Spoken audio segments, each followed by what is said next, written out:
Thank you. Chair Miller, Here. Vice Chair James, Here. Board Member Sweeney, Here. Board Member Farrell, Here. Board Member Motisha, Here. and Board Member Richards. Here. Board Member Ziegler is absent. All right. Thank you. So let's go to the approval of the Single Family Design Board minutes for February 18th, 2020. Do I have a motion to approve? I second it. Okay, let's go through the items. Let's see. It says 32 Skyline Circle, 665 Circle Drive,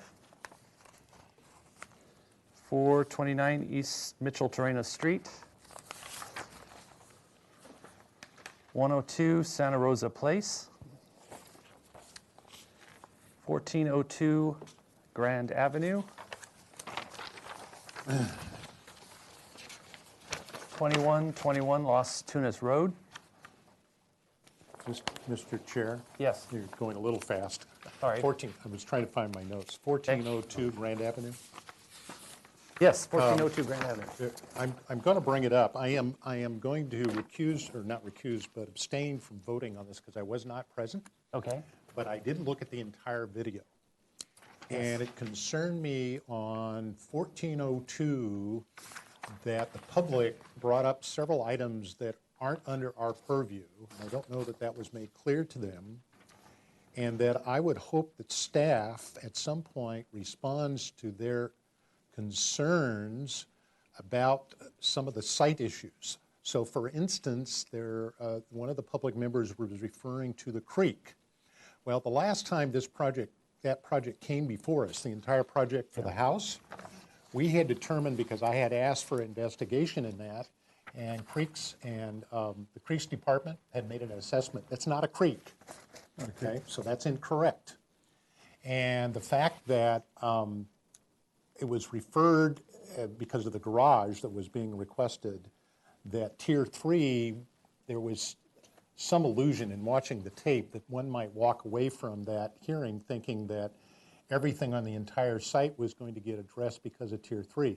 I don't believe that's the case. Tier 3 would only deal with the area around the proposed garage. So I would hope that staff clarifies that with the neighbors so that they clearly understand what the purview of this board is, and secondly, the confinement of that application. Yeah. And then the other issue is, and I think Mr. Motisha said it somewhat correctly, although it may not have been completely understood. As I understand it, the city attorney has advised this, and again, I would like staff to make sure it gets clarified, that we're not here to guarantee people's private views from any window or location on an adjacent property. And I think there was some misunderstanding, perhaps from one of the neighbors about that issue in reviewing the tape. So I would hope, Erica, that in response to those public's concern, because those are issues, most of those issues are outside our purview, and I do know that on the 3 occasions, I think it's been at least 3, if not 4, that we've seen this property in various forms, that has been repeatedly stated on several occasions that the creek is not a creek and that drainage issue is not the purview of this board. So I realize, and I've shared this with the city council and I've shared this with the city attorney's office, that because of the way our system is set up, this is the only time a public hearing is held on many projects, and it's the only opportunity for people to express their concerns about projects. But this board has a limitation, and it's not the city council and it's not the planning commission. So we don't review all the land use issues that neighbors in the community might want us to be looking at. Thank you, Mr. Sweeney. I actually would like to follow up on that because we had a project this morning at Consent where some people come to speak, and they were really concerned about the Tier 3 drainage. Yes. And how it was going to drain into their adjoining property. And of course, we were not really of the purview or the expertise, and we actually referred to the And Erica mentioned going to the Creeks Division, so it might be something to look at, I think, if we do get neighbors or people concerned about situations like that, that maybe someone from the Creeks Division is represented here at the meeting to kind of address these issues, because it seems to be coming up more and more about drainage and. Well, one of the purviews that this board does have is we do have to make a determination on the Tier 3 or Tier 2 based on landscaping and on the site itself. Right. But in terms of how that interfaces with street drainage, adjacent properties, you're absolutely correct. Yeah. And I would look to this item as one of those items we emphasize on our list of things that we want to be trained in as we move out into training sessions.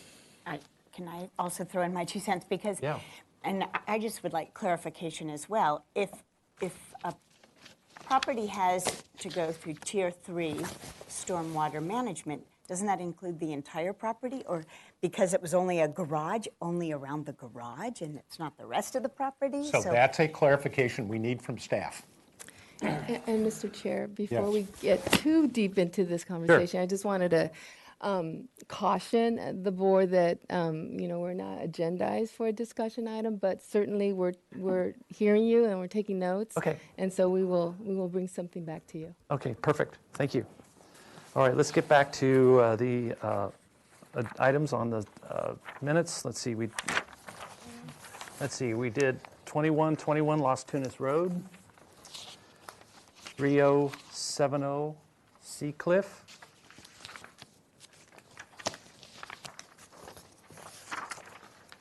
okay, any comments? Any changes? I hear none. All those in favor, say aye. Aye. Opposed, abstentions, ayes. Abstention, one abstention. One abstention. Thank you. Okay, let's go to the approval of the consent calendar for February 24th. Let's see, do I have a motion? I make that motion. Second? Oh, a second. Erica, could you please? Thank you, Mr. Chair. The consent calendar for February 24th is as follows. Item A, 837 Arbolado Road. This project was postponed 1 week at the applicant's request. Item B, 231 Loyola Drive. This project received final approval with comments. Item C, 1567 Alameda Padre Serra. This project received final approval as submitted. Item D, 812 De La Guerra Terrace. This project received approval of review after final with comments. Items B through D were reviewed by Chair Miller and Vice Chair James. Thank you. All those in favor, say aye. Aye. Opposed, abstentions, the ayes have it. Thank you. Approval for the consent calendar for March 2nd. Erica, please. Thank you, Mr. Chair. The consent calendar for March 2nd is as follows. Item A, 837 Arbolado Road. This project received final approval with the comment that the minor zoning exception criteria has been met. Item B, 945 Arbolado. This project received approval of review after final. Items A through B were reviewed by Chair Miller and Vice Chair James. Thank you. And did you mention that item 1 was reviewed by Joe Matisha? Oh, I apologize. Yeah, item A was reviewed by Board Member Motisha and Vice Chair James. Great, thank you. Thank you. You're welcome. Okay, all those in favor, say aye. Aye. Opposed, abstentions? I will abstain because item number A, I have a financial interest. I need to abstain as well, as that's a project of mine.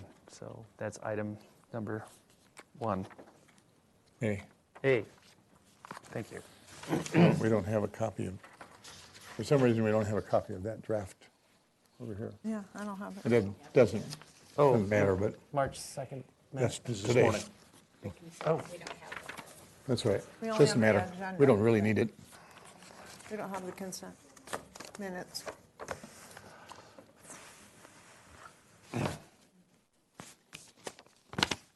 Computer couldn't figure out how to spell minutes.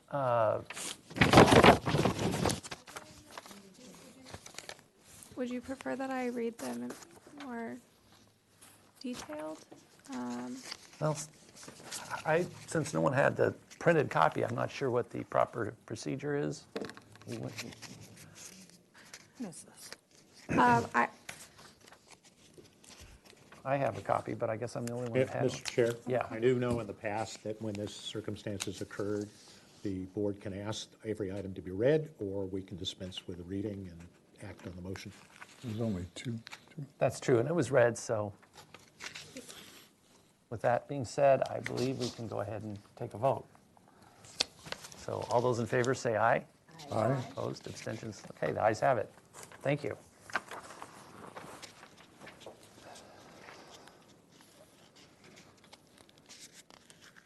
Okay, so is there any announcements that the city would like to give us? I do have an announcement for Great, you. thank you. I wanted to announce, and some of you already are aware, that Erica is going to be leaving the city. Oh, She is going to be relocating to the city of Henderson in Nevada. wow, And so next Friday is her last day. okay. But I would, and we wish her the best of luck. We're really sad to see her leave us, but we understand that this is, part of her career development. So we're very happy for her, and wish her the best of luck.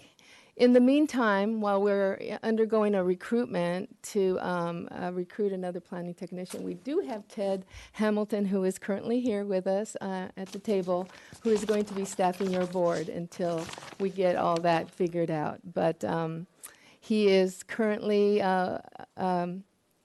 working in the zoning section as a zoning enforcement officer, so he has a lot of background with respect to zoning enforcement. And so we're really pleased that he is going to be helping us out with this.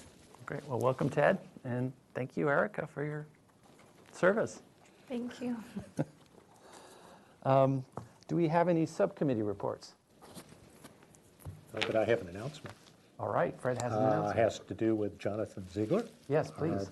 board member, unless staff has heard something in the last few days. I did see him about a half a week ago. Turns out I was visiting a neighbor at the convalescent hospital where he has been located for the last couple of weeks. He's going through walking therapy. I saw him in the hallway. He goes, oh. Anyway, he's doing fine. He thought he might try to make it today, but depending on his doctors. But he said he would hope to be back here within the next few weeks. Great. So, yeah, he's got he has to learn to do some walking things again. And he says, a lot of the big words I used to remember, I can't remember. But anyway, he's working on it. So he's doing really well and was in a very good mood and very happy. Excellent. I actually would like to, and I don't know if this is, I'd like to go back to public comment real quickly. And I want to refer to an email we got from Bernie Bernstein, who used to be on our board. I actually would like to read this on the record. I apologize. Being chair, it's interesting because you get hit with a lot of stuff, and I'm trying to do this as eloquently and as beautifully as Fred did, so bear with me. So Bernie says, hello, members of the Single Family Design Board, and thank you for your service. I was on the Single Family Design Board for 10 years, and I'm watching it now on TV. I am active on the Mesa and on the board of Mesa Neighborhood, OMN. We have strong community support to protect and maintain the beautiful balance on the Mesa and want to make sure the new developments, many of them tear-downs of 60-plus-year-old homes, are done according to the Single Family Design Guidelines. When I served in SFDB, I noticed occasionally items were up for interpretation rather than set in stone. Mesa neighbors want to keep the character and wonderful ambiance enjoyed by all. I know you often drive by the sites to see how the proposed projects fit with the surrounding homes, and we Mesa residents appreciate your expertise. I'd like to ask you to please pay special attention to the following items, which are very open to your interpretation. First of all, there is a use of excessive glass, particularly street-facing glass garage doors. Some of the shapes of the new projects with a lot of glass, like the home on Oliver Street that looks industrial, do not meet the guidelines in my opinion. Second, neighbors are concerned about heights and second stories, decks and rooftop decks. There is a movement starting in town to use form-based coding to look more closely at the streetscape with particular attention to size, bulk, and scale. My final point has to do with basements.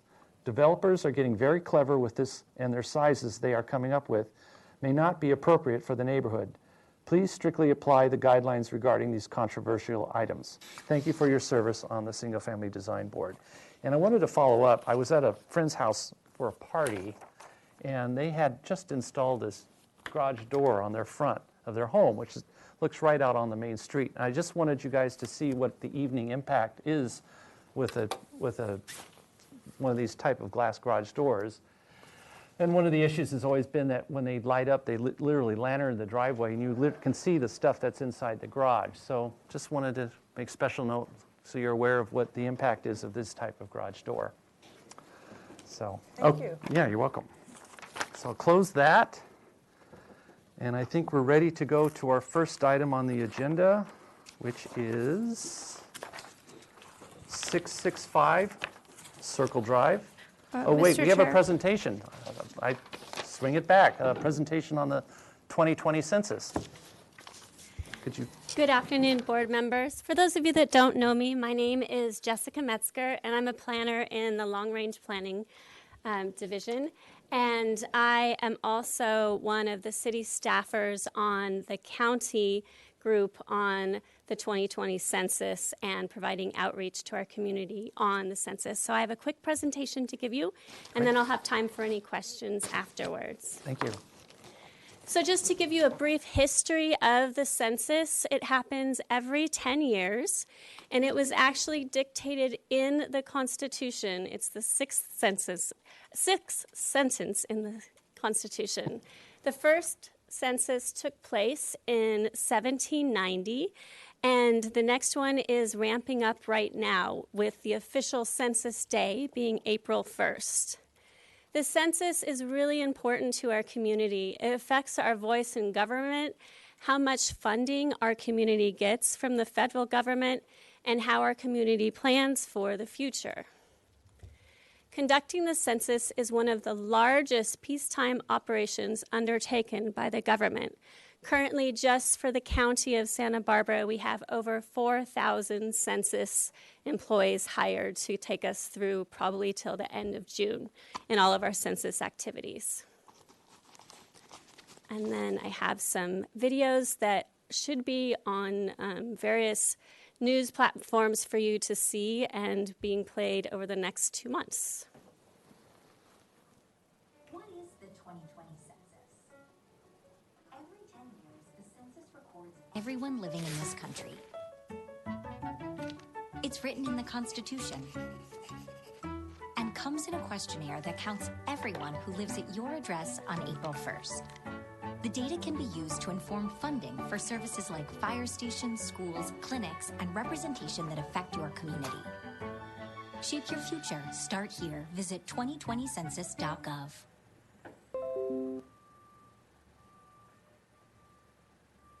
And so as that video showed, the census data is used for a variety of different things, including the funding that we talked about with college grants and school lunches, money for parks and veteran services and homeless services. It helps our community plan for the future. It looks at where is the best place to put public services like new fire stations or relocation of police centers. And it also looks at drawing congressional, state, legislature, and local council districts. So how can you participate in the upcoming census? We ask that you tell all your neighbors and do it yourself to fill out the census. This year is the first year that we are rolling out online census forms. So what will happen is somewhere between April 12th and April 20th, every household, which is like every place of residence in the county, will receive their census letter, and that will have a link to a website that you go on and fill out the 7 census questions for it. If you don't have access to the internet at your home, you can also go to a variety of different places across the county that will have assistance centers where laptops, iPads, phones, and computers will be set up for you to do that. Here, specifically in the city, we're going to have what we're calling kiosks at both the Central Library and the East Side Library. If you do not fill out the form online, you will be mailed a form questionnaire like we have the last years to fill out over a time process of about a month. They'll send you a couple reminders, and then they just give up and send you the paper form. So these are the key dates of the census.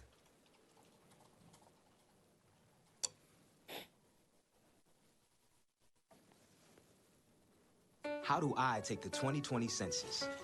In March 2020, you'll receive an invite to a simple questionnaire. You can complete it online, call by phone, or send it by mail. If you don't respond, a census taker will follow up and assist you. Shape your future. Start here. Visit 2020census.gov. And so these are the key dates. So as you probably remember from past years that we've had this census, the last portion of the census is sending people out on the ground to come knock at your door and ask you the 7 questions. So that will be happening at the very end of the process between May 13th and July 31st. And then National Census Day is April 1st. And then our City Council will be doing a proclamation in support of the census on March 10th. So some of the things that you should know about this year's census is that there will not be a question on the form in regards to your citizenship status. And anything that is collected from you by the census cannot be used against you or shared with anyone else besides the federal government in the Census Department. It is also important that you help us spread the word about scams that have already been happening across the World Wide Web and through text messages and emails regarding the census. So one of the things the census will never do would be to ask you for any sort of payment to fill out the questionnaire. It will also not ask for your social security number or any sort of financial information like bank accounts or PIN numbers. So just please be wary of that and help spread the word, because just giving these presentations to various groups, we've had quite a few scams already eliminated. So the census really looks to count everyone where they live and sleep most of the time, even if the arrangement is temporary. If you have a cousin staying with you for a couple months while she finds a new rental, we will count her with your house. The census is pretty short. It's only 7 questions, so it shouldn't take more than 10 minutes to fill out. It counts every person, including babies, children, and college students, as to where they reside on April 1st.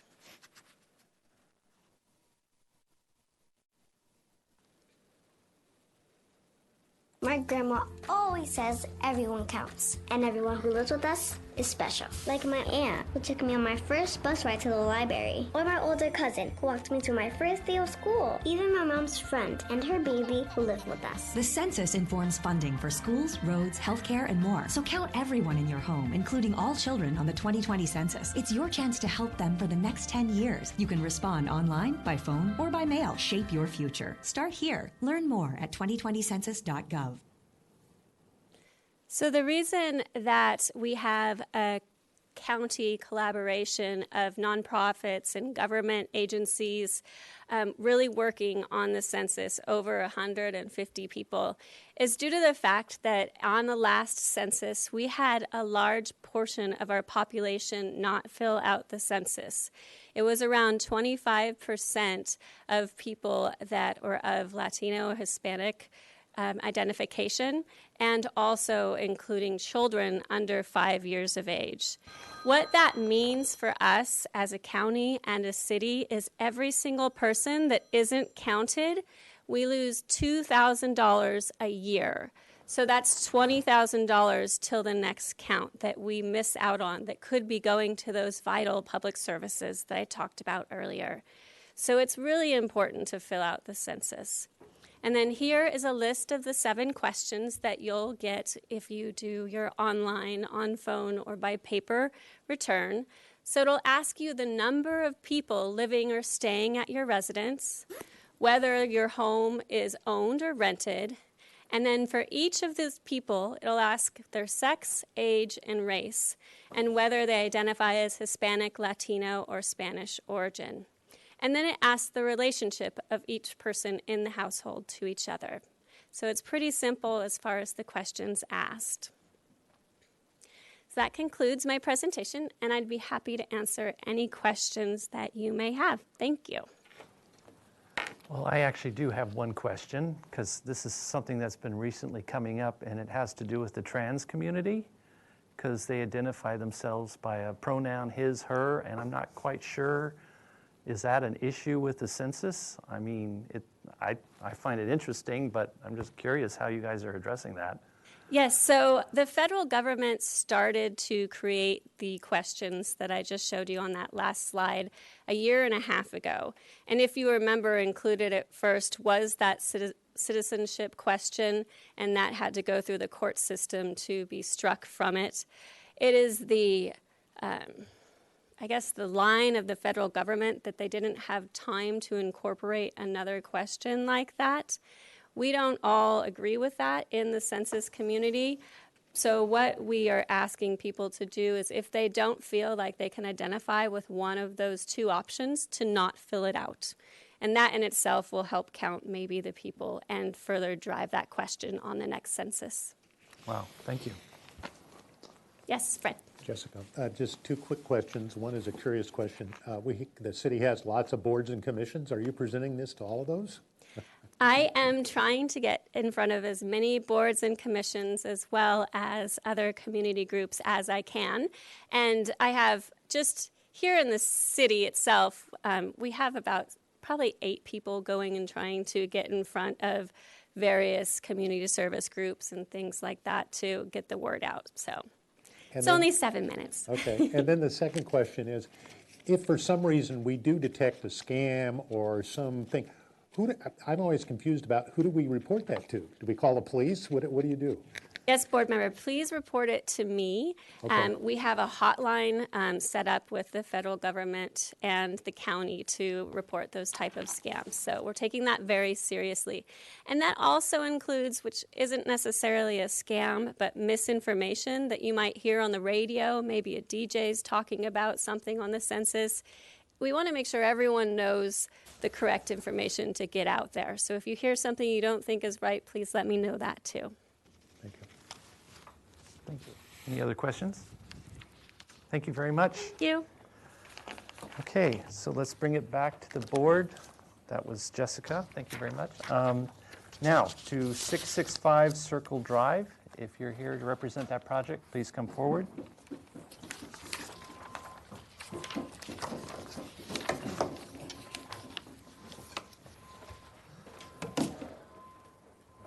They're come here for project design approval and final approval. Would you like me to? Hello, everybody. Hi, and if you could introduce yourselves. I'm Allison Bissner from Wicks Roofing and Solar. I'm their manager. Thank you. Chuck Hunt, Wicks Roofing and Solar Superintendent. Yep. Preston Slager, owner. Lisa, do we have minutes from our previous meeting? We do, and they are to restudy the color and size of the roof panels, to restudy the widths of panels and ridge line of the roof, also to provide a better description of the color of the existing house so the board can compare it to the roof color choice. Thank you. So can you show us how you address these items? Certainly. Thank you. So this is really pretty much the same presentation. We do have another picture, but it's still sort of vague, but you can see where it's a darker roof color, and it's a cream color home. Mm-hmm. All of this is the same. What we have brought with you are some of the other ones in the home, in the neighborhood, that have selected similar colors. And so the clients have claimed to do a gray, and the metal roof would be gray, and the house is cream. Okay. the size of the panels have been reduced, as you requested, to 16 inches. And we have all the specs in here, but I don't want to bring you through all of that kind Okay. of stuff. Smaller ridge cap. Smaller ridge cap. Great. And there was a question about the striations on the panels Mm-hmm. versus just having Oh, flat, right, flat right. metal. And so we brought this here, and Chuck can speak to that on the oil canning situation that you get and why we've chosen to go with the striations along with the client. Okay. So I think we've reached sort of where you wanted us to go with a better contrast with the house, and the clients are really happy about it too. So I think. Oh, okay, great. All right, thank you. So that's your presentation. Do we have anyone? Do you have something? Yes. Contrast. We're looking for some different contrasts. Yes. We have a gray, and what exactly was this color again? That's a cream. A It's a cream. cream. It's not really a yellow It's- house. It's more of a cream house. Okay. I think the last time we were mentioning was butterscotch. It's more of a That's it. cream. That was mine. So And so this house just up the street, it's very similar to what we're planning on doing. and this one on Westmont. Okay.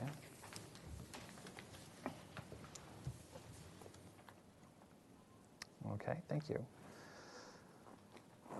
All right. Is that complete of your presentation, I take it? Yeah, we're Okay. just trying to keep everybody happy. So did we have anyone from the audience or any emails or comments? No, Mr. Chair. All right, thank you. I'll bring it back to the board. Any questions? Yeah, I have a question. Sure. This is going to be the roof? The No. gray, yes, the Gray gray is now. the It roof, yeah. was More of similar that to color, this. yes. It's a Surrey beige. So you just pointed, Pointed to two of these, that this is a gray with a cream in the same neighborhood, and this is just up the street. oh, that's just an example. It's not, okay. Yeah, that's Right, but it's in the same neighborhood, so we're trying again to stay within the historic district requirements and slope. And So the trim is a dark Yes. also, Drip edge and gable ends and all that. and kind of gutters. and gutters. And there's a picture of your house existing right now. Right here, so you Right. can see that, it has a darker edge. Okay. Thank you. Anyone else have any questions? Yes, Mr. Sweeney? Yes, I reviewed the tape, even though I wasn't here, but I did review the tape. There was several things I couldn't see on the television, just as I can't really see here. So on the house that's just up the street, you're saying that's going to be this similar color? No, the house up the street, there's several that have a brown that. Yes, I in the know. present- right. There are at least 4 in that circle This one is right there. almost up by the corner. Yeah? And it's a recent, I think it is a rebuild, but I'm not absolutely sure But since the I'm just fire. trying to get at the color. Is what It's you're a proposing? gray roof to with that a color? more white, it's a more modern sort of home. No, So I it's- understand that, but the color of the roof that's on that house, are you saying what you're proposing is similar? Yes, Okay, so it's the similar color that's on that house? yes, Yes. In terms of the roof color? yes. And on the body color for the house, which is this The cream. sample right there, you're proposing to repaint the house at this point, correct? Correct. Okay, and are the blue shutters that are on the house going to get repainted blue, or are they going to get a different color? All cream. So the shutters will be cream too? So here's the Correct. existing house. Okay. And then Yeah, when that's I was strange. out there on Sunday, the garage door was open, so I couldn't tell what the garage door color was. What is that? It will be the same, Cream. right there. So it'll all be Cream. cream Correct. and Eve color. The other question I had is, I know you just said you're going to diminish the size of the ridge cap, et cetera. One of the things that I have found in looking even at the 4 houses that have standing seam metal roofs, in my view, 2 are done very well, and the other 2 are marginal. And it has to do with the eave detailing, in terms of how the eaves come down and meet the fascia, and whether or not there is gutters or no gutters. I think the house up the street has no gutters, the one you just shared a photograph with. But it's done very well. So what I don't see in your presentation are the eave details or the ridge details. So you don't have a standard detail from the manufacturer for that condition? Ridge details, eave details, do you have any of that on? We have quite a bit, we brought in the roof details for how we measured it. We have all the specifications about how it will meet. It looks like there are details for it. There are details in here and how they're connected Okay, with so- the locks. So right here, okay, that's what I'm trying to find. Yep. Yeah, it's the details that really make these roofs successful or not successful. Okay, so are you going to have gutters or not gutters? No gutters, do you know? We are having gutters. Gutters. So the gutters are going to be all painted the same color? No. The gutters, the gutters match the roof color. Oh, okay. Which is this? Which is that color? The Okay, gray gotcha. will be All right. its own metal. Okay. And all the metal is that gray color. Okay. And the exterior, the paint, and the garage and The shutters will all be that color? correct. Okay. And then, the other thing I wanted to look at was your rake detail, which I guess is that. Yeah, that's the rake. So the rake details you use will be that one, right? Yes, Okay. these are standard requirements for Okay. that particular manufacturer. Yep. Thank you. Okay. Anyone else have any questions?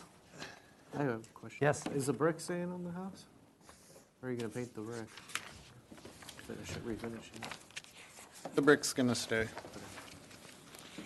Where's that? Where's your house again? So when they keep asking questions, we can refer to very first. You can barely see it. Brick, okay. Okay. Okay. And the light fixtures are staying the same? You're not changing the light fixtures? Rustin, are the Light light, fixtures. Like the porch light? You haven't even thought of Are we gonna replace the light? Yeah, We haven't thought of that. okay. Again, it was just a simple The roof. re-roofing, yes. bringing that back Keep the to, leaks. and then dealing with the contrast and the panel size. Got it. All right, any other questions? Go to comments. Anyone have any comments? Yeah, I think this is a much more acceptable choice, and I find it supportable this time around. Thank you. I don't have any comments either. I think you've satisfied. There was something you brought up, the difference between the two. You kind of wanted to elaborate that a little bit more on what you were saying about that, because we were bringing up the issue about it being flat as opposed to ridged. What was the, why one was better than the other? It's not that it's better, it's more for the look. Metal by itself in that particular way tends to have what's called an oil canning effect in the heat of the sun. I see. The striations that are included in there help eliminate some of that look of the oil canning. It gives the metal a chance to expand and contract, so you do not get that oil canning. When you say oil can, is that glare? Is that what you were? No, it's where it looks ripply and bubbly. Okay. Yes. Okay. One of the hard parts about that is going over an older home that over time may have sagged or stuff like that, where it's Yeah. not Oh, absolutely yeah. true, square, and plumb. On a newer home, it's not as much of a problem, a newer building, but on an older home that has had some movement over the years. Also, the heat, foggy, cloud-covered day, you won't see it at all. Sun comes out, shines in a particular area, then it tends to show up a little bit. I see. We're trying to prevent that as much as possible. So this is the kind of look you're trying to That's take. more of the look we're going for, exactly, Great. in that color. All right. Great. Awesome. So this project is here for design and final approval. Someone would like to make a motion? Sure. Happy to make a motion. Board would like to give this project design and final approval. We appreciate that you have brought us details of the panel, roof panels, come back with a darker gray color to provide contrast with the field, the cream color field of the house paint. And We find that the neighborhood preservation ordinance has been met because there is consistency in appearance and compatibility with the neighborhood, and the project is using quality materials and following good neighbor guidelines, and hillside design and slope lot findings. Note that none of the topography is being affected, nor are any grading changes happening. That's my motion. Thank you. Do I have a second? Second that. Any comments? Okay. All those in favor, say aye. Aye. Opposed, abstentions? The ayes have it. Thank you very much. very much. Yeah, thank Appreciate you. it, guys. I think we might beat the rain. Yeah. No, that's rain last Really? All right. Thank you. Thank you very much. Bye-bye. I'm not sure. Do you guys want that, or we keep that? or- I don't know. Erica, do you want to keep Oh, this? we have to keep the samples. Okay. actually. We do need the samples. They need the samples. All right. All right, thank you. You're welcome. Okay. 102 Santa Rosa Place. Hi. Okay, this is continued. This is a concept review. No final appeal or action will be taken. Project requires neighborhood preservation, hillside design, and slope lot findings. Project was last reviewed April or February 18th. Erica, could we see the, could you have the, Erica, could you have the old one now too? Yeah. You may not look at it, but just, You could, welcome. You can introduce yourselves. Hi. Clay Arell with AB Design Studio, architect for the project. Yep. Sitting next to me is Joe Plowman. He's the owner of the property. And Leonard Thomas with AB Design Studio. Thank you. So, Lisa, do we have minutes from our previous meeting? Just a couple of items, yes, that the applicant study reducing the plate heights. They indicate change in size, bulk, and scale, especially on the south elevation, to provide a landscape plan and clarify the fence height notations on the site plan. Thank you. So if you'd like to So, go through our... a couple things. When we left the last meeting, we spent a good deal of time with the client when he got back into town, so we've kind of gone through the building quite a bit, looking at different things. We've shifted some things around. We're trying to reduce the mass, bulk, and scale appearance, but also try to keep height because it's really important. We've also gone to the neighbor's house next door or across the street as a suggestion by a couple board members, and looked at their plate heights. They were at 9.6 and 9.6 as approved and constructed. We're coming back with some changes to our plate heights, but our effective building height is in the same range. And that's really due to the desires of the owners, and I'll let Joe speak to that. All right. Hi, everybody. How you doing? Look at the elevation. Thanks for having us a third time. I appreciate it. See what happens today. But so we just an overview. We took 10 months to really try to conform with everything that you guys would want before we got here. I understand the mass concerns from the front. I really do get that. We're just limited due to the 2 setbacks, so it is very skinny home in that sense for a 6-family home. So what we did is I went across the street and talked to Mrs. Herrick, who built her home, and she said 9.6, 9.6 for both ceilings. So what I went back to Clay and did was said, let's try to address the mass concerns by giving the front variance and let's lower the middle of that house. So that way we get some height variance as well on the top. Okay. So that's what we attempted to do. I'd love to hear your feedback because obviously it's important. I'm sure you're going to get it. I know I'm going to get it, but the point is, what I did is I took the mass comment and tried to address it, but it may have been a different way. So one of the things that we adjusted, and I think it's helpful to see it on the floor plan before we go to the elevations. Sure. So as described before, and I'll just bring it up again, we have a 1,250 square foot open yard area that is effectively this. And before, in the floor plan, we had this shifted forward so that we had a break in the facade at the rear and a break in the facade at the front. And in studying and looking at this, what we looked at is pulling this back a little further to give it more depth, more articulation on the front of the house. So that was one move that we did. The rear of the home is now flat and doesn't have that recess, but we don't think that that's really much of a concern, to be honest. So on the second floor, what we did is we pulled that mass back, and then we popped this out a little bit just to give it some articulation. So it's breaking up that mass. We still have the trellis element here in the front. So this gives a little bit of a break or articulation in the facade at the second floor. And then after some discussions with the owner, we were really looking at this deck off the master bedroom, which is really where it's their space, right? Given their six-person family. We pulled this back.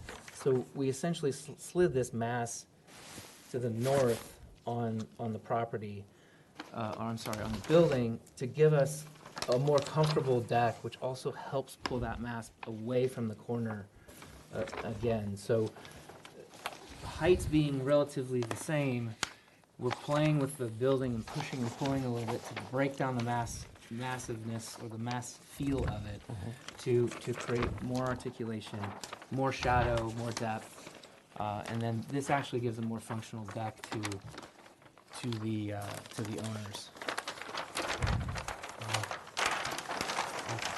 We'll quickly look at the floor plan. The roof line hasn't changed much except for this, and this shifted and this dropped. So we dropped this plate here and we kept this. So we have a 9.6 at the ground floor and we have a 9 foot on the second floor instead of 9.6, 9.6 like the neighbor's house. So pulling this back, setting that back creates that shadow, that depth a little bit more off the corner of the building. The rest of the elevation has, in large part, hasn't changed other than this element here. So we pushed this back, which creates more depth, more shadow. We kept this face out a little bit and broke that roof line with a little hip. Again, just trying to articulate it, trying to break down that flatness that we saw on the last elevation.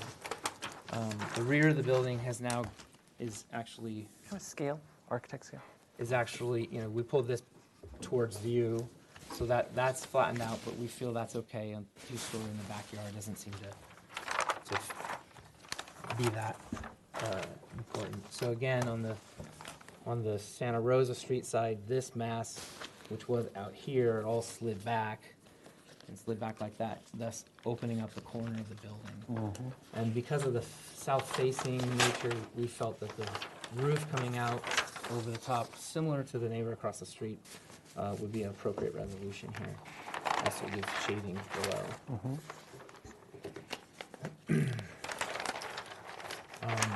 There were some comments about the landscaping plan. We haven't really altered it much. We've clarified the note along the front, that this is a 3'6" high split rail fence. Make sure that note got on there. 4. Yeah. Okay. Good. I know we had a discussion about it. So yes. that's this fence that comes around here, and then the neighbor had some concerns last time about this planter over here. So we haven't been able to really sync up yet. We've just been trying to get this back in. We haven't been able to sync up yet on this issue. I think once we figure out the two site surveys and where those lines are, I think we're going to be fine, given that area, if there is an encroachment or not, we don't know yet, but if there is, it's sort of right in here, and that doesn't impact our open yard area. So I think from the standpoint of that issue, we're just going to have to work it out, but it shouldn't fundamentally change anything here. If this property line happens to be a foot or 6 inches in that direction, the whole thing will be in that direction. So that's what we need to work out with the different surveyors and the documents that they have. We did do a few quick and dirty, but a few quick, just conceptual renderings. This is a tree that we're proposing, and adding some of the greenery around the house. Again, everything's going to be low because we want to protect that view, which was a great comment. But this is actually a tree that we have to put in for a prior enforcement case. And then The rest of the landscaping will be pretty low. Can you go back to that And- last page real quick? One note. This Because my neighbor is behind me, and I do care. Yeah. I'm there now at the house. So this part will not have a fence, or it will be a split rail here, and it will be a split rail here, because we don't want to impact his views this way whatsoever. Yeah, this is all split rail going around like this, and then this is the taller fence in this area, and we just need to work out this area right there. Okay. With the neighbor. All right. So I think that's my presentation so Okay. far. Questions, I'm sure. All right. Did we get any public comment, any emails, or? No, Mr. Chair, just a reminder, this, if you're in support of the project, it will be continued to Planning Commission for the coastal development permit. Okay.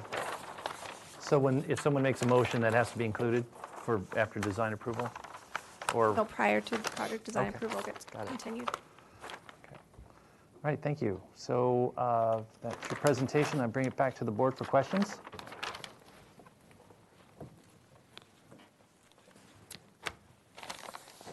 I do have a couple of questions, but I really want to see what this looks like in relationship to the human scale. That's a 6-foot-high person. It's hard to hear. This is a 6-foot-high person. Okay? That's a 6-foot-high person. Okay. So I want to see that. So one of the questions I have is, first of all, your note here 3 says 3-foot-high stucco wainscot, but it's delineated as some kind of brick pattern. What are you doing? We recently changed that, just didn't change that note. So it's going to be a painted white brick. A painted white brick, okay. And then you have head heights here. Now, normally a head height, as I read them, is to the structural underside of the structure element. So assuming this is a truss or a beam or whatever, and that's the next floor up, typically what happens is you come along here and you have framing and drywall or wood finish or whatever your finish element is here.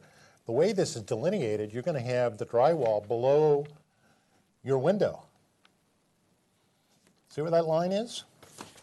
So I want to know what the real structural element is here, because basically you're telling us, oh yeah, I lowered the head height, but I kept the floor the same as the last presentation. I watched the video last time. So what happens here and what happens there? All those lines show underneath the frame.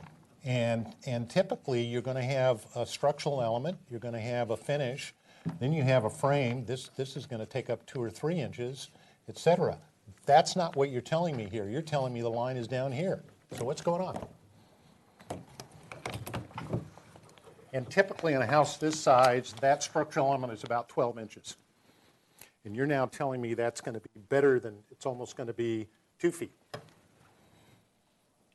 I think that So what's going on? the dimension, I think, to really focus on there, I think, is the plate height or the floor height above. Right. So now you've got a floor height that's almost 2 feet higher than where your header is. Yeah. No, really. Okay? Yeah. So in a real house, what we've seen most of the time, at least the houses I've done in my lifetime, that's about 12 inches given the dimension of your floor. So what's going on? The finished floor, the second floor is at 10 feet. Yeah. That's what it says. Yep. So. And the head of the windows is lower. So we're doing 8-foot windows. So the head height he's talking about is window and door height. Is that a head height or is that a window height? It's the head of the windows, doors and windows. Okay. Yeah. That isn't what that says. That says head height. That isn't how I read it. So That's fine, I get it. Okay.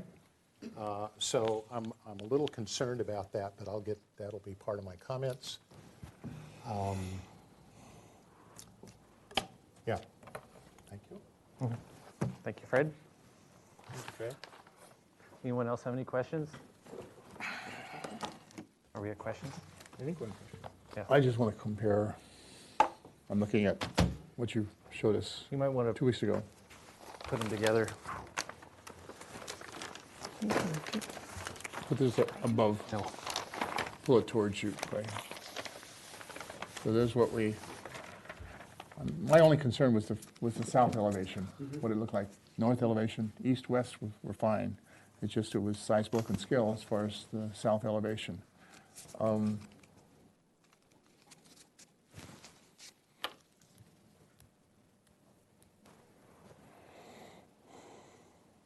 Yeah, I like what you've done. It's delineated better, so it gives us a better picture of what it might look like rather than what it looks like just looking at it straight on. Yeah, I like it better. And the window, you've added a few windows to make it look, give it a little bit more play. I don't know if I like, I'm gonna eliminate like. I didn't say like. That's okay. I didn't say like. Okay, wainscot. You don't know if it's design appropriate? Yeah, I don't, but, I mean, we're not asking for, are we asking for final? No. No, okay. Comments to go to piece of. Yeah, and you've run the fascia, intermediate fascia all the way across here rather than broken it up there, so it looks like it's too bulky there. Windows are definitely bigger.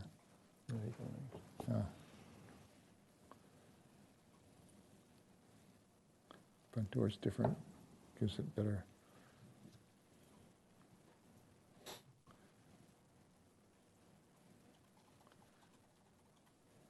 Yeah, you brought this, like you said, they brought the roof down lower in the center.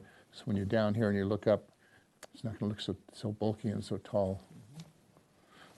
Overall, I like what you've done. Yes, I think it suits our guidelines better for size, bulk, and scale. Thank you.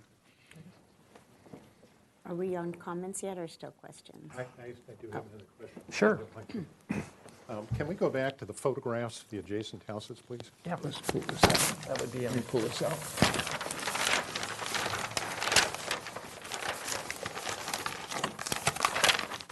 Okay, and I think this is the third time this project's been here. We may have discussed it in the first iteration, but we didn't. I didn't see it on the video on the last time. These two windows on this house at adjacent door. Did we discuss the privacy issue between those two windows and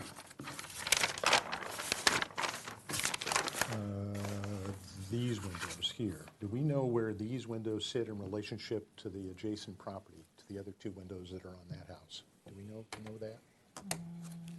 Are they directly across or are they offset? Approximate it, if I look at the survey.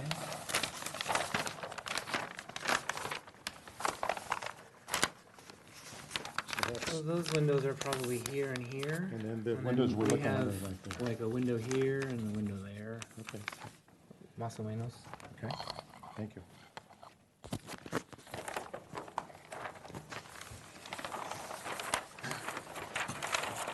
I don't have any, anyone else have any questions?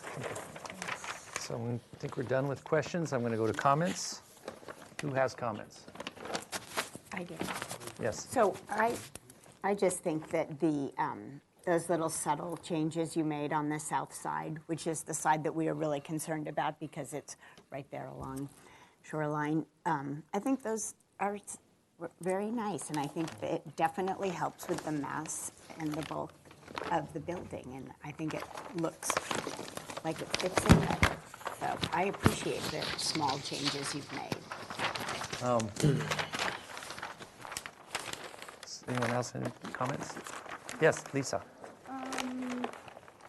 In the landscape, I know it's preliminary, but I do notice that you have a lot of native grasses and ground cover throughout most of the project, and I'm wondering.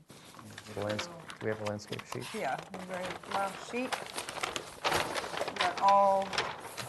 Anything that isn't shrubs is native grasses and ground cover, and I'm just thinking that's a lot of, wondering how you're going to irrigate that. Yeah, When you come up with that, yeah, we'll have our landscape architect at the next hearing, and I'll really be able to answer that for you. Okay, very good, thank you. I don't know if that was a question, but going back and forth. Anyone else have comments? I have another question. Go ahead, Joe. One story here, house next Yeah. to the east, one story? For now, yeah. How about as it goes down? Do you recall? One story, one story, one? One story, I think, for the next 4 homes. And then there's a series of 2-story homes after that. So going west, that's where it really starts, going up Up 2 the stories. street, yeah. That's the opposite corner. Correct. Opposite corner.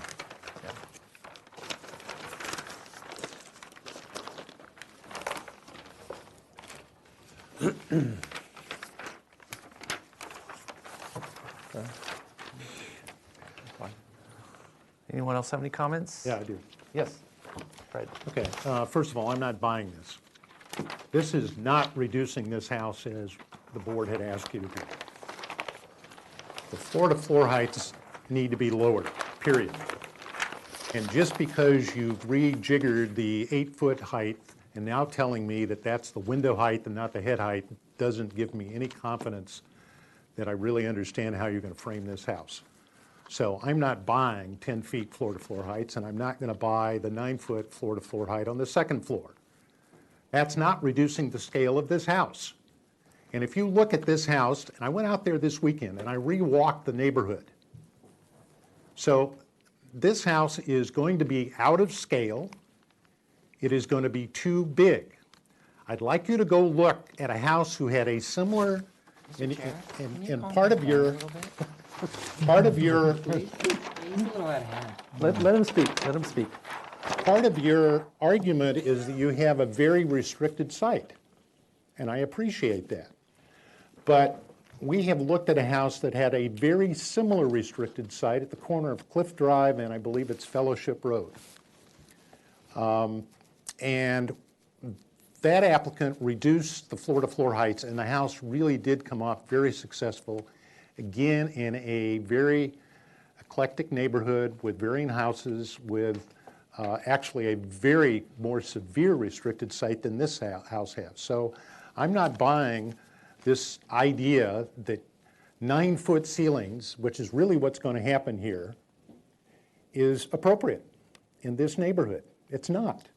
And the fact that the other thing that bothers me is that you have this see-through house proposal adjacent to a house on the other side where I really don't have the comfort that the privacy issue has been settled between that 2-story house up Santa Rosa and this house. So I don't see how this can be supported with compatibility with the neighborhood. The other thing we asked you to do was to reduce the southwest corner in height, and you haven't done that. Yes, you moved it back, that's very helpful. You've added this element in the center that shows on sheet A 4.01, which I think is also helpful, so I agree with my colleagues there. But that just disguises the fact that you haven't addressed the major concern that this board has had, and that's about the height, floor-to-floor heights of this house. And I still think it's inappropriate, so I may be the only one on the board that feels this way, but I'm not going to be able to support where this is going at this point.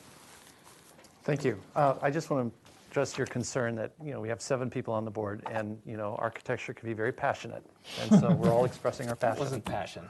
Well, anyway, that's part of the review process, so, yeah. So, anyway.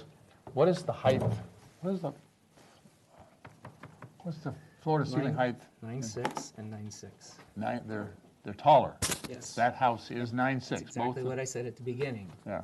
Yeah, so I went over there and talked to her just to verify and looked at it. She kindly let me in and showed me that it was 9.696. And so, because you had asked specifically for that, so. Do you know the overall height of that building? I do not. So what I think Fred would like to see.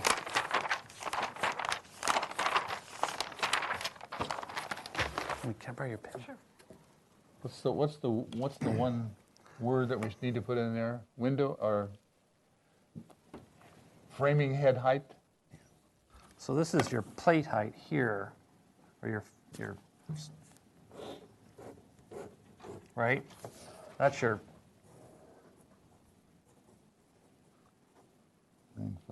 ceiling height, right? And then this is your second floor. And this is your... The plates on the end are at 9. So this is 9 feet here. That's the plate height for the top, the 2 end pieces, Yes. right? And this is lower. Which is what? 6 inches lower. So it's 8.6. Okay, it doesn't appear to be 8.6 from here, right? 8.6. It's also shallow. It's a shallow roof. Oh, I get 8.6 here, so it appears like the plate height is higher than 8.6. I'm a little... No, it's back in there. Oh, look at 9 here. 8.6 is 6 inches under that, which is right there. Which is here. You put it down here. 6 inches under this. 8.6 is right here, right? Why do I drop it? What am I doing wrong? 8.6 right here. And that's 9 feet. Oh, 9 feet's here. 9's here. This is 9. Well, This is 9. okay, this is the finished floor, right? No. There. This is your plate. And then the other plate's here. So it's under here. 6 inches lower. Up under there. This is the finished floor, right? Mm-hmm. That's finished floor. Should go up 10 feet. 10 feet right to the point right there. 10 feet, which is right there, okay. And then from there we go 9 feet, which is right there, which is what you drew. And then this is 9.6, okay.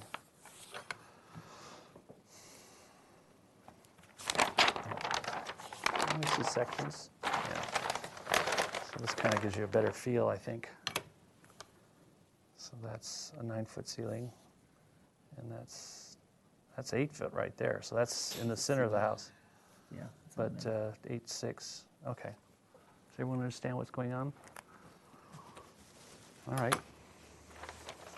Anyone else have any comments? Okay, they're here for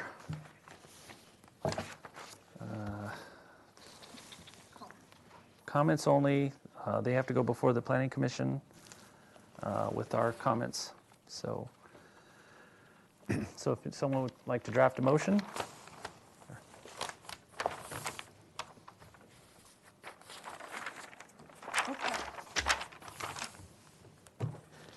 The board would like to send this project on to the Planning Commission with the following comments. That we appreciate the articulations you've made to the south elevation, to the monolithic face that was presented last time, and that when you come back, we look forward to bringing a fleshed out landscape plan, landscape and irrigation plan, and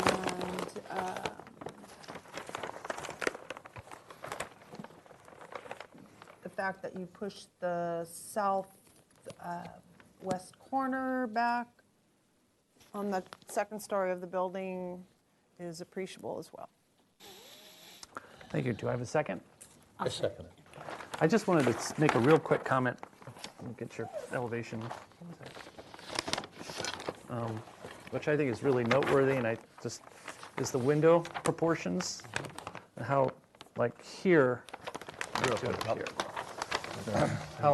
how much better this looks compared to what you did here, just by the proportions of the windows. It's really a huge difference, I think, in terms of looking at this and this. It's just, and this is, I think, is really a great way of adding a little more pizzazz to that elevation. So I just want to acknowledge you for that. Can I make a quick comment? Sure.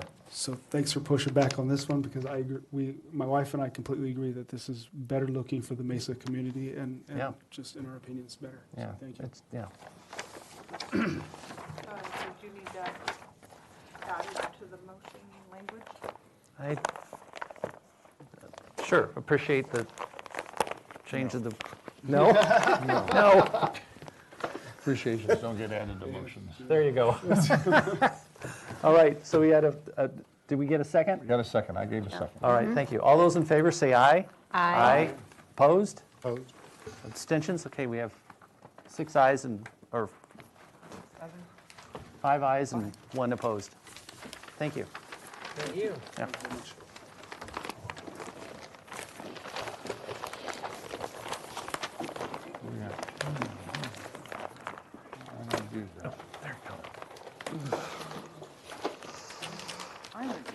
Okay. Okay, it's 4 o'clock. We're about 10 minutes behind. 705 Island View Drive. Are you here to represent the project? Great.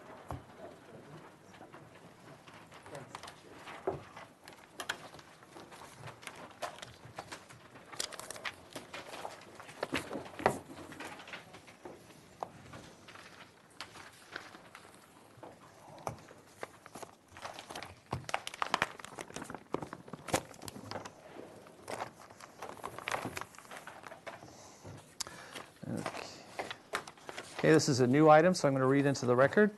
The proposal for 293 square foot of additions at the lower level and 240 square feet of upper attic storage space, a new 253 square foot upper floor balcony, and site improvements to an existing 1,490 square foot two-story single unit residence. Project also includes converting 441 square feet of garage space to habitable space and constructing a new 431 square foot two-car garage. The proposal total of 2,903 square feet of development on a 10,320 square foot lot in the Hillside Design District is 83% of the required maximum floor to lot area ratio. No final appealable action will be taken. Project requires neighborhood preservation, hillside design, and slope lot findings. So if you could introduce yourself and show us your project. Yeah, my name is Matt Genovese. I am the property owner. And the project is simply to create the existing garage into a master bedroom. So currently we have a very long concrete driveway here. And we have a detached garage off of the back of the house. The idea was to link the back garage to the house and build a new, the existing garage to the house and build a new garage in front of it. The idea is to grow living space for a in-law. So, yeah, that's it, essentially. Okay. As far as move to, just wanted to note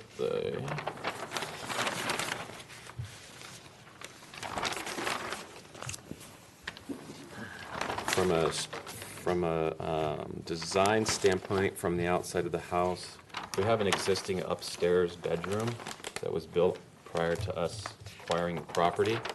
And the idea is aesthetically match from the street side to the front of that, to the front upstairs bedroom. So being on the street here, this is this kind of smaller upstairs bedroom with 3 windows. We have the garage as more of an A-frame with this small attic space and 2 windows to show kind of the compared, just so it's concurrent, I should say. That the style matches. Yeah, that they match, correct. So these are your pictures. That's the front of the house. And this is basically correct. So this is that. Correct. Okay. And this is the side. This is the back of the side of the house, correct? So that would be. No, it's on the. This would be on the yard side. So this view is this view. Yeah. So that view is the side of the current garage, where essentially this deck here, which is just kind of an outside viewing area from the upper attics, which is above, which would be above the new doors, but it's a little bit of an angle. I'm confused. This is this view, right? Correct. Yeah, okay. Correct. And this is The in the back. proposed new view, correct? Right. And that's the front.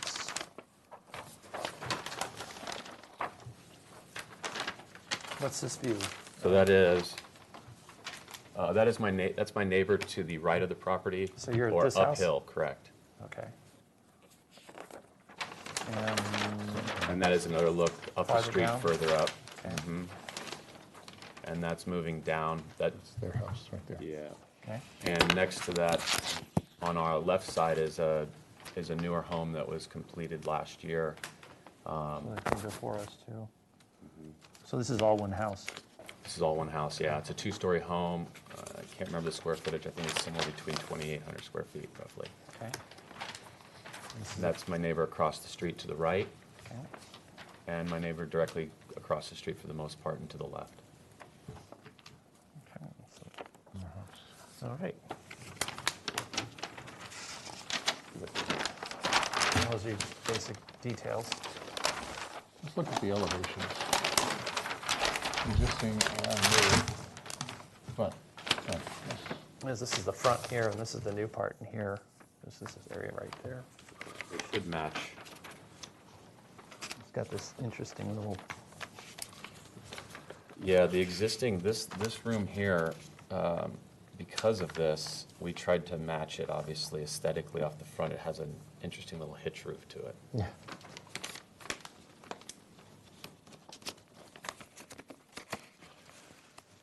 So your plate heights are both 8 feet? First floor and second floor? what's going to be in the existing garage, what's that's going to be? The existing garage What's it going to be in the is going to be future? a master or a granny flat, if you will. What's above?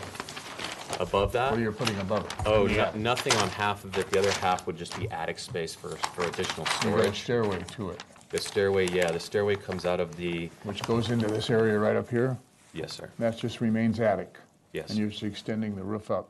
Extending the roof up, and so where the existing A-frame stops would be the attic space. Well, a little farther in front. Hold on, I haven't gotten to questions yet. Oh, sorry. Sorry. So okay, I'm sorry. So, I'm getting ahead of you. do we have any emails or?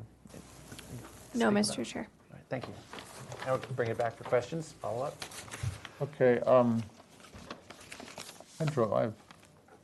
went by and looked at the house. I remember the house from looking at it when we did the house next door. Okay. I think the one thing that strikes me the most is the addition was put on there without this board, and it's not, Sure. Pretty. I didn't say it, you said it, but that's a good word for it. And to take something that's not pretty and then to copy it next, and to make something that's next door to it, or right next to it, that's not pretty, is not pretty. Well, that's a comment. Oh, okay, I'm sorry. Are you saying Yes, two it is. pretties don't? I'm asking a question. Do you think that two pretties make a right?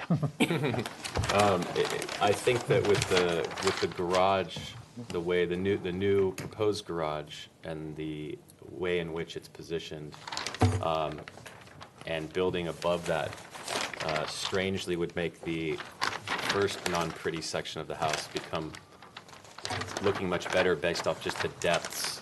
Well, difference.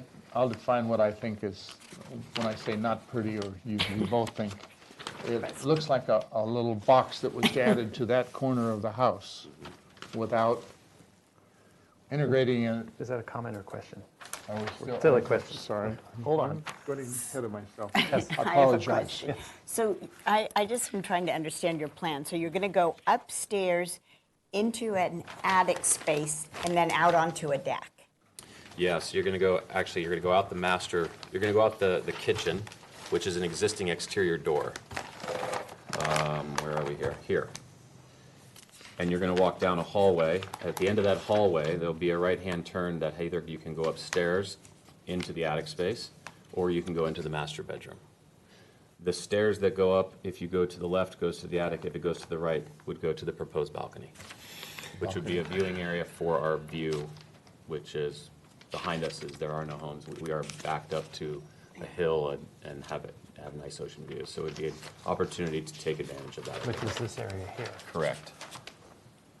Which is this whole area here. Right, so you'd be out, and here's the proposed deck, or balcony, I should say. Okay. Anyone else have any questions? Fred? Yeah, I do. Maybe I should come over there. Sure.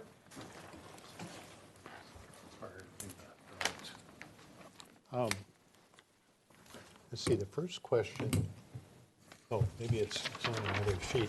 There is,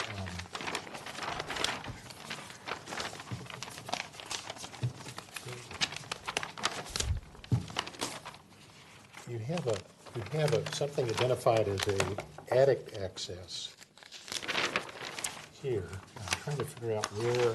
Yeah, there.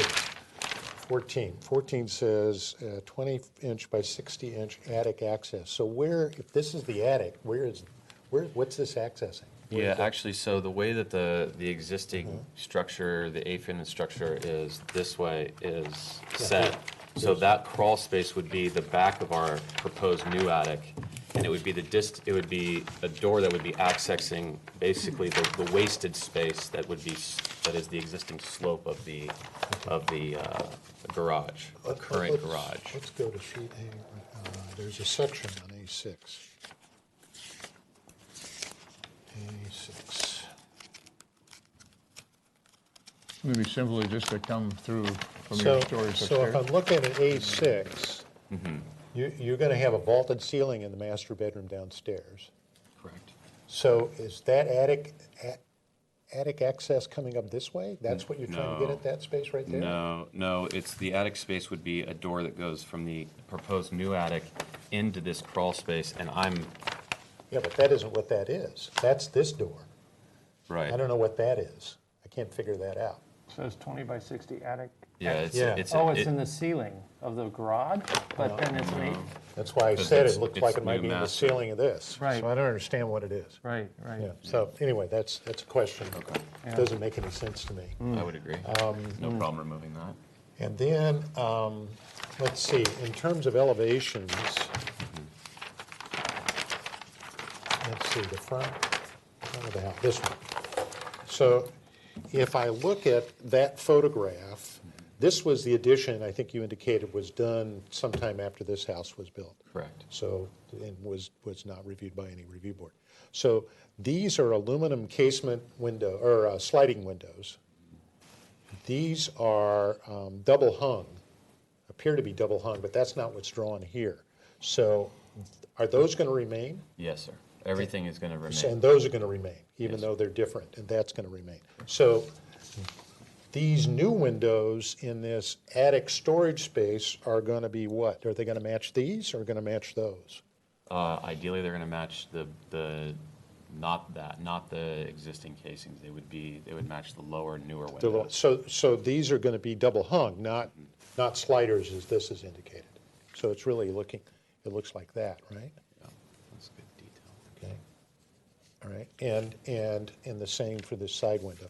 So then I'm a little bit confused as to why we're spending money on buying windows on an area that shows as a door, as a door and an upper storage attic space. It actually is a room. It's really a room that can be occupied for whatever reason, and that's okay. There's no law against that, but it doesn't. I think this is getting at to what Joe was and I'll save it for comments, but I was just trying to understand what these windows stay the same, correct? Correct. So those also appear to be double hung, or at least have a horizontal mullion in the doors, and the front door stays the same. Correct. And then the garage door, is that going to be similar garage door, or is this going to be a new style garage door? The plans were to keep it the same, to keep it similar. So you might take that door and put it here? Correct. Okay. And then on the side, this pitch, it's hard to tell because it's not labeled. Maybe, do you have a roof plan? Is there a roof plan? There should be.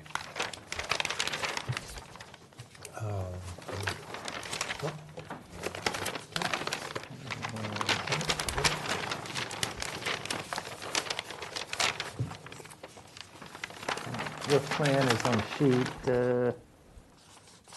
A8. A8, okay. So this is the new, that's the new garage?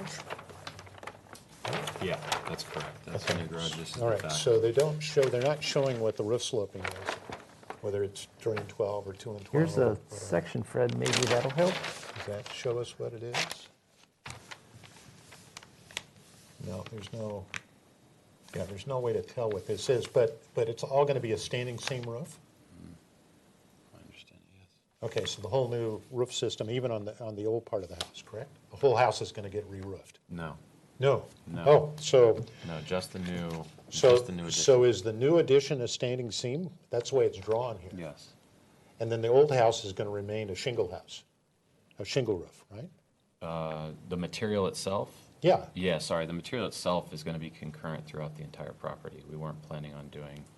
Okay, maybe I'm misreading this then. Let's go back to. My understanding is it's all composite. Let's go back to the elevation. I just want to make sure I'm reading this right. Okay, so this appears to be 7. What's 7 now? Yeah, Composition roof. composition. Okay, so if I go to this one here, 9. Composition. Okay, so there is no stand. What we're looking at is joist. Oh, sorry. Okay, and then these 2 windows are where? Those are already existing. Those are looking down the hill towards the lower neighbor. That's on this side. Right. Yes, sir. Okay. And we don't probably have a picture of that, right? We Probably not. No, maybe. picture of the neighbor's home, but not those Okay, windows. only because that doesn't look right. I don't think you'd have a window going into your joist. Yeah, Probably not. it's close, but it's not going into it. Yes, so it's not. And then, this is the new railing. This cantilevers over this and those 2 doors that are coming off that hallway, correct? Correct. And then there's a new, appears to be a new windowed French door up here, going into that attic storage space? Yeah, single So door. that's a glass, to that's a piece of match. glass. Correct. Okay. All right, thank you. Okay. Any other questions? Why did you change, the new garage has a pitched roof on it. But you changed now you have a gable facing the road as opposed to the slope of the roof facing the road. Oh, because it's in the front, see how it looks? Yeah. Comes out We were trying to change the fact that the entire property looks just like a giant roof when you look at it. So to create the angle and create a new upstairs to look or match the existing upstairs and give it some dimension and give it a little bit more. I don't think the roof lines are appropriate for the neighborhood because they're so different. You've changed, you have some hit, you have some slightly sloped, you have some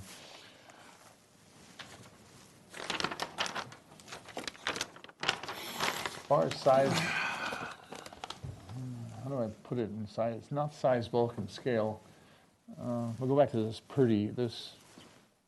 quote, pretty element that's sitting in the southwest corner of the second floor. I think to try to copy that, you've made a roof plan that just doesn't fit the neighborhood.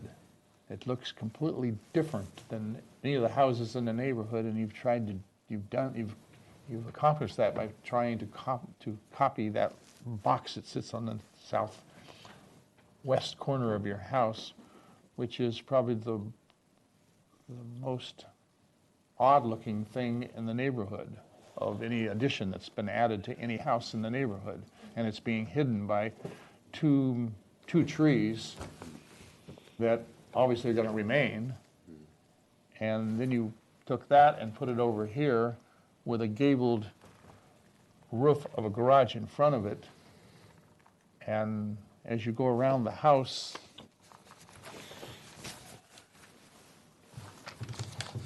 May I comment?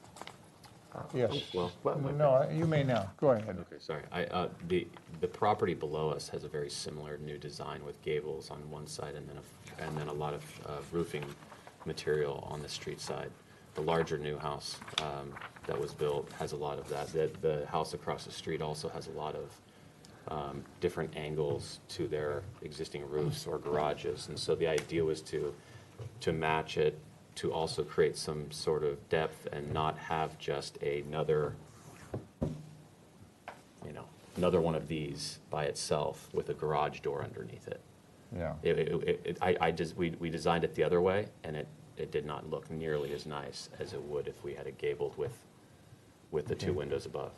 To use this as an example, all the roof lines in this house tie together because they are the same. You either have a gable with a gable that matches it, or a slope with a slope that matches it, and fascias, they all go around the house. As you follow around your house, everything is somebody help me here. Well, I have a comment. Okay, I do too. My comment is, and I want to help you, not that I'm saying it's pretty or not, but I think your direction is you're trying to make it look like it was not an addition, like it was all built at the same time. So you've got this unique roof system here, so he's replicating the unique roof system over here to keep the flow of the house, so it looks like it was all built at the same time.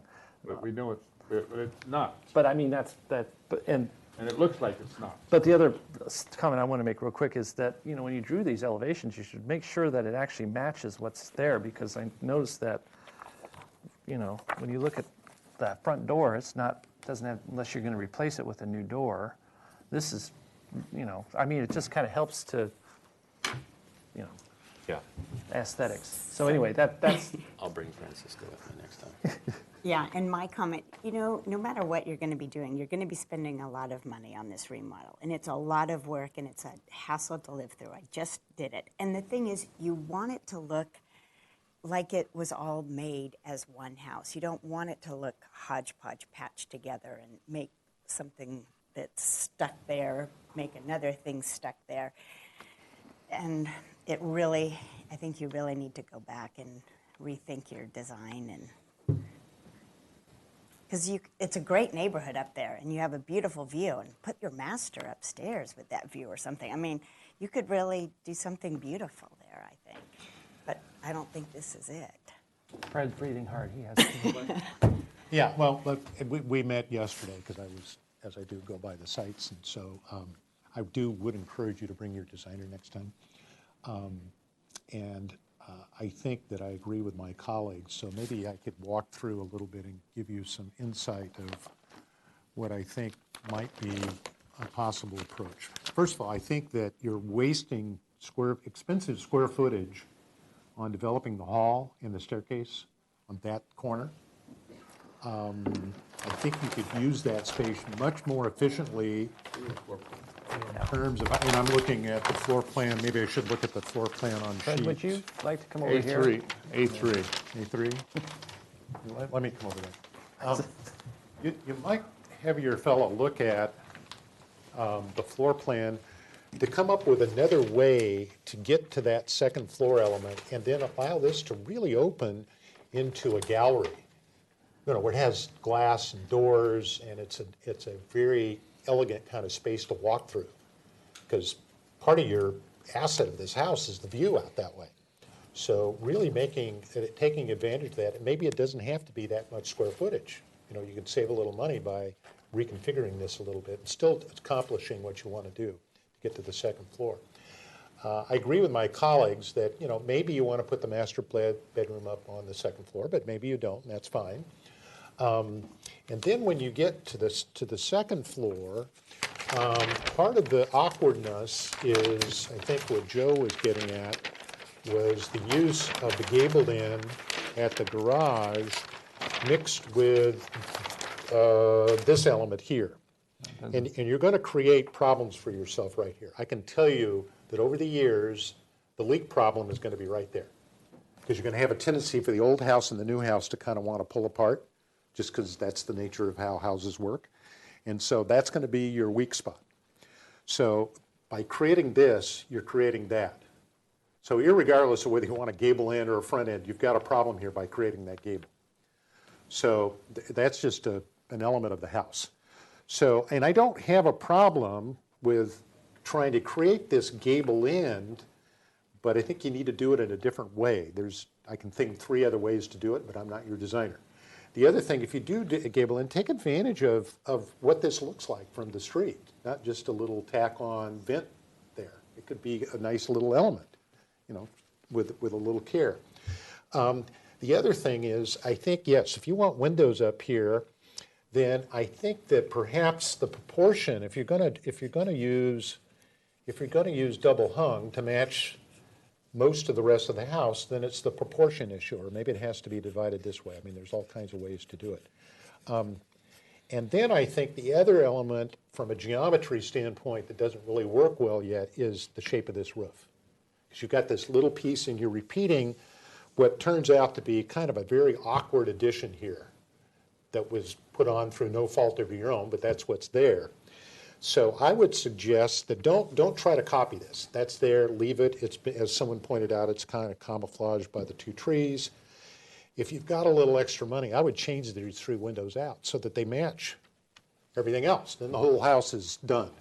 And I know, you know, each one of those windows is probably $800-900 or $1,000, but you know, it might be helpful to get that changed. The other advantage, the other thing that you might think about, since this already has a wood siding element, and I can't remember whether that's a board and bat. I think it's a board and bat, as I recall, looking at it yesterday. You might then incorporate that kind of siding to the addition over here. Maybe keep the stucco on the garage on the bottom, and then do the board and bat, 12-inch board and bat on the second floor element, so that it kind of picks up with that a little bit. But I think that you have an opportunity to reshape this roof, one that might give you more space in that other room upstairs, you can call it a room, and shape the house much better. So the geometry really works. So I think with some work, you can kind of get where you want to go, but I think we need to have your designer in here so he can hear us. Okay? Those are my comments. Thank you. I think doesn't the porch go, oh yeah, the roof goes across all the way across to the south end of the house. What you've done is you take that roof off, and now your whole eye goes all the way up that second story, and you incorporated that pretty looking second story into the first story, and it just doesn't fit. There's a line missing that goes like With the amount of money that you're spending doing all this, Yeah. I would put a new roof on, you know, and change the design of that to make it fit and make it look like it's part of the house rather than an appendage that was added on 50 years after the house was built, or 30 years after the house was built. And then if you want to copy something that really looks nice, that's part of the house, then put it over here. But don't copy something that you've already, and you agree with me that it's not pretty. Mr. Chair? Yes. I might also bring up, you know, we do see houses from time to time that have different elements that appear to have added at different points. Yeah. And in some cases, that was done on purpose. Right. I remember doing a brand new home from the ground up in Paso Robles several years ago, but we made the whole house look like it was built in different periods of time. We had a Spanish stucco element, we had a board and bat element, we had a clapboard element, but I was doing it for a client who was a Disney Imagineer. Oh. And they actually had the Imagineer crew come in and put all the final fall finishes on it. So it was done purposely to look like it had been built over generations. This house wouldn't have that same history given the fact that when all those homes were built on that set of streets. So I agree with my colleagues. Trying to get it to look solidified is going to be probably a much better approach, and I think you'll be much more satisfied when it's done. Yeah, and like you said, there's a roof element. Your person is not drafting the accurate look of because you want to romance us, you know. So anyway. I think your designer, bring your designer in, because I think with his help, I mean, if he's a good designer, he'll agree with some of the things that we're saying, and taking into effect, and with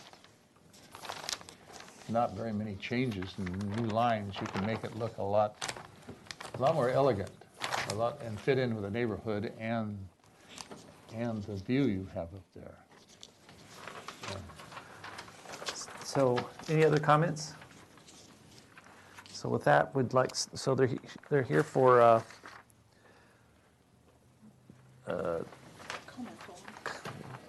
new item, this is concept review, right? So they're here for comments only. Someone like to make a motion? I'll move to make a motion. Yes. We would encourage the applicant to study the following items. One is explore a reconfiguration of the first floor plan on sheet, where am I? Third sheet. A3? A3, 1, 2, 3. It's okay. Study the first floor plan and reconsider a different configuration for the hall and second story staircase that might be more efficient and much more open to the exterior. That the applicant explore the upper story attic storage room in relationship to reconfiguring the roof geometry of that new second floor element. That we would encourage the applicant to have the designer restudy the exterior elevations as shown on sheet A10. That consideration be made to, one, correct the existing window configurations, fenestration openings, so that they match the photographs, and that we would encourage the owner to consider replacing the 3 windows on the original second floor addition to the home, so that all of the window fenestrations are the same.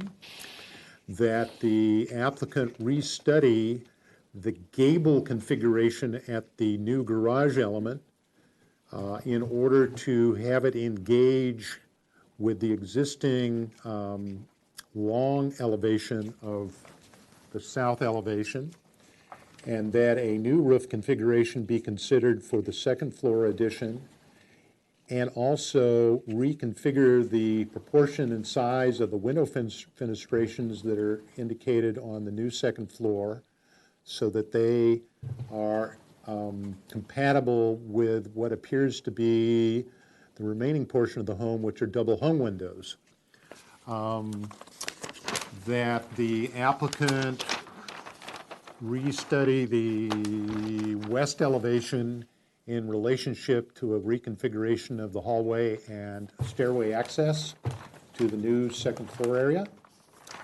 And that the applicant also reconsider and confirm new roofing material and fascia and gutter and downspout locations for new roof configurations as they proceed forward. And then we would encourage the applicant to bring in a cut sheet, propose new light fixtures and locations that are tentatively shown on the elevations, and that we would request that the designer make sure that he puts on the elevations and/or sections and/or roof plan the roof slope indications so that the board has a clearer understanding as to the slopes of proposed roofs and the existing roofs. And that's my motion. Thank you. Do I have a second? Second. Any discussion? All those in favor say aye. Aye. Aye. Opposed? Abstentions? The ayes have it. Good luck. Bring your designer in. Bring your Okay. If he's still on payroll. Okay, thank you. Okay. All right. Okay, our next project is 512 East Islay. If you could come forward, please.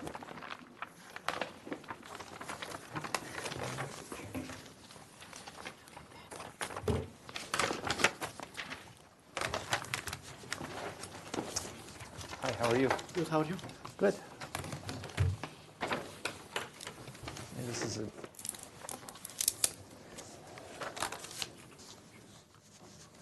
Oh, yeah. Okay, so this is coming back for project design approval. We have minutes from our, if you want to introduce yourself, and then I'll have Lisa go over the minutes. This one? Yeah. Whatever. Either one. Either one with the green light. One's light on, green light's on, that's all. Good afternoon, my name is Patricio Nava, and I'm representing the RICO owners on this property, Thank you. 512 Eastleigh. So Lisa, one of our minutes from our previous meeting? Yes, the motion was that the applicant continue to make an effort to reduce the square footage of the new addition. Number 2, the second floor addition shall be concentrated in the northerly half of the existing single-story footprint. 3, any further additions may be added to the basement, which would reduce the size, bulk, and scale, reduce the bulk, of the proposed additions. 4, return with the locations for the adjacent houses. Show windows to scale in order to determine any potential privacy issues. 5, applicant shall clearly identify any additions outlined in bold so the board can understand where the footprint of the existing house is versus any proposed additions. 6, identify existing vertical elements of the house that remain and any new vertical elements such as windows and doors. 7, show roof slope on the elevations. And 8, expand on site sections showing the location of the project in relation to the property line and neighbors. Thank you. Thank you. We'll Okay. go through our minutes and see how you address those. Okay. Well, I'll go with Sure. with the number here. First of all, continue to make effort to reduce. Can we go to next? Just want to show our. Let's see here. Okay, I'm just going to show you that. You guys, that this is the existing house. Okay. And we have been reducing the size, especially second floor, substantially. You see, in our first meeting, we reduced this whole part. Now we are reducing this little strip here, and it makes narrower the second floor. And I'm just showing that we already took out most on the second floor. Okay. Since the beginning. This was the first presentation. It's out the distance here. Then we come back with this second here. It's out, and we are here at this point, which Can I borrow your red pen? Yeah. So this is when you came initially. Yeah. They came out to here. Yeah. Then you reduced it to here. Yeah. And then it came back, now To it's to here. Exactly. Okay. And we are trying to work with everybody. Okay. And I think we are already to the minimum. Okay. And showing that, I'll go to the second floor plan, which now it's very basic, just 2 bedrooms with a bath. You see, you get through here, little hall, master bedroom, which was reduced substantially since the beginning, and then another bedroom, which is not too big. For my clients, it's small, but we are working just to make it work, which is just 10.6 by 11.3. And showing that, I'm gonna show this aerial view. For some reason, I've been hearing that our project is too big for the neighborhood. This is our project, this little house. I'm gonna use my red pen just to show where the second floor sits. This is part of the existing roof. What we are really adding is this little strip here on the whole site. And if we compare with the rest of the neighborhood, you see the size of this building. Now this, I'm showing just half of the size of this building, which is the neighborhood. This is huge. This is a single parcel with two even bigger footprints than mine. This is another single with two bigger. And I'm just gonna show you guys that our project is not big.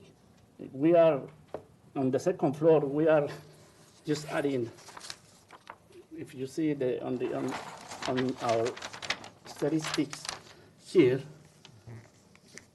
second floor addition is only 496.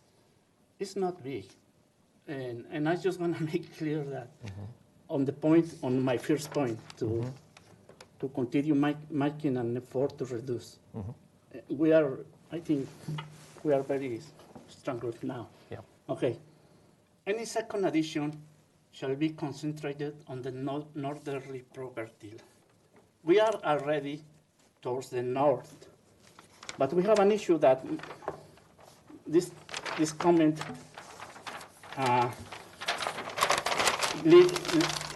leaves not too much room. If we push our building towards the northerly, we have issues with the solar axis. There's no way to go. Okay.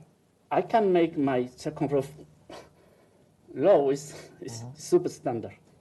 So that's the way I'm addressing that part. And any further additions on the basement, we don't have any further additions. We are reducing already, no more. Location of the adjacent houses, show windows, scale in order to see privacy. Okay, I'll go with my section.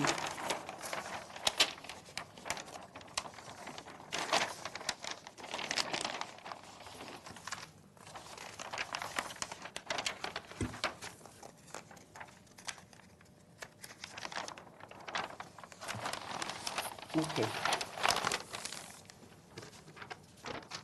The only literally window with privacy issues is on our east side, which is this window. What has been most of the time blocked by an AC, but when this project came out, they took out the AC just to argue, I guess. But you see this window, it's in relationship with the floor plan and with the side. I was asked to show the footprint of the house and the window in relationship. It's a 26-inch window, this one. And it doesn't really face our second addition. If you see this line here, it goes this. But obviously, if these people want to show like this, they're gonna see. So this whole part, you see, it's a blank wall. What's the issue? Another thing that I wanna face on that side, they already screened themselves with this huge bamboo tree. Another issue that I want to show that is not an issue because it's been there forever.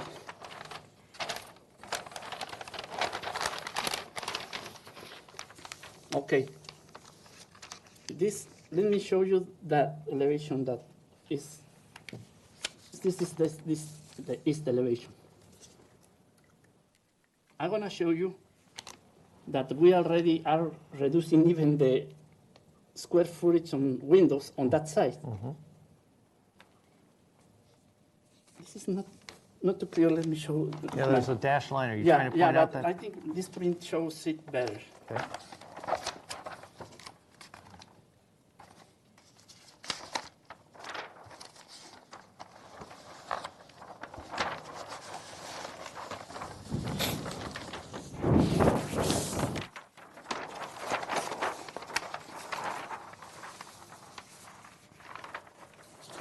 Okay. This is our existing, and existing. Compared with what now we are doing, is 1, 2, and 3. So, again, we are not really increasing our fenestration on that part of the first floor, which is the one showing at this direction. Okay. So I'll go to my next item. What is my right here? Well, here. Okay, that's one of the houses. That's literally the only adjacent house because, as I show on my sections, for privacy issues,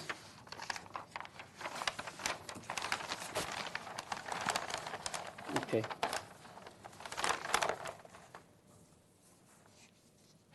This is the only issue with privacy. Why? Because this is the street. And on this one, I'm going to show you on our section of the street.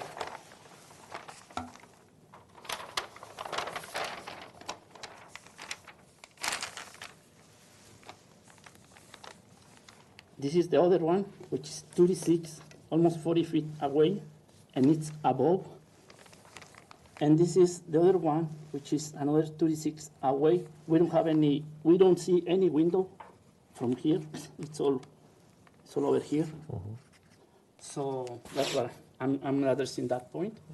That shows my sections of the adjacent buildings. And identify vertical elements. We'll go to these elevations. I was asked to show what's new, what's existing, and that's what I'm showing. This is the west elevation, and everything is existing except this little part here. I'm showing existing, and this is an existing garage. Then there is a door here that is relocated here. And that's on the west. The south elevation, again, literally the only portion that is added here, this view go here. I'm sorry. It's this little portion, which is now quite smaller than the beginning. And all existing windows, existing. This is existing. This is the new windows that we are adding on the first floor, 170 square feet, which is decent. And then we go to the south. The south, literally everything is existing, except we are, again, we have a door here that we are removing. Again, if it's a privacy issue, we don't see the neighbor now more on this area. And again, our addition concentrates just on this little portion here. And on the back, well, we added already this. This is the existing, and this portion is the new. Okay. The seventh item is to show roof slope. Everything is here. We have a 4 and 12, 4 and 12. This 612 is trying to match with the garage, and this 4 and 12 allow us to reduce the height and also to go with our south elevation, which is here, and we are matching this 412 with this element and continue here. And that's slope elevations. Okay. And item 8, expand on site sections showing the location of the project in relationship with the proper line of the neighborhood, which is this whole thing. Again, if you see, I'm going to mark just the addition to the existing roof line. You see the distance here to here. Fred made a comment that we might work this roof line trying to go with this line. That's what we did. We used to have roof gable here, and now we are trying to go smooth with the elevation. And the distance really, the increase on height from the existing is really, again, I cannot make my second floor less than the standard. And I don't know where I have it. I have that number maybe on the elevation.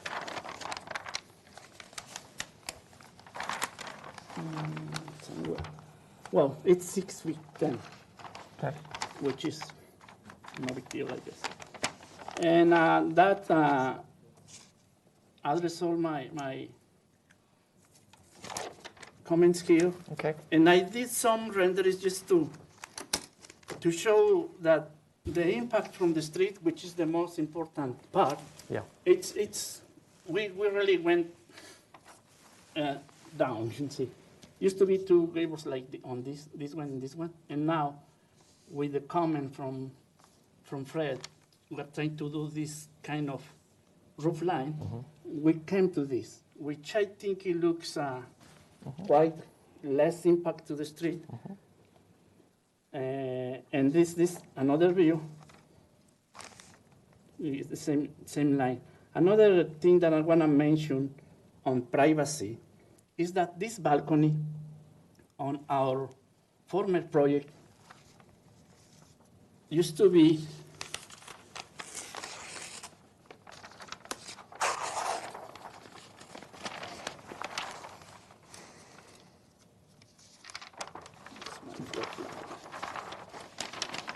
here.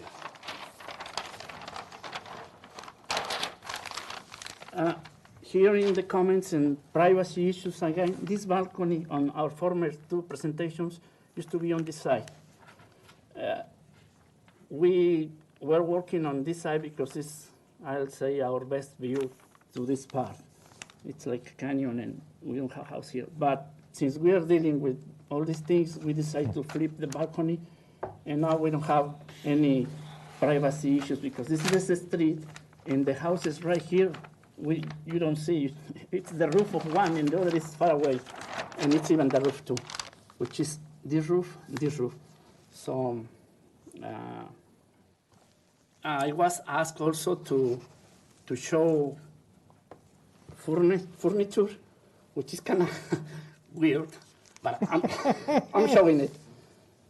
This is our first floor plan, showing that we have our kitchen, dining, living. This is my downstairs bathroom, and the other bedroom here. Got the bathroom dark. Yeah, that's, I didn't switch the light. And this is first floor, which is a very small house. Yeah. And our second floor, which became even smaller, is our two bedrooms. You come to the hall, one bedroom, bath, the master, which is not really a master because it was reduced, but it's still nice, I guess. That's the master, the balcony, and the master bathroom. So, and our FAR went also down to 70%, which is I think we are on our limits. All right, thank you. Yeah. So that's your presentation? Yes. Thank you very much. All right, great. So we're going to bring it back. We got several comments. We got some emails. Let's see, let me quickly go through the emails. We got an email from Bill Beach. I live on 744 Olive Avenue, which is on the eastern boundary of 512 East Aislay. My wife and I have lived on our property for almost 30 years. We'd like to thank the board for their efforts. This is our third hearing. We only minor changes this time around. Our opposition to the project remains. It is still large, looming, monolithic mass, overpowers substandard lot. It's out of character with the neighborhood. Very little substance has changed. The proposed first floor extension is still being pushed out to 7 feet from the eastern property line. This is so-called first floor, but because of the slope, it lines up directly to our second-story bedroom window. The proposed second story is tower up over that. The only change I can see from last November is the second-story addition is narrower by 1 foot 5 inches. Setback is 10 feet instead of 9. The height remains at almost 29 feet. I would just ask the board to compare your past comments in November to what has been presented today. Any second floor addition shall be concentrated in the northern half of the existing footprint. We have spoken to the architect several times. All of them suggest there are better ways to accomplish their goals, ways that don't adversely affect the neighborhood.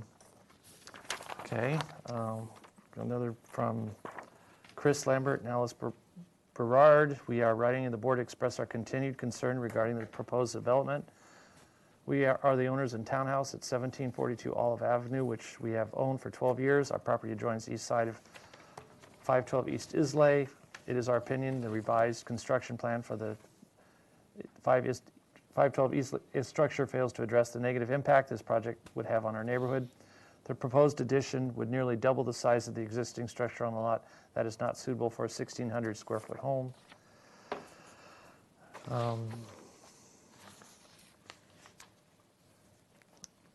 Then I guess the wife of Bill Beach, Daphne Page, my husband and I own 1744 Olive Avenue is one of our 2 townhouses directly behind. We have lived there for 29 plus years. Built in 1985, these 2 single-family residences located in a flag lot created a lot split. As a result of the lot split, the Islay properties, approximately 17 feet tall, include foundation, garage, are located 1 foot from our backyard property line. Our residence is located closest to the Islay residence of any of the surrounding buildings. While we understand and applaud the neighbors' desire to upgrade and improve their property, we question the design strategy that negatively impacts our neighbor. Proposed plans are inconsistent with the openness, character, the charm of the neighborhood. The structure, volume, size are inappropriate. Scale and form is nothing to minimize the visual appearance of the overall height. Structure, 4-bedroom, 29-foot tall structure, massed into a single quadrant on the site does nothing to enhance the appearance of the neighborhood. Plans do not respect, complement or consider private use or views areas immediate neighborhoods. Minimum setbacks have been followed. Recommended single-family board guidelines state avoid locating large 2-story masses at the sides of rear of adjacent single-family rear yards to help preserve privacy. Creates a vertical canyon effect. Increases the structure's appearance of bulk. Applicants seemingly have chosen to ignore recommendations of the single-family design board or good neighbor guidelines. Tips, recommendations, ignore neighbors in general. As longtime residents of Santa Barbara, and I value the unique charm and beauty of this wonderful city. And we thank the SFD board for their dedication to working to keeping Santa Barbara we love and cherish. Okay, those are our emails. I think we have speaker slips, so let's go to that. And you've all read the emails too, right? Okay. So I'm going to go to speaker slips. William Beach, would you like to come forward and speak? And I guess I read your email too, so. Yeah. I don't have too much more to say other than to thank you for your efforts in trying to preserve neighborhoods. Sure. You pretty much read my concerns there. When I looked at the new plans, pretty much felt like I was looking at the plans from the time before. Okay. Most of the changes are very minor in our eyes. The first floor new setback is only 7 feet from the property line.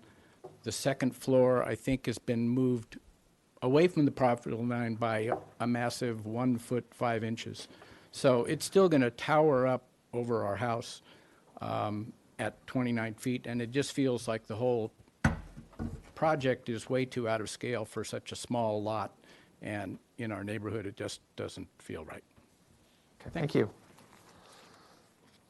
And Daphne Page? Hello. Since you read, I didn't know you were going to read the letter, so I don't have very much to say, except to say that the air conditioner was taken out of the window because we didn't need it. And secondly, we do have a bamboo hedge. It's taller than is required by the city. That is a living, breathing thing. It may not always be there. It could die. And it is our privacy shield. So if the city decides that I have to cut it back, or if it dies, we have a whole lot less property with the new addition. That's all. Thank you. All right, thank Thank you. you very much. Appreciate it. Thank you.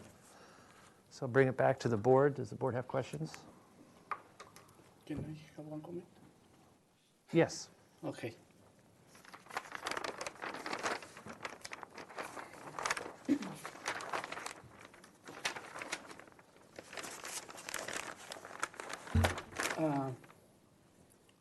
Mr. Rich, I guess, and his name is coming that this property is towering his property. You see this, his roof line? It's right here. Okay. See ours here? That's not true. Okay. All right. Thank you. So bring it back to the board again for questions. Who has questions? Fred? Yeah, these may be for staff. Remind me again, the building height limit for this zone is 30 feet? Is that correct? I believe it's 30 feet. Let me confirm that with you. Okay, thank you. And then I thought the applicant, the designer, shared with us a sketch of the solar access requirement for the northerly side of the site. Is that correct? Yeah, we have it. Yeah, you have it here. Go to that sheet. Yeah. Right here. So that's the line right there. So under our solar ordinance, that the spring line for that angle is dictated by the ordinance, correct? Yes. So you can't, irregardless of what we might feel, by code, you can't go in or beyond that line, correct? Impossible. Okay. Unless I make a little people house. Well, no, but I mean, essentially, you can't build anything past that line. No. Okay, so you're, the best I can read it from here, you're right up against that with the slope of that gabled roof, right? Exactly. Okay. And then, let's see. I think that was it. Those were my questions. Thank you. Jan? Joe? Any questions? Any? Seeing no questions, I don't have any questions. I think you went through our comments really well. Go to comments. Who has comments? Mr. Chair, I will have several comments, but I'm willing to make that part of the motion. Mr. Chair, I just want to confirm it is 30 feet maximum height Thank for you. R2 zone. And I do have some comments on the general neighborhood thing. Okay. Would you want me to make those now? Absolutely. Okay. Can we go to the photograph, that aerial photograph? That's very helpful. Thank you for providing that. One of the general comments I want to make, because there seems to be this concern about compatibility with the neighborhood. And this is part of my neighborhood. I walk here, or used to walk here quite often until my leg went haywire, but hopefully I'll get back to walking again. Notice I'm without a cane today, so that's an improvement. One of the things that's always bothered me about this block is that house right here. Yeah, I see. Because the vertical element is right up on the street, and that home was probably, I'm sure, approved when this board didn't exist. And so when one talks about vertical impact on a street scale, that house has a huge impact because it's just a blank sheet right up, Definitely. right up on Olive Street. The other building that has a big impact that I think, in hindsight, and this was probably approved years ago, that's not compatible with the neighborhood, in my view, is this building here. Because most of these homes, and we have friends that live over on this street and a couple houses over here, are board and bat, they're craftsman style, there's a lot of wood structures. The other interesting thing, if one looks at the photographs of the early Riviera didn't have all this landscaping. There were a scattering of oak trees, and on the water courses that came down the Riviera, there was sycamore, et cetera. So all of this stuff we see here was introduced by civilians in the late 1800s and into the early part of the last century. So the oak trees, however, are native to that area, and this oak tree here really does provide that scale issue that you need to provide for the streetscape. And I'm glad you pointed out the footprint, the impact of how this building touches the ground versus the other buildings that touch the ground. This is a very large footprint that touches the ground. That's a very large footprint. Even that home is a very large footprint. So are these. the impact of that structure in this neighborhood really does, in fact, in my view, is in fact compatible with the smaller elements of some of these other homes as you walk, particularly if you go up this street and then turn left and you start to go up that other walkway, which turns into a one-way. Really does speak to the scale of this neighborhood. So my view is that what you've proposed here does in fact meet the compatibility scale and size issue. One of the ones I always look at and think about is how the eye perceives scale. And sometimes I'll refer back to Main Street at Disneyland. If you think about Disney's ability to deal with scale on that viewpoint, and we're all very familiar of walking down Main Street, how he did that, he lowered the roofs and the second floors by 2/3. So the scale of those floors get lowered. And this is what we've asked you to do. You've actually lowered this thing down to a minimal livable space and allowed the volumes of the rooms up here to be absorbed up into the shape of the roof, which is a trick to allow us to reduce that. We had a home that we looked at on State Street up near my house, between State Street and on State Street between Quinto and Junipero on the cottage side of the street. And it was built on a lot that was split off after being years of just being a nice couple of big oak trees. And we had some neighbors who were equally as concerned about the scale and the size of this thing. And we really worked at the applicant and the designer to lower the roof heights, to lower the plate heights, to get that down. And I think if you go over and look at it today, it's a really good example of how this board has been able to work with applicants to keep the scale of these homes within reason of the neighborhood.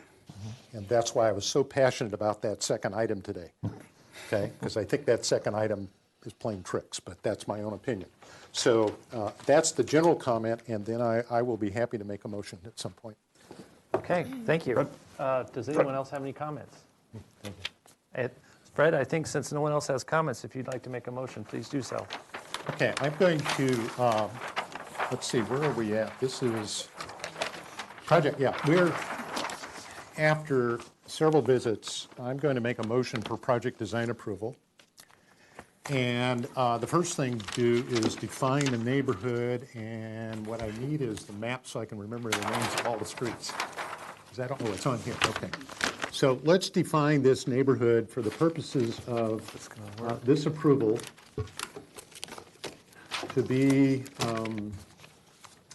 Laguna Street, East Pedregosa Street, up to, and I don't remember what the name of that little street that turns into the one-way. Prospect? Is that Prospect Avenue? Maybe Prospect. We'll have to, Mary, no, Prospect is below. When we get a map, maybe I can make sure I get the street names correct. Up to there, down to Arriaga Street. So we looked at that as the neighborhood. The board would like to give this project design approval as defined by that neighborhood with the following comments and requirements for project design approval. The general consistency and appearance is compatible with the neighborhood in the fact that it uses materials in a fashion that are similar to a majority of the homes in this neighborhood, with wood siding, board and bat, with a shingled roof, with horizontal elements and vertical elements, all of wood. That the placement of the house as indicated on sheet A1 on the site plan is appropriate, and it falls within all of the required setbacks and in fact exceeds distance between buildings by greater than 15 feet.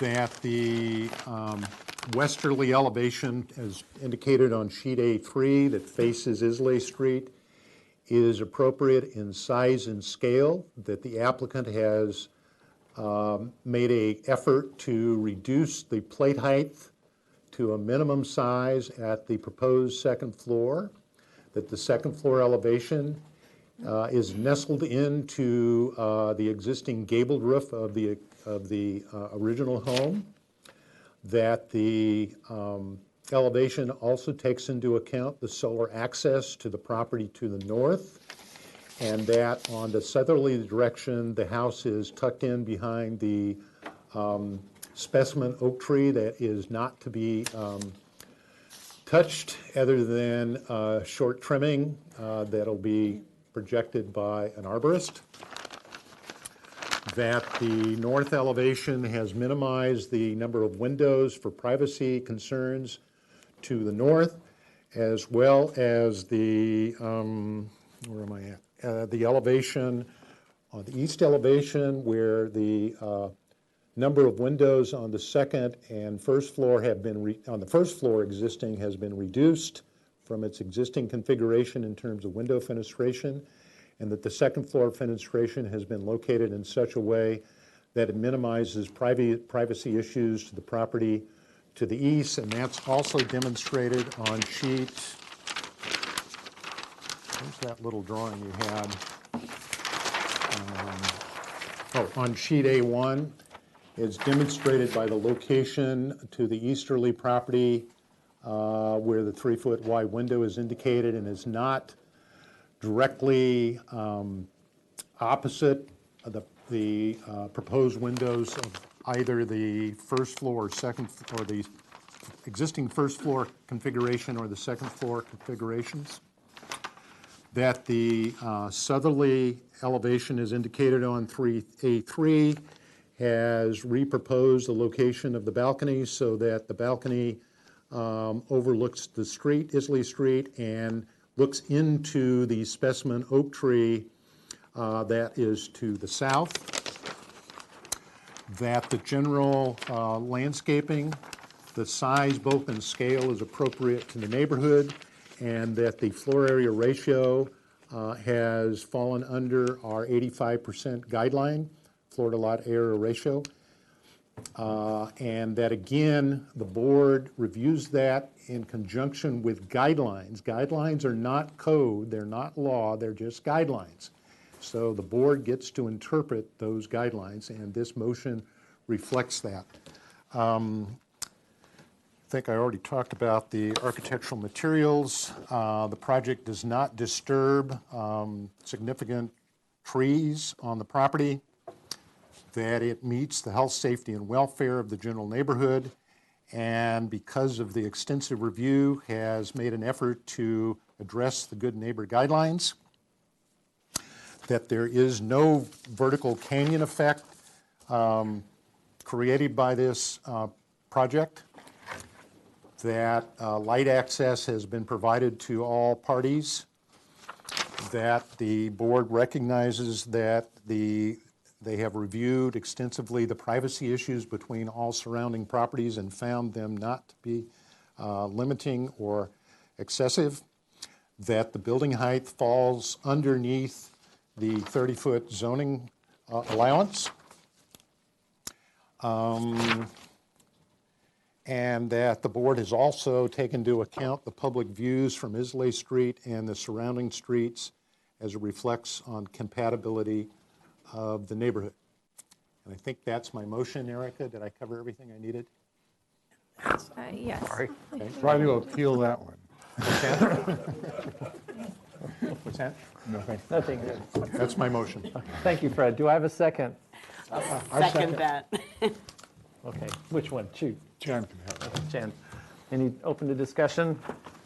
All right, all those in favor say aye. Aye. Oh, and whoops, well, you've already done the motion. I'll make a second motion because I think we didn't put it in the motion, Mary. Sure. That the final approval should return to the full board. That's a new motion. Does the seconder accept that? Yeah. All right, thank you. You have to take a vote on it. I will. All those in favor say aye. Aye.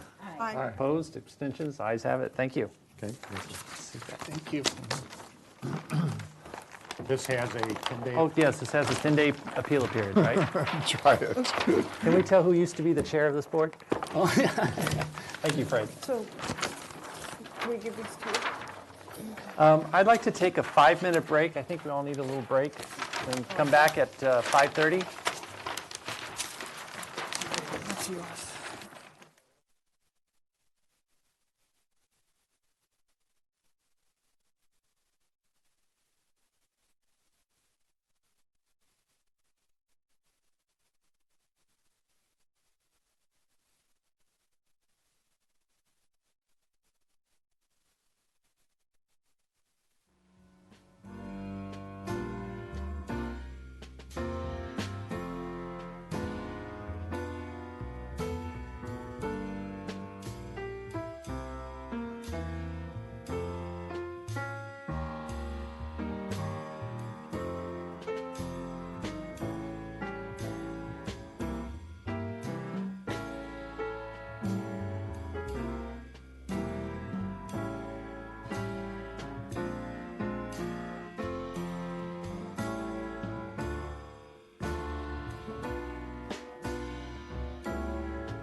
Let me I read think them. Dawn 'cause has some.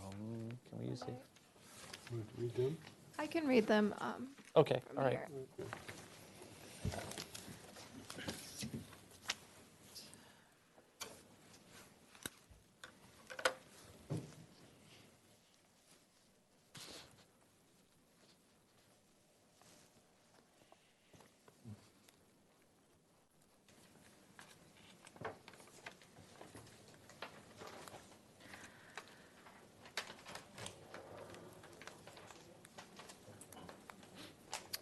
Okay, the motion was to continue indefinitely with comments. Provide a new approach to providing a residence on the site. The residence can be 2 stories. Provide appropriate building sections to ensure that any second floor height is minimized. The board will not support any request for modification for the open yard. The board requests that staff advise the board on the suitability of the open yard area within the setback area if proposed. Any outside decks from the home shall be kept 15 feet away from the property line in exercising the board's interpretation of the single-family design guidelines. No outside deck shall have a descending or an ascending staircase to it from the ground. The deck needs to be accessed from within the structure. Provide a complete conceptual landscape plan, including existing oak locations and the drip lines of the existing oaks. Any proposed oaks and drip lines need to be shown on a survey drawing. For any oaks that need to be removed, replacement oak locations need to be indicated on the site plan.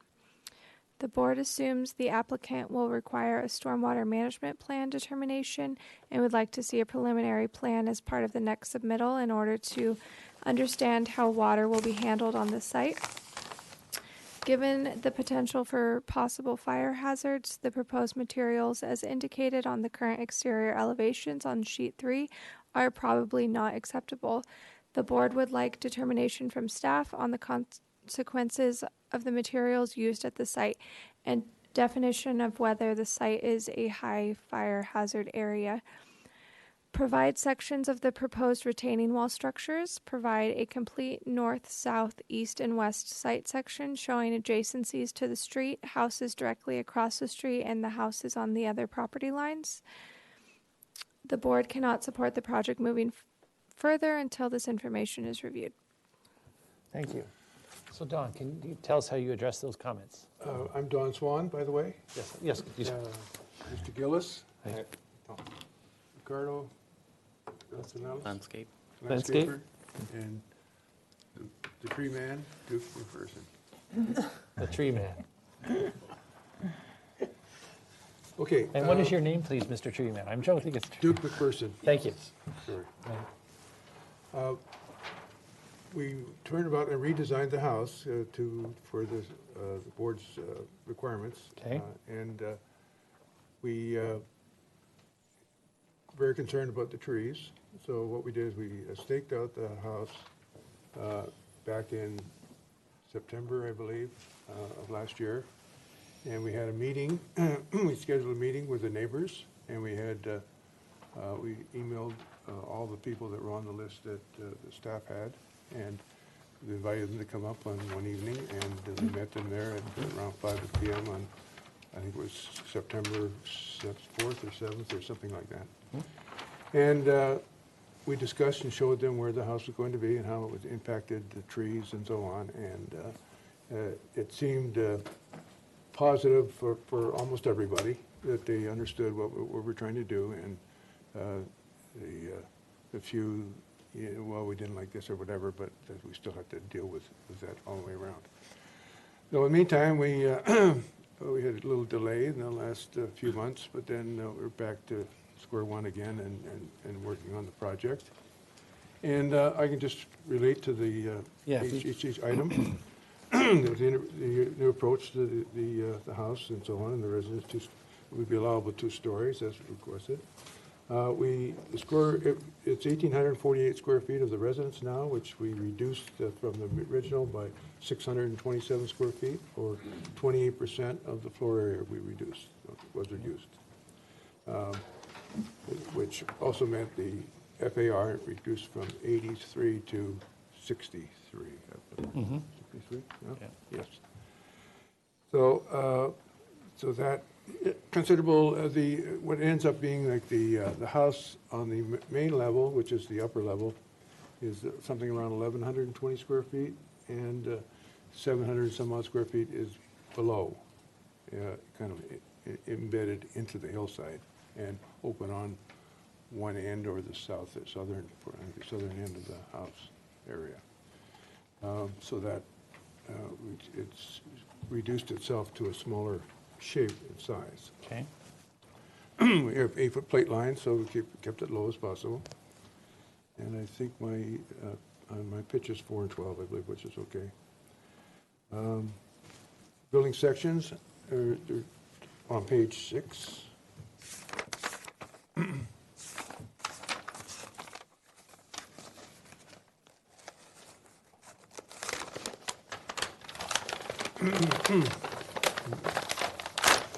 Basically, it just shows that how we're embedded into the hillside and onto the shape, the setbacks and so on. So, and the retaining walls that are set by where we come in contact with the grade. Mm-hmm. And so that's basically the sections we're going to do. Open yard areas, go back to this slide. We eliminated what we had problem having, so we end up with two. We split in 2 sections of open yard area allowed for the ordinance, and so we don't have any requirements of setbacks or reductions of open yard. Okay, and we still have more space if we needed it because it's going to be extended. Where am I now? Oh, open deck. We had a deck that was closed. Now the deck is at the rear of the house, and it's 20 foot. Where am I? Yeah, that's it. It's more than 20 feet to the property line now. It has no stairway to the south side. It has 2 steps off to grade because it's at the upper level now, and it's to grade into the rear yard area, so it doesn't affect anything at all. So there's no stairway. We have a landscape plan that'll be coming a little bit later, okay, that Ricardo's got going. And to deal with the oaks, again, when we get a little farther, Duke will explain what we do with the roots of the trees and how we protected them and so on.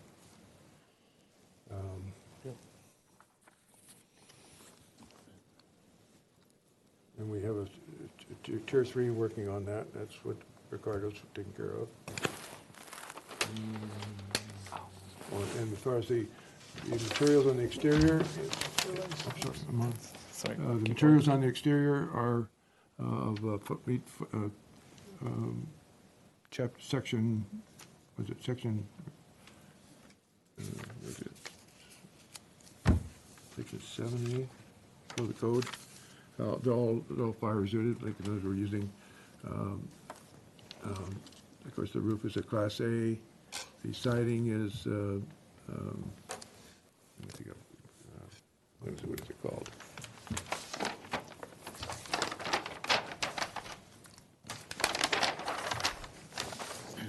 Hardy board, hardy shake.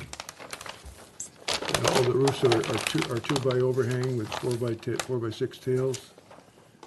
Meeting the code, or chapter 6, 7A, the code, and all the windows, temporary grades, and whatever it takes for that. So that's that takes care of that.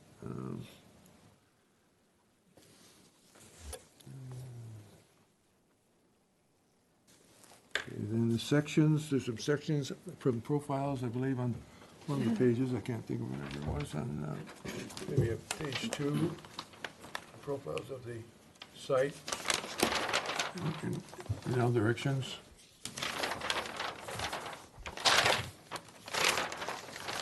There we go. Except the one I don't have is the one that is for the neighbors across the street. And where am I?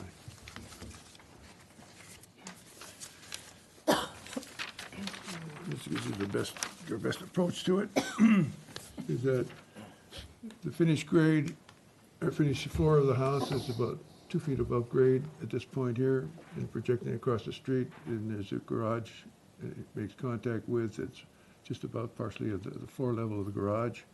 So the house directly across the street is probably the same level as our main floor.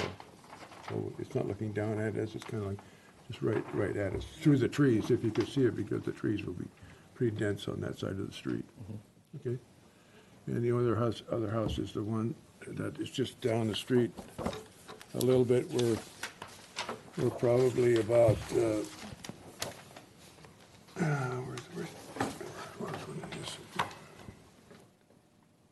this one here, this is opposite our garage, and it's probably this is about 4 feet higher than ours.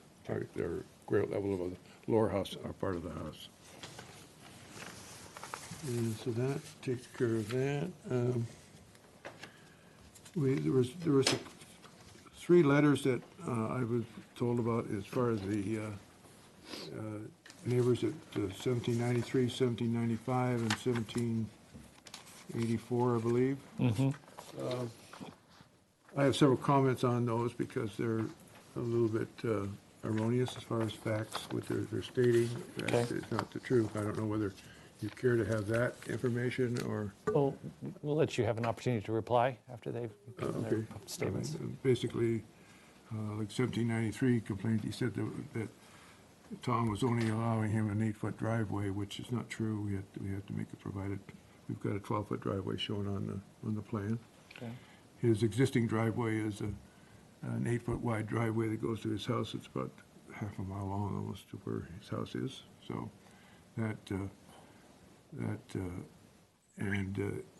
in talking with Jim Austin of Fire Department, he said that there's nothing that the fire department can do about changing his driveway to be a hard surface because it exists.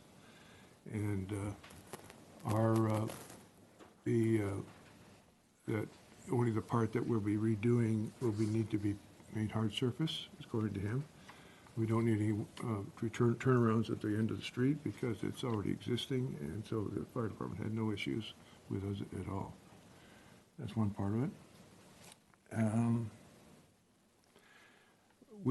There's a wall. You see some stone that's in the front yard. There was a permit issued several months ago that was for a wall to hold up the rear retain the slope behind the garage where that driveway is kind of relocated slightly, and that it's considered maybe up to almost a 4-foot high stone retaining wall, but since Tom has regraded that area, that it seems to be much less than that, and it's probably we'll probably be putting some kind of like a gravity stone effect on the slope to give it so that it won't erode. That's one plan there. Okay. So do you want to wait with the replies until we hear, because it's, okay. And then you can respond to them? Oh, okay. It'll make a little more sense. Yeah, okay. All right, fine. So. What else was there? Oh, in our response about the driveway, this basically is that where the existing driveway is this dotted line, this pair of dotted lines, that's the 8-foot wide existing driveway that crosses over through the middle of the property. And the process was that this wall is the one that we have a permit on. It's going to be issued, but we redirected that driveway. The easement of it is actually outside that, so it's not the whole easement. For this to be inside the easement, it's got to be over farther anyway. But we're letting it exist on Tom's property to make it workable without not having to make this wall cut into the slope any farther. So that's the part that we're moving. The slope is the driveway is moving from this line to this line, and that's the new paved area. Or the whole thing's paved, but the idea was of that. So that kind of relates of that driveway that's relocated because of the issues. Okay. Because of our situation, we're losing 3 trees. This was the one tree that was going to be removed for the house.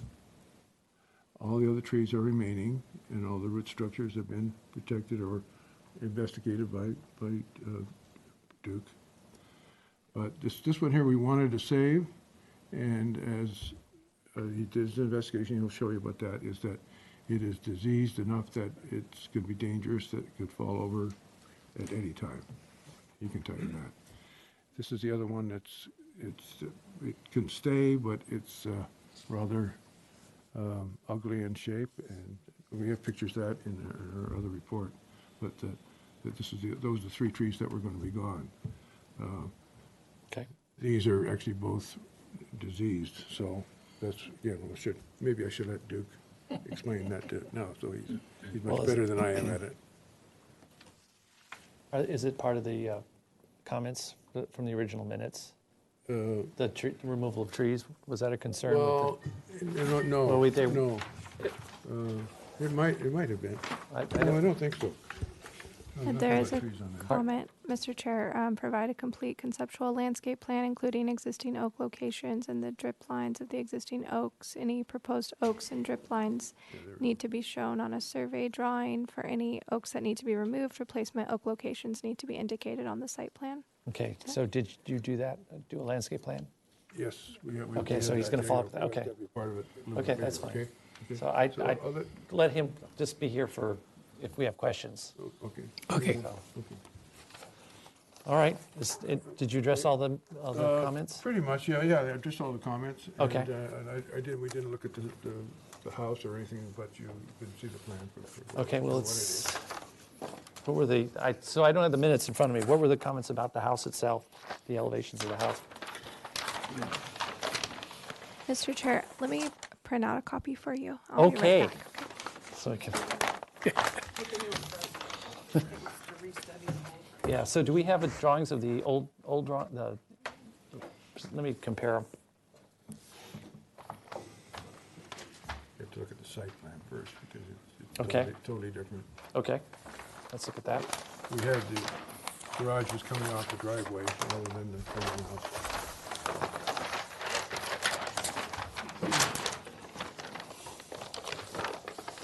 So, yeah, if you can print that, Erica, that'd be great. So here's, Originally, we were coming onto the driveway, and then that was where the garage was going you to were be. coming in through this That's way. correct. And what are you doing now? We were going off the street. Just That going was- straight that's off the what- street? That's what the consensus Okay, was. all right. on the board. And this one you had, That's where we had. you had a deck back, the so this deck. whole footprint has changed. Oh, yes, Okay, considerably, all right, well, that's just, yeah. and then these, so you don't have as many, you're not removing as many oaks either, it looks like, correct? Well, we weren't. We were only going to lose this one, and maybe that one. We weren't sure. But then we were going to use that. We're going to use that one. We're going to lose that one anyway. Because that's the diseased We're one. going to try to save one. Yeah, Okay. exactly. All right, So okay, so let's look at the elevations. So this is what you had originally proposed. there was a little misconception also that we were intended to using the fireproof or fire retardant materials. And But you're it using was- hardy It panel. was misinterpreted at the time when we brought it in. I didn't show it. But now I see what it is. Okay, so it looks like your roof structure is a little simpler, quite a bit. Yeah. And, okay.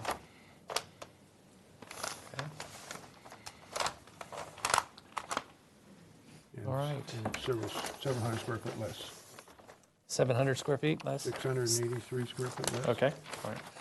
So I take it that's your presentation? Yes. Okay, so I'm going to. Well, except for landscape. Yeah, landscape, please. We have the plan. Do you have landscape plans?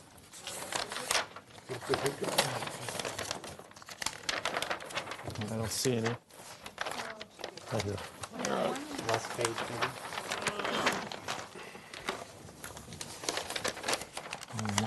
There we go. Okay, so conceptual landscape plan. We'll start at the driveway. The driveway is going to be a new permeable paving driveway. Take care of the stormwater management in that respect.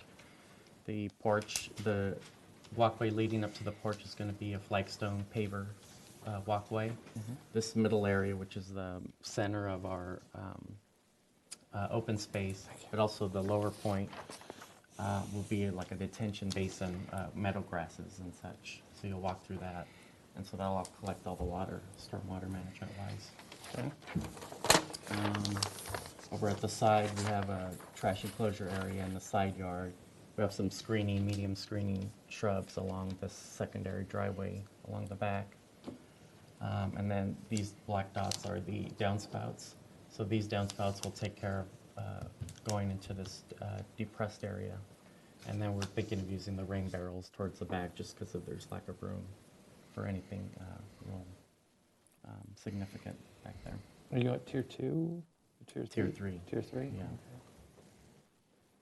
And then we have our plant list. This is just things we're thinking about right now. Okay. I think that's about it. And we have all the trees shown, and then I believe the first page has the actual drip lines on the survey plan. Okay, those are the locations. What are, no, wait, you ask questions. So there's your oak trees with the drip lines. Okay, great. Okay, any other presentation? Anything? Okay, I'm going to bring it back to the board, and we've got a couple emails. I want to got one from the Crookshank family. Feel that the grass lot is not keeping with the rest of the neighborhood. The design choice doesn't take into consideration the fire safety. They have a concern. The proposed size of the house is still larger than the rest of the homes located in the street. We do not support any zoning variances with regard to size changes or setbacks or floor ground ratios. We are concerned about the grading and drainage. From Barry McGill, hope I pronounced that right. Appreciate the agenda. Have a flagpole lot, and so I need Santa Barbara Fire access to my house. Currently, is in discussions with Tom. Is he planning to push the property line out to follow me 8-foot driveway? I believe the city of Santa Barbara requires a 16-foot access for fire trucks. Tom has already begun moving my driveway without my consent, and indeed commenced more work just this morning. This proposed driveway move affects the part of the hillside owned by the Holbrook, copied here. On his plans, I no longer leave reference to the existing driveway. First time I see intention of a build-a-block wall. Neither the Holbrooks and I have given consent to either amend the easement or allow Tom Giles to move any driveway on the property belonging to the Holbrooks. I've got another letter from Russell J. Schmidt and Sally J. Holbrook. So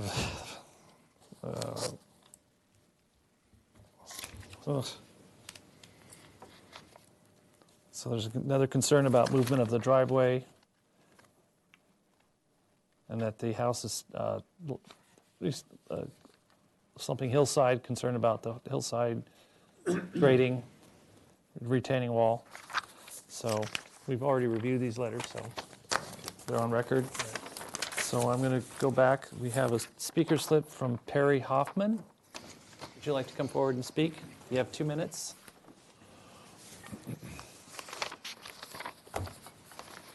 I was here at the other meeting in May, and I just want to remind you that the average house size on our street is about 1,200 square feet. So reducing the house by 600 square feet seems like nothing to me. If you look at the photographs they brought of the neighbors directly across from their lot, they're 1,200 square feet houses. That's pretty much my main concern. Also, the trees, originally it was going to be 2 trees, and now it's going to be 3. And again, I think, like everybody else on the street, they need to comply to lot size per house size. That's all. Thank you. Thank you. All right, bring it back to the board. I didn't get any more comments or emails since No, Mr. Chair. Thank you. So I'm going to bring it back to the board for questions. Who has questions? Are there definite easement lines where? Yes.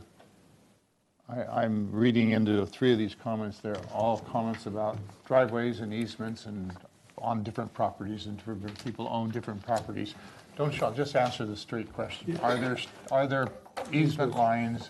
Yes. And those easements should be observed and followed? But they haven't been for 80 years. They haven't been. What is the, I'm sorry, I don't know the law about. Mr. Chair. Yes, Fred, please. Let's read the purpose of this board before we get into this. I was getting there, Fred. Thank you, Fred. Let me get here. Maybe this will help you, Jim.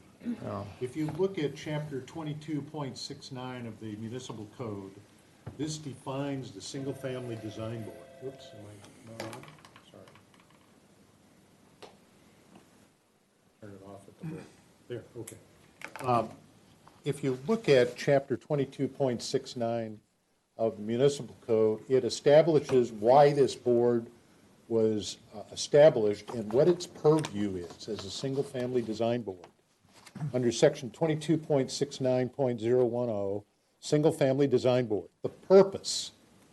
A single-family design board is hereby created and established by the city to promote the general public welfare, protect and preserve the city's natural and historical charm, and enhance the city's aesthetic appeal and beauty.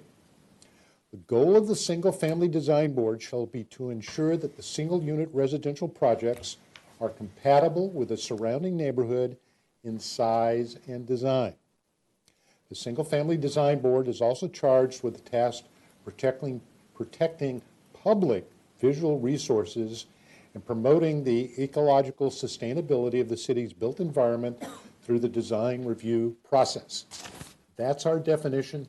That is our purview. So I would encourage the staff to guide us on the fact that I understand that the issues of easements are not under the purview of this board.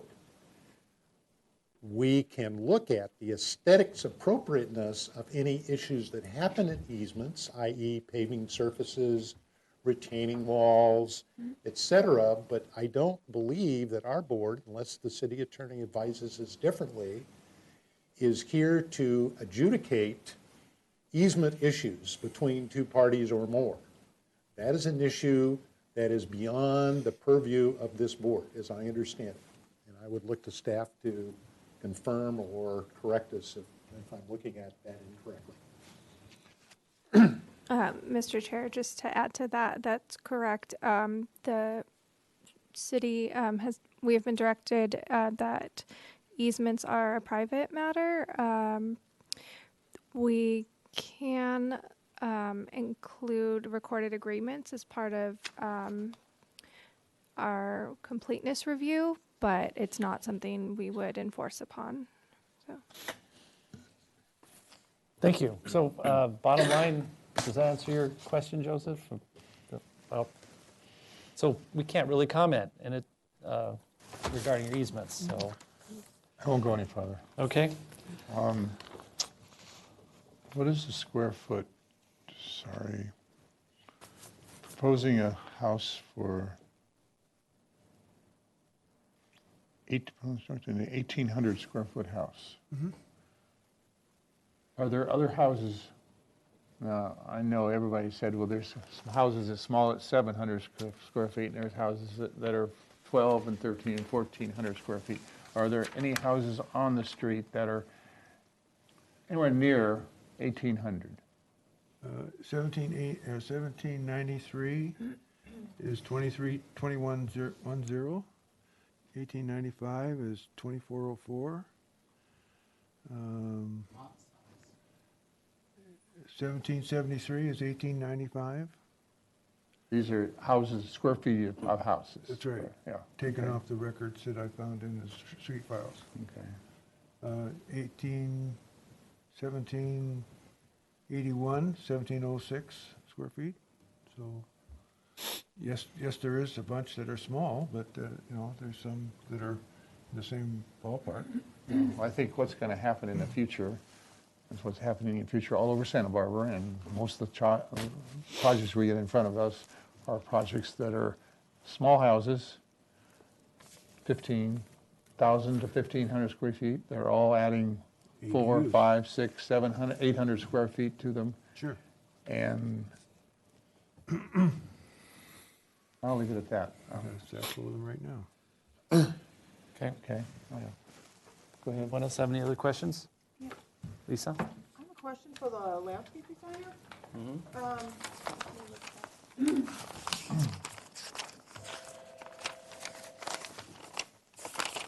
Where's your landscape plan? Last sheet. There we go.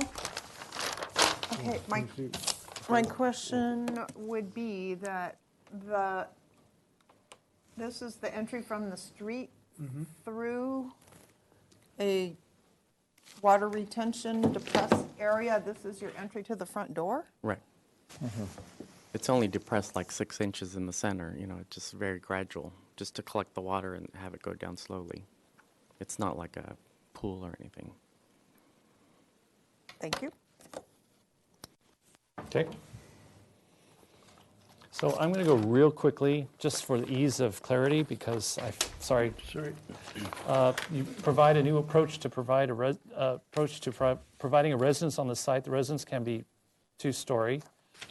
So we allowed that. Provide appropriate building sections, which you did. To make sure that the second floor heights are minimized. Looks like nothing is more than 8 feet. That's right. The board will not support any request for a modification for an open yard area, which you don't need. Solve that. The board requests the staff to advise board on the suitability of open yard area. Okay, that was handled. Any outside decks in the home shall be kept 15 feet away from the property line. You did that. More than 20? More than 20. No outside deck shall have a descending or ascending staircase to it or from, which you dealt with. Just 2 steps. off 2 the steps. staircase, yeah. Provide a complete conceptual landscape plan, which you did. Include existing oaks with locations and drip lines. Any proposed oaks and drip lines need to be shown on a survey drawing. For any oaks that need to be removed, replacement oaks need to be indicated on the site plan, which you did, correct? Yeah. The board assumes the applicant will require a stormwater management plan, Tier 3. Given the potential for possible fire hazards, the proposed materials as indicated on the current exterior elevation on sheet 3 are probably not acceptable. And that's now you've got the Hardy panel, right? Right. What was it before? It was, but we didn't we lost, it didn't get in the conversation. So Okay. That was just a comment. Okay. Provide sections of the proposed retaining wall structures. Did you do that? That's this, is Yeah, this? right, exactly. That's that and this, Right, right. okay, so you've done that. Right. Provide a complete north, south, east, and west site section showing adjacencies to the street, houses directly across the street, and the houses on the property lines. Did you do that? That's the profiles, and then I showed you that one picture showing that house across the street. What do we do with it? This one? This one kind of indicates, see where I'm trying to find where the house next door. This is the house below it. This is the house below it. Okay, and this is your house? Yeah. What sheet is that? Oh, Sheet 2? Sheet 2. That was going to be one of my questions. The profile is marked on the site plan, I believe, the direction of the profile. Right through here. And profile A, one, okay. And through this way. Great. And the one across the street was just where I had shown that photograph. We showed it in the photograph and the Great. height of the floor plan. So you basically addressed all our comments, so, all right, thank you. So those were my questions, comments. Anyone else have any? Yeah, I have several yes, questions. Fred, please. Okay. First of all, I was a little concerned when we got communication today, construction was going on at the site. So I went out this afternoon before the meeting and reviewed the site again. So I want to make sure I understood that. Based on the meeting, your last appearance, you had already indicated that you had pulled a separate grading permit, separate from this application. Is that correct? Correct. So the work that I see going on, I'm assuming is that's being done under the grading permit, correct? That's correct. Yeah. Okay. And so when I was out there this afternoon, on your sheet 1, you're indicating a retaining wall here. That's it. That's You probably need to show it on that, That's point right. to that or not. Right, right. This is not on the TV. So What I saw out there was burlap and tentative grading. Is that where that wall is going to go? Right. That's kind of what I saw. I didn't see a Yeah. wall yet, but I saw grading and Right, stakes. just, yeah, exactly, yeah. Yeah, so it's about 2 to 3 feet high. Or maybe less, it Yeah, depends on. so, the- so yeah. that's where that's indicate where that is. That's correct, Okay. yeah. And then, so the work going on out there has a permit. Yes. Okay. Then I also saw a sign, and this maybe is a question to the staff. There's another separate yellow sign out at the site for, let's see, I made a note of that somewhere. For, I think it's 1795. Oh, yeah, that's the. Who is that? Collenbrook or whatever the Okay, name is. and is that a project that's going to come to, or did we review it, or is that coming to us, or is that a building permit, or, I'm asking staff. Do we know? Board Member Sweeney, I believe the board has reviewed 1795 Calle Poniente, but I can look it up Oh, right now. that's up on the hill. Yeah. Okay, gotcha, Yeah, okay. yeah. I couldn't remember. Okay, and then, next question is, you have divided your open yard area, Yes. a sheet on one, into two separate pieces, and I just can't remember, and this is a staff question. Yeah. Is that okay? I'm sorry. The 1,200 square feet gets divided in two areas? Oh, the open yard? Yes, That's okay. That's okay. And is the open yard allowed in a setback? Yes, it is. Okay, thank you. And then the site sections, just so I understand, going to the sections we've asked you to provide. So if I'm looking at Profile A, the little building that's to the left of that section. Yes. That appears in the other, that's the current other house that has the garage down there? Neighbor, yeah. Yeah, that's down the hill. Correct. Okay, and then the Profile C, where is that? That's through the garage below. Through the garage below? Yeah. Okay, and then Profile B and D, They're going across the house. okay, I think I understand where those are. Okay, all right. And then on the fire width issue, you indicated you've already had this reviewed by the fire department.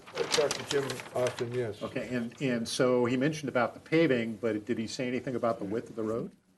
Well, the width of his road that exists Yeah. was illegal. Oh, and- okay. And material was illegal. Okay. But he says, I can't do anything about them from Tom's property line beyond.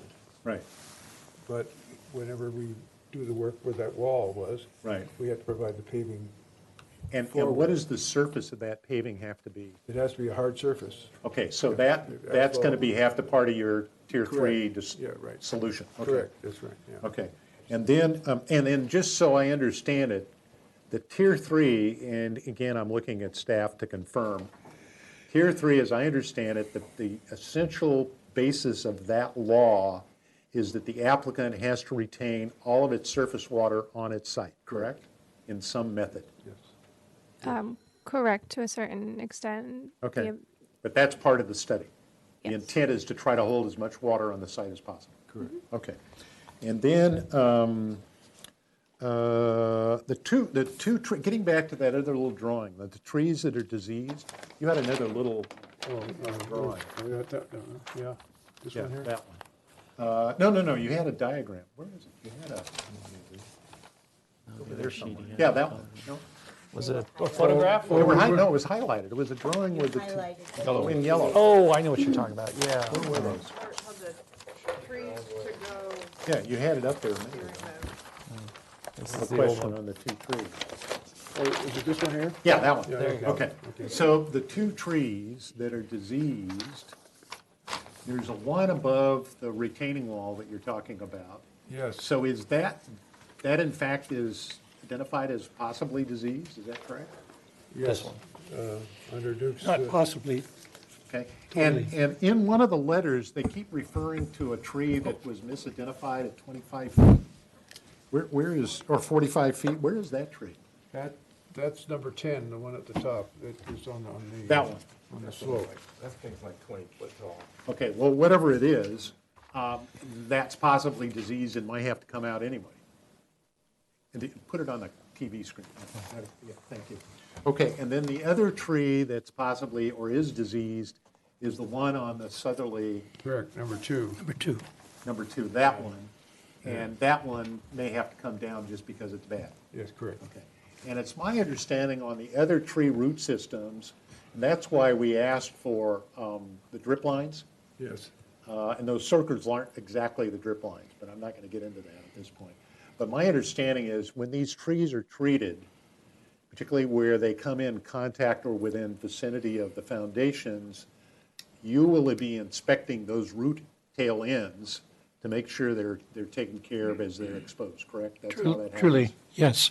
Okay. Maybe you could share how you actually deal with that. Well, if there are any roots 1 inch and larger in diameter, we just cut them clean, so there's not going to be, it'll inhibit decay back up the root itself. Okay. That's pretty much what you can only do. And there's only one tree that's going to be affected more than 20%. That's number 4. The others are insignificant, but, be keeping an eye on them. Okay. And then the other question I had was, and this is to my landscape colleagues at the other end of the table, the tentative planting plan that's been shown. One of the things you may want to address it when you get to your comments, whether or not the general approach is going to be acceptable to have those trees grow, because the site is so shaded, it doesn't get a lot of sunlight. So, they're going to make an effort to landscape, and hopefully whatever they propose will be successful. So that's just a question of have we got the right approach. And then, the house size. I noticed as I drove down the street again this afternoon, I've been up to this house 3-4 times now. There does, in fact, appear to be visually houses that have a much bigger size impact than what you're currently proposing, and it appears that most of them are on the right-hand side going down. So is that the list that you came up with a few minutes ago? There's a 2-story stucco. Was one a light blue one? Yes, the light blue one, correct. That's right. That's the biggest one. And that's in what square footage? What's that? Let's see, 1895. That's the address. Oh, no, yeah, 1895. No, it's 1773. And it's the 1895 is the square footage. Oh, it's a square footage. And then there's a larger white house that kind of has no significant landscape that's just down a little further. I didn't go all the way down. That's Okay, as I went. the right-hand side. Yeah. Yeah, there's a fairly visually looking big house. I don't know how big it is. Okay. That's my questions. Thank you. All right. I have a comment.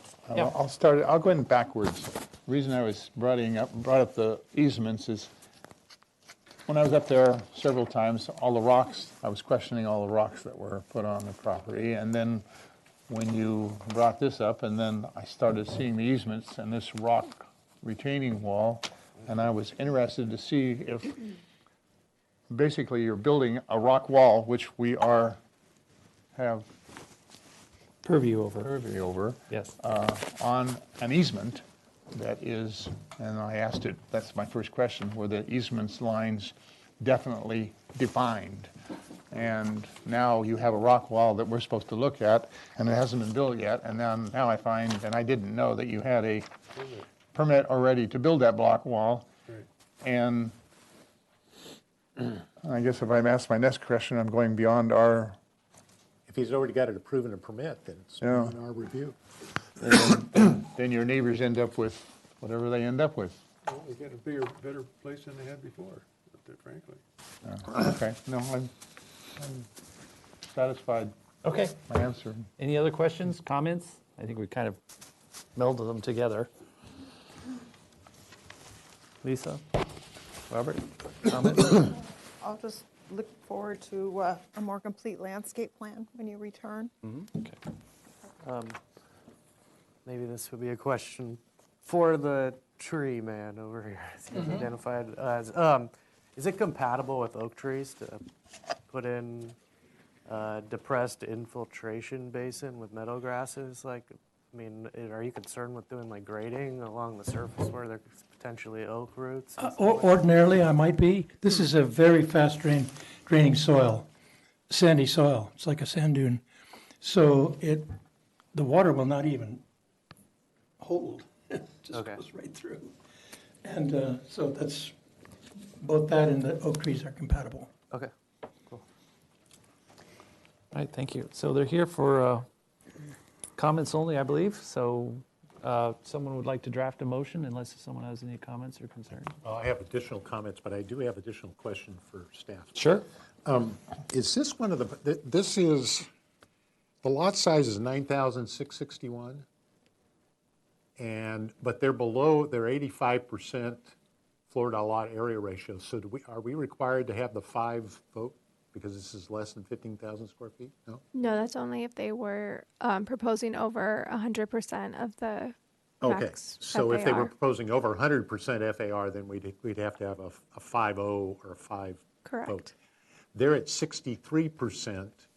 Our guideline says 85%, so they're well below that. Okay. Correct. Thank you. And then do I have comments? Yes, please. Yes, if you have comments. Absolutely. You want Joe? I have another question. Sure. Just my own. If we have a deck, and the deck is not over a building, the deck is over land, right? No, it's over a bedroom. Oh, it's over a bedroom? Yes. Okay, then okay, that answered my question. Okay. I was questioning why, why no stairway? Yeah, okay. I mean, a stairway from a lower part of the deck that goes from ground to ground to deck, but that is over a, Lower bedroom on the other side. it doesn't, I see a solid line across there, and I would, got it. I'll change it. Okay. So does anyone have any more comments? Yeah, Fred. Yeah, well, I have comments because this is now, do you want me to put them in the form of a motion? Well, is there any more comments before Fred makes this into a motion?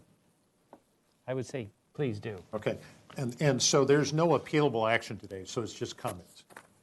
Correct, And Erica, if we're at a point where we believe this could receive project design approval, would we make that part of our comment today? You can include that in your comment, and then they will have to resubmit for the completeness review. All right, yeah, just so you all understand, we could ask you to come back and provide additional information, et cetera, or we can make comments that would guide you to a point where the next visit could be a actual motion on project design approval. So I'm going to provide a motion that would indicate that the board is at a point in this project where they would consider project design approval at its next appearance to the full board, that the plans as now indicated have provided a dramatic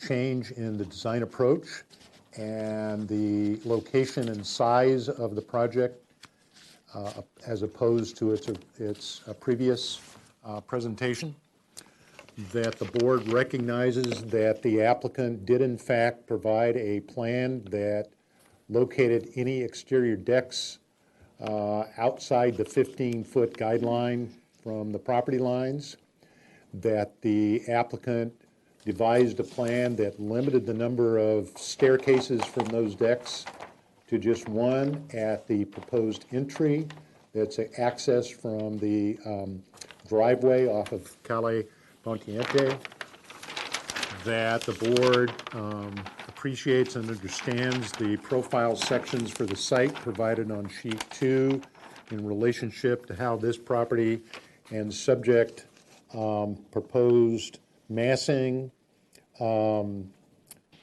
sits with regards to adjacent properties,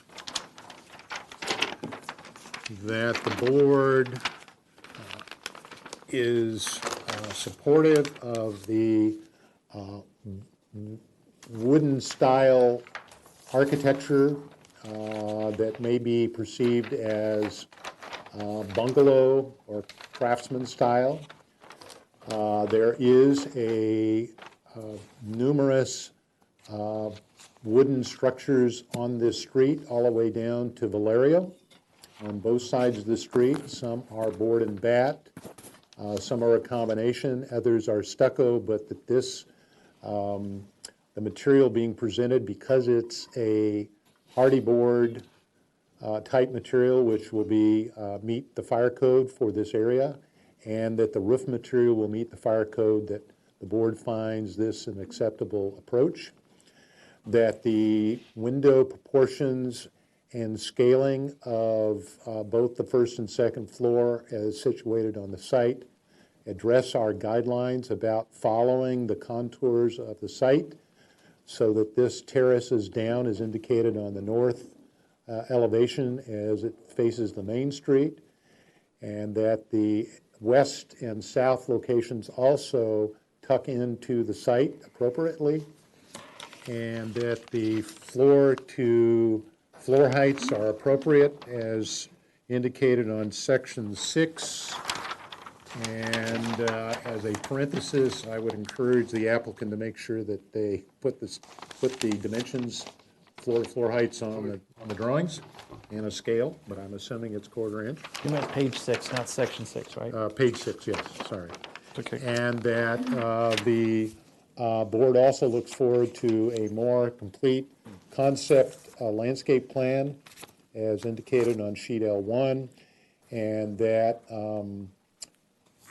we get clear indication that planting being proposed under this oaked site is appropriate, and that the plants proposed will survive the long-term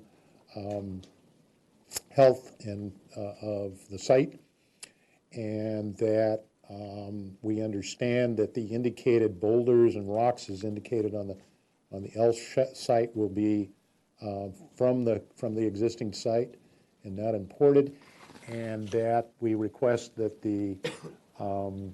when the applicant reappears, that they provide a preliminary Tier 3 plan so that we can understand where there may be any retention areas on the site, and that we get clarification on the amount of grading on the site so that we understand if there will be any import or export from the site as the project moves forward. And that's my motion. Thank you. All right. Joe seconds it. Any more discussion? All those in favor say aye. Aye. Aye. Opposed? Abstentions? The ayes have it. Thank you. Are they back to the full board? Or, Yeah, back to the full board. Yeah, I think I okay. said that at the beginning. Okay, okay, great. Very good. All right, thank you. Okay.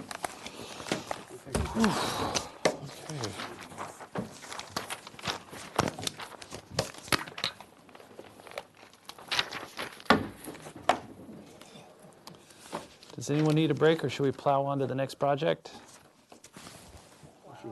Okay, we're going to. So the 1789 Kai Poniente, would you like to come forward? We just did that. Oh, good. We just did. 440 Northridge. Whew.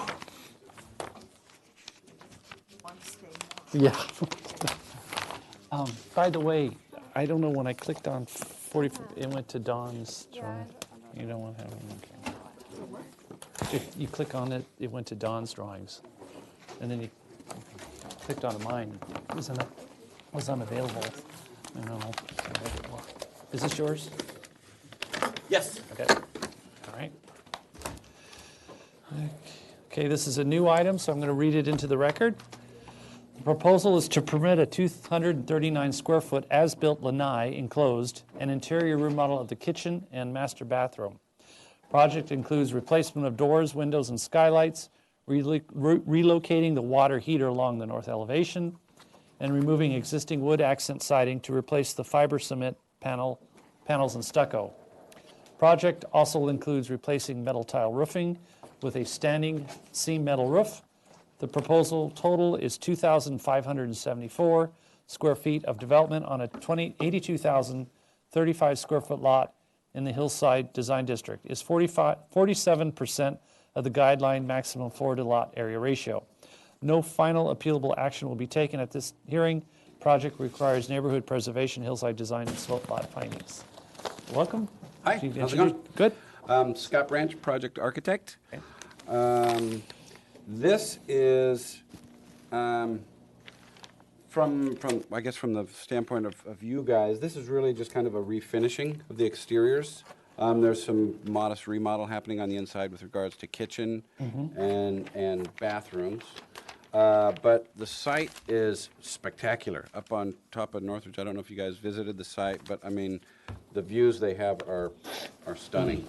They're not proposing to add any well, no, that's a lie. There's an as-built enclosed lanai on this that they are proposing to permit.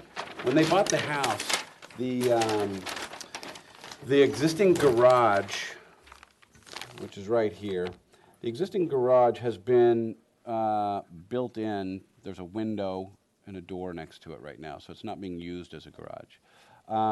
The original plans from the archives showed the original plan here on A2.1, this dining area, this entire thing was an outdoor lanai. And the brick walls out here came inside, and from the looks of it, that has been enclosed for well over 20, 30 years, something like that. So anyway, the owners that just bought the place, they have come in and want to spice it up and refurbish it, replace all the doors and windows, give it a contemporary feel. They're artists, and they've come up with a lot of great ideas here. One of the first things they're doing is they're going to return the garage back to its original state of being a garage. So we're going to put the garage door back, and then obviously we want to get this lanai, now dining room, actually permitted to be a part of the process. With the exception of that, the only exterior fenestration changes are as follows. The west elevation, with the remodel of the closet, is getting, when I get to the exterior elevations, this will make sense, but a narrow horizontal window is being put there. Along the north elevation, there were some kind of strange window configurations in these bathrooms with a strange trim and some wood siding. We're changing that and simplifying the fenestration of that. The rest of the windows are just really having the door or window being replaced within the opening, with the exception of the front door, which was a pair of wooden doors, and now it's going to be a single pivot door with a single light in it, offset asymmetrically. The biggest exterior change from a fenestration standpoint is the living room. The existing living room has, on sheet A2.1, you can see sort of how it's set up between the existing rafters. There's a fenestration pattern where you've got a sliding glass door and then two glass panels. With the views that I mentioned earlier, the owner was thinking, how cool would it be to actually open up more and see, reduce the amount of structure blocking that.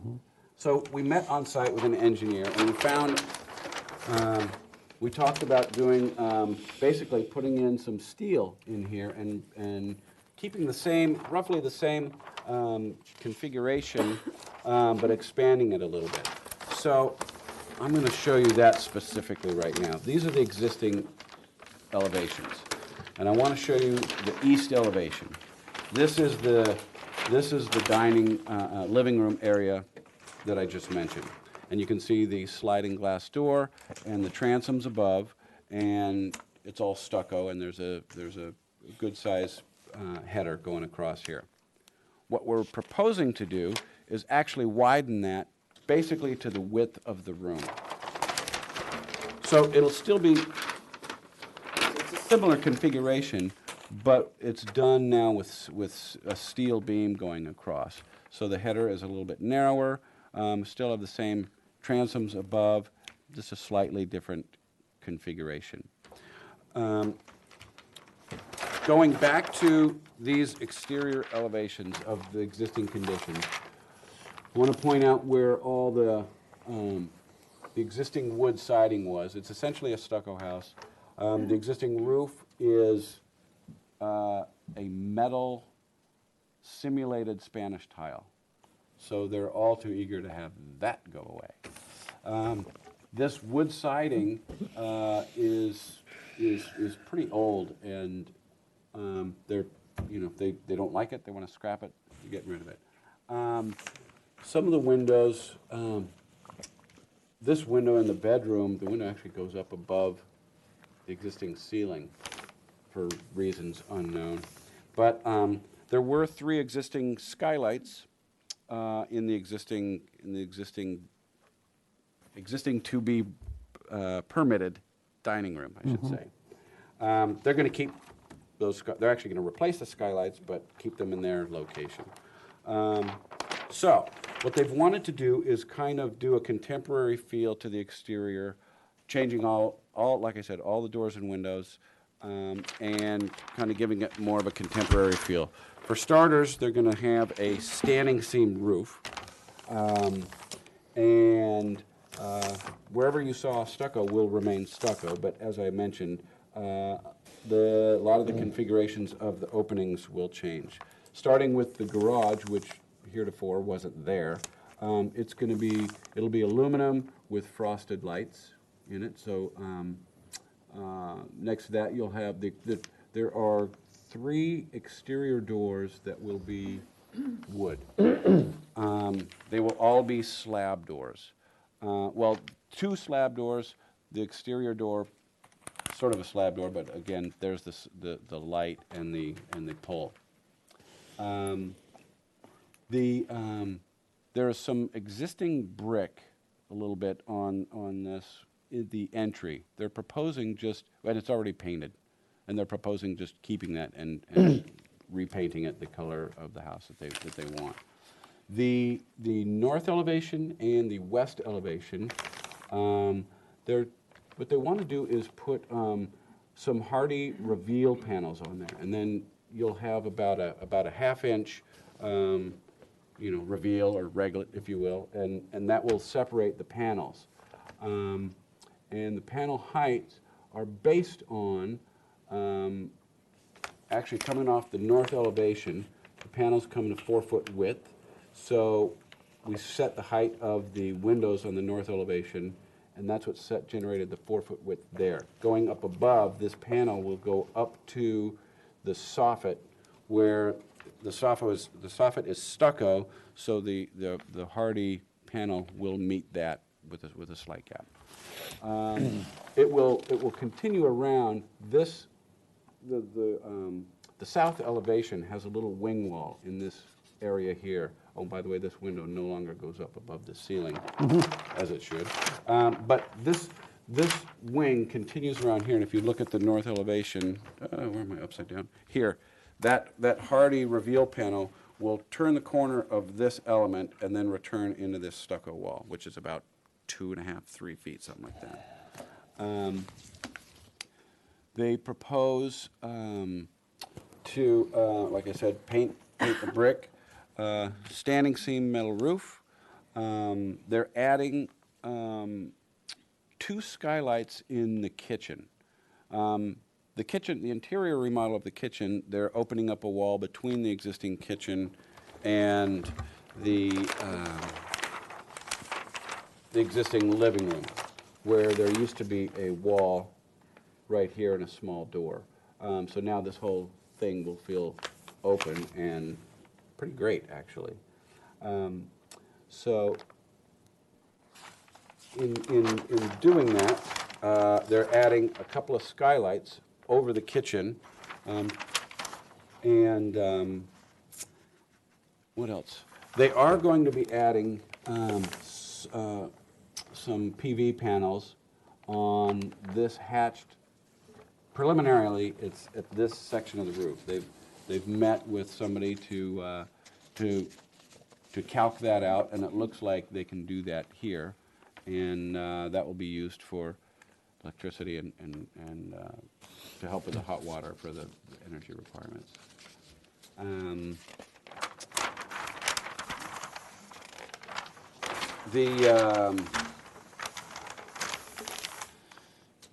I think that's pretty much it. This is just a vent up here. All the doors and windows are going to be dual pane, anodized black is the material, and the color, I mean. I do have, did I submit a color board? Is there a color board here? I actually have, this is there is some exterior lighting that I will talk about. I brought a, this kind of shows roughly the color scheme. And what they're proposing, this is, I've actually got the actual color chips here. This is a gray and this is an off-white. And printers love to print things not quite accurately. So this is actually the color of the hardy panel. And this is actually the color of the stucco. And this is actually the color of the standing seam roof.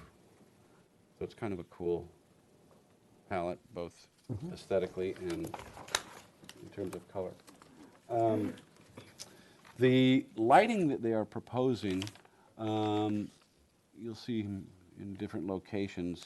These are kind of these contemporary downlights, so they're dark sky compliant. They're choosing these to be black as part of their color scheme, and they're LED, and so they just essentially kind of wash down the wall wherever they're located. They are, all the work they're proposing is to the house. They have not proposed any landscaping changes up until this point. You know, the work literally is on the house itself, so there's nothing that they're doing to the site. It doesn't require anything. There's an existing, out at the street, if you guys visited the site, you would have noticed the way their mailbox is. It's kind of a contemporary you know, right out here, there's a little, where their mailbox is, there's a kind of a black sort of panel with their contemporary address numbers on there. So that's, you know, that black and sort of gray theme is sort of continuing throughout the house. So that's essentially it. Like I said, it's doing some interior work, restoring the garage, and then kind of changing the materials and palette to kind of a more contemporary, monochromatic palette, I would say. So, with that, if you have any questions, I'd be available to answer them. Great, thank you. Any emails or comment on? No, Mr. Chair. Anyone in the audience wishing to speak? Nope. Okay, bring it back to the board. Does anyone have any questions? I do. Yes. So what are you're talking about these panels that are going to be on the front. What are they made out of? What is that? It's hardy. It's a fiber cement panel, okay. And I've actually, it's detailed in the back of the set. What it is it's basically a, you know, the previous applicant was proposing hardy planks or hardy shingles. Well, it's the same material, but instead of in rows or shake big pattern, it's a big flat panel. Okay. And then it stands off the wall just a little bit and is separated, and there's a thin metal piece between them. It's a very contemporary design, but it's basically part of the building skin, and it's mounted to, you know, these metal resilient channels that are on the outside, and they're attached to it that way. Okay, and what about the material for the garage door? The garage door is aluminum with translucent frosted glass The whole thing? squares, the whole thing, yeah. Okay, those are my questions right now. Fred? Just a couple of questions. One is the reveal that you're talking about. Yes. Does that have a color? The reveal at this point is slated to be, I believe that's slated to be silver. So, okay. And Or, then- or brushed anodized, I guess. And then the roof color is again what color? Well, it's on the plans. It's kind of a gray. So it's a gray color. It's a gray, yeah. Okay. And then, Not reflective, yeah. let's see, the other, so the front door. This is the color. It's an Old Town gray. And then the front door is a solid material with a horizontal glass element? Is that how I'm reading that? On the north elevation on sheet A? Yes, it's a 4.2? horizontal glass element, and then it's a metal pull that runs the length of the door. And so the door itself is going to have a color or no color? It's also going to be a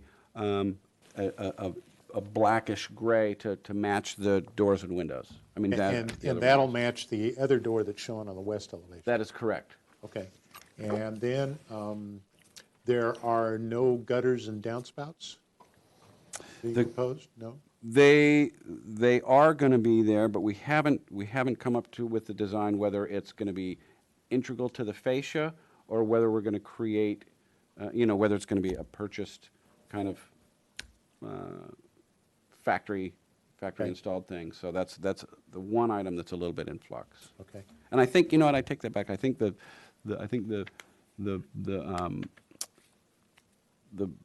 metal between the panels, I think, is black. Okay. And then this is a question to staff. They're not proposing any landscaping at this point. Given the fact they're not adding square footage, they're not changing the footprint, they're only dealing with the skin of the house and the roof. Is that out of our purview to request any landscaping? Let me confirm in your guidelines whether. Okay, because the landscaping that's there now is not well taken care of, but maybe maybe that has to be a separate application or we have no purview. That's the question. Correct. It's not initially required. It's a submittal requirement.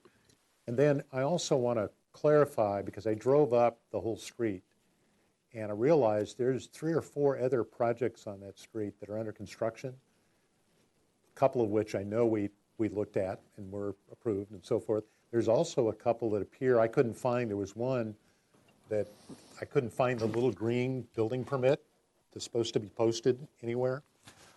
So this project is coming to us because it's in the Hillside Design District? And does that require all the homes on that street to come to us, regardless of what they're doing? If it's located in the Hillside Design District with over a 20% slope and they have exterior changes to their property, then it is required to get approval. Okay. And the only reason I'm questioning, I just saw these other construction, and I have a fairly good memory about what houses we've looked at and what houses we haven't. And so that's why I'm asking. Okay, thank you. That's it. Anyone else have any questions? Okay, I'll go into comment. Anyone have any comments? First. Okay. I can appreciate your client's efforts to want to do a contemporary home, and with a couple of comments on what you're being proposed, I think it's a fairly appropriate contemporary approach.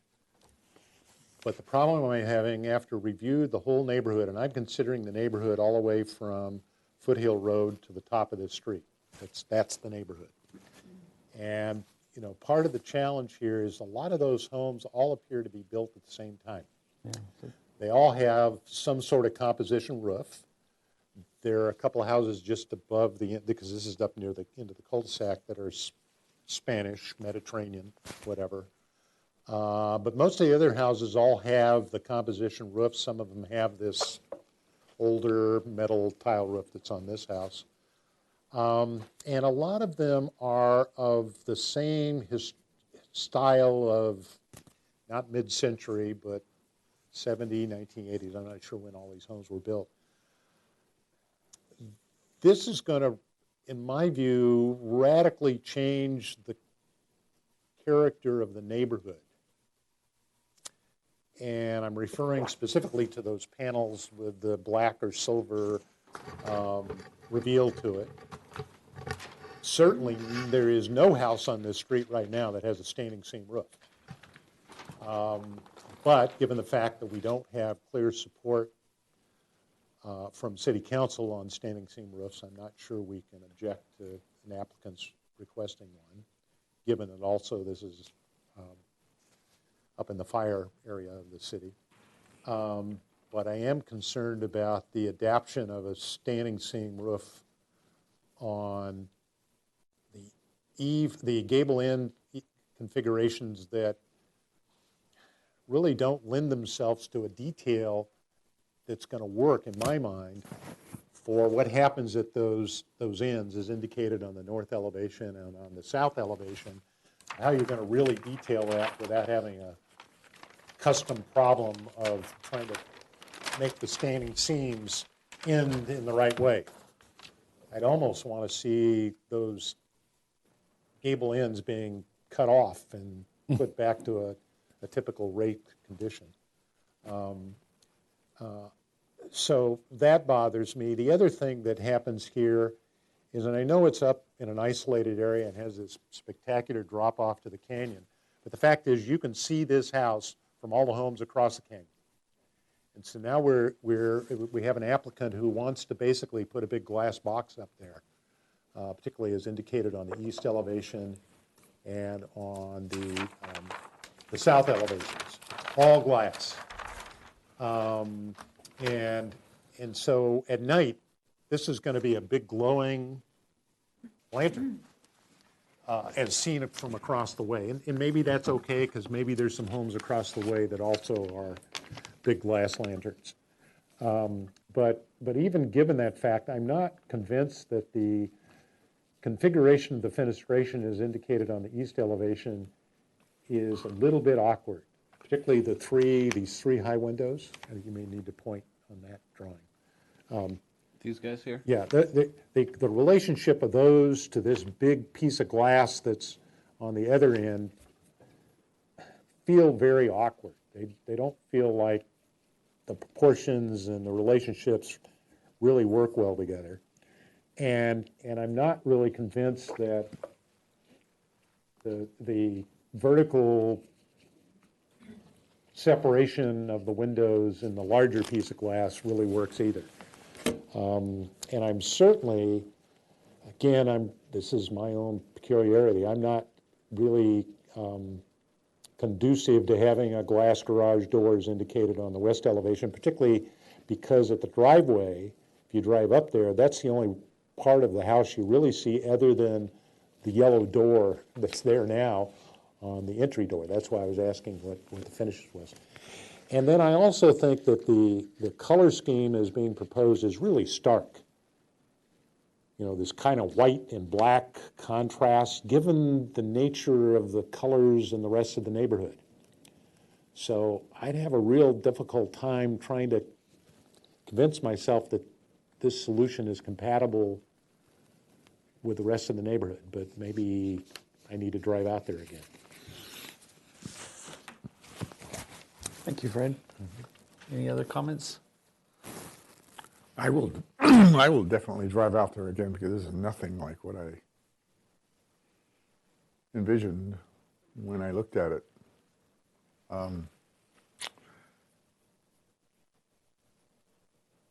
Yeah, I know several people that live on the street, and I'm very familiar with that street all the way up and down, and it does have a lot of also just between shake roof, asphalt roof, and some Spanish tile. Other than that, there's no standing seam. There's not a modern house on that street, I don't think. And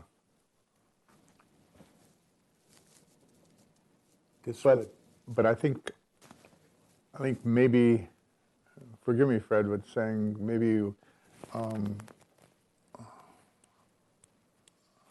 really want to do what you did, is redesign it for them, but I can't do that. And Right. everybody has their own style of what they want in their house. And this is an individual house that can be done a lot with, because there's really nothing there other than a house and some flat landscaping. Right. And I don't disagree. I mean, a contemporary house solution is okay, but I'm not sure this is it. But does That's that what's stand, bothering me. But can we base that, I'm not sure if it is based on the criteria of what we're allowed to, doesn't fit the neighborhood. Well, yeah, there's that question, but even if it is a contemporary design, I'm just not sure this is the right one.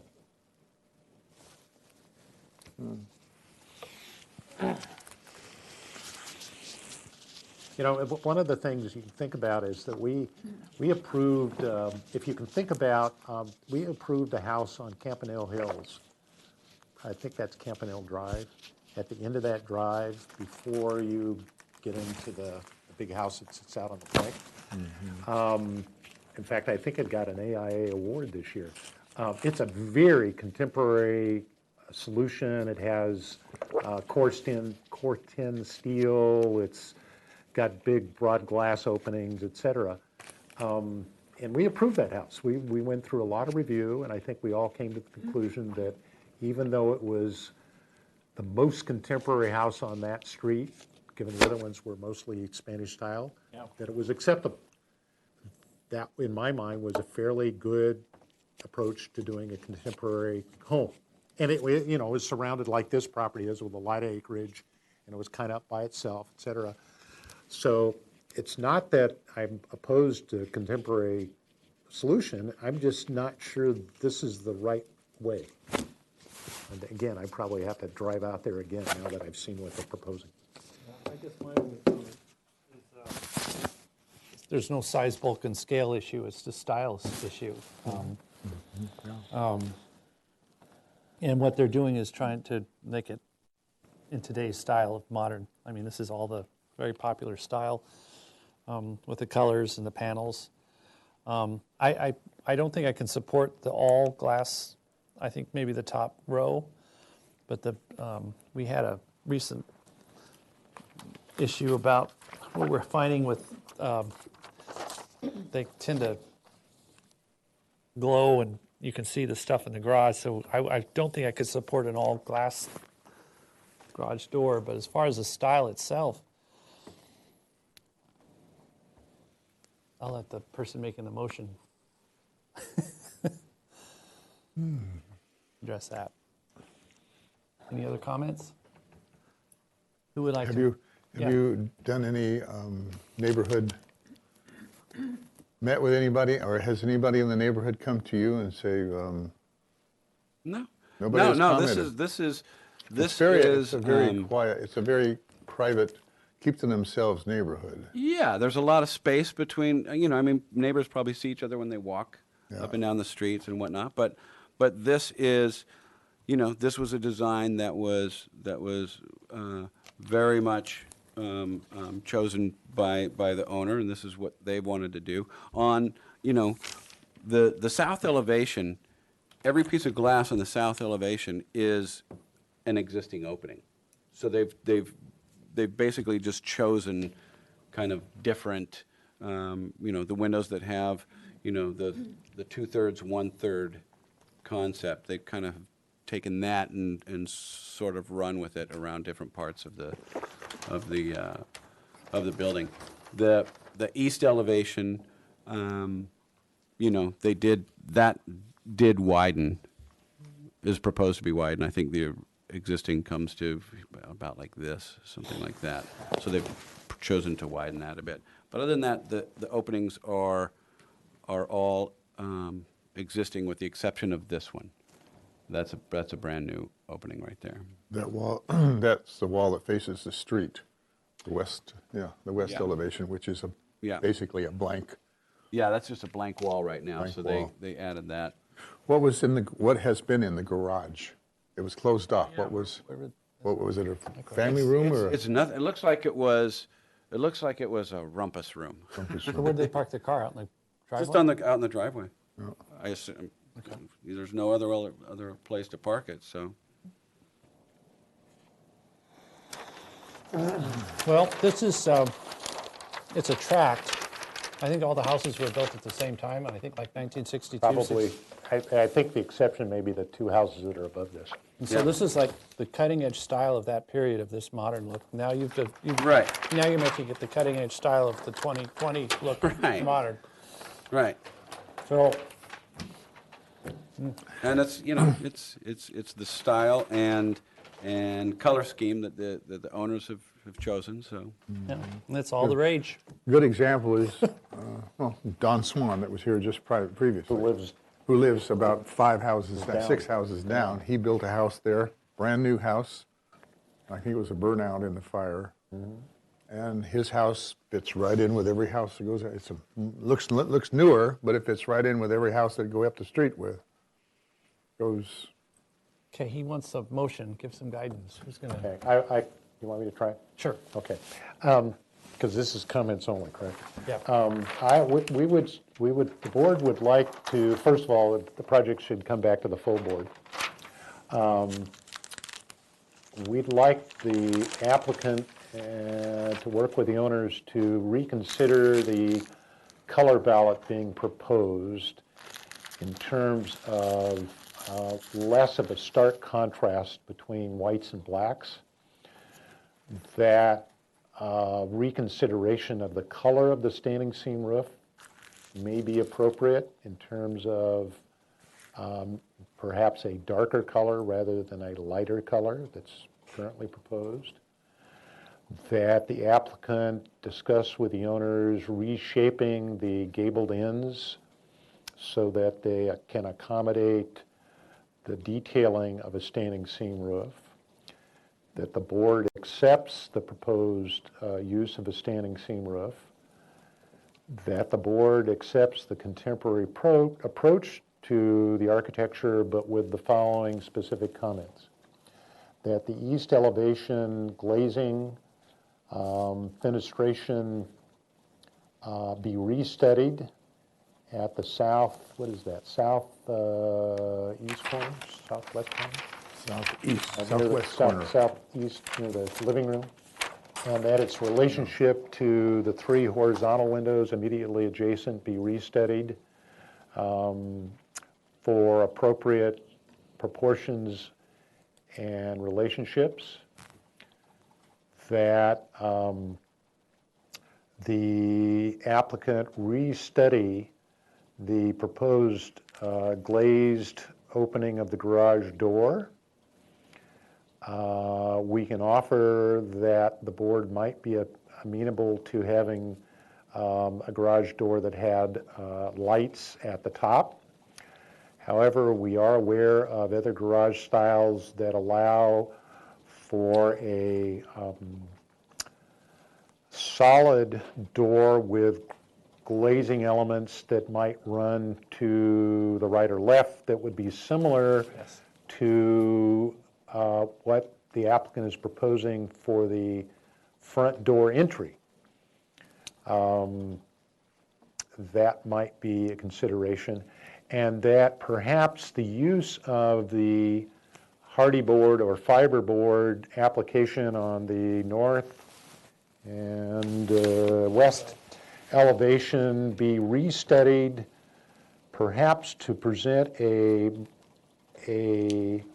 approach using a wood grain and a more horizontal configuration or series of horizontal elements rather than large slab elements that are currently being shown on A2 or A4.2. And that resolution be shared with the board on the approach for gutters and downspouts as they integrate into the elevation studies, and that the designer approach the owners about their intent to deal with landscaping so that the board can understand whether or not that would be any future landscaping would be part of this application or a separate landscape approval application, or that they are going to maintain the current limited landscaping that exists. That's my motion. Okay, thank you. Do I have a second? Second. Any discussion? Heard a lot of perhapses in there, so it's not like. Yeah, no, I totally Okay. get it. So all those in favor say aye. Aye. Aye. Opposed? Abstentions? Okay, thank you. All Look right, forward to thank- seeing you. when Thank come you, back. Fred. Thank you very much. Thank you. All right, take a quick 5-minute break.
Taken at this hearing.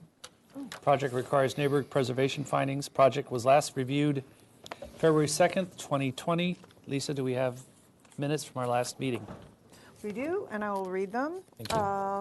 The following comments were made that the applicant's effort to work with the neighbors and their agreement to grow the hedge to 14 feet is appreciated. Okay, this talks about swimming pool relocation, appreciated. Cistern collection system for stormwater is acceptable. Number 4, applicant has shown indoor and outdoor lighting compliant with night sky ordinance.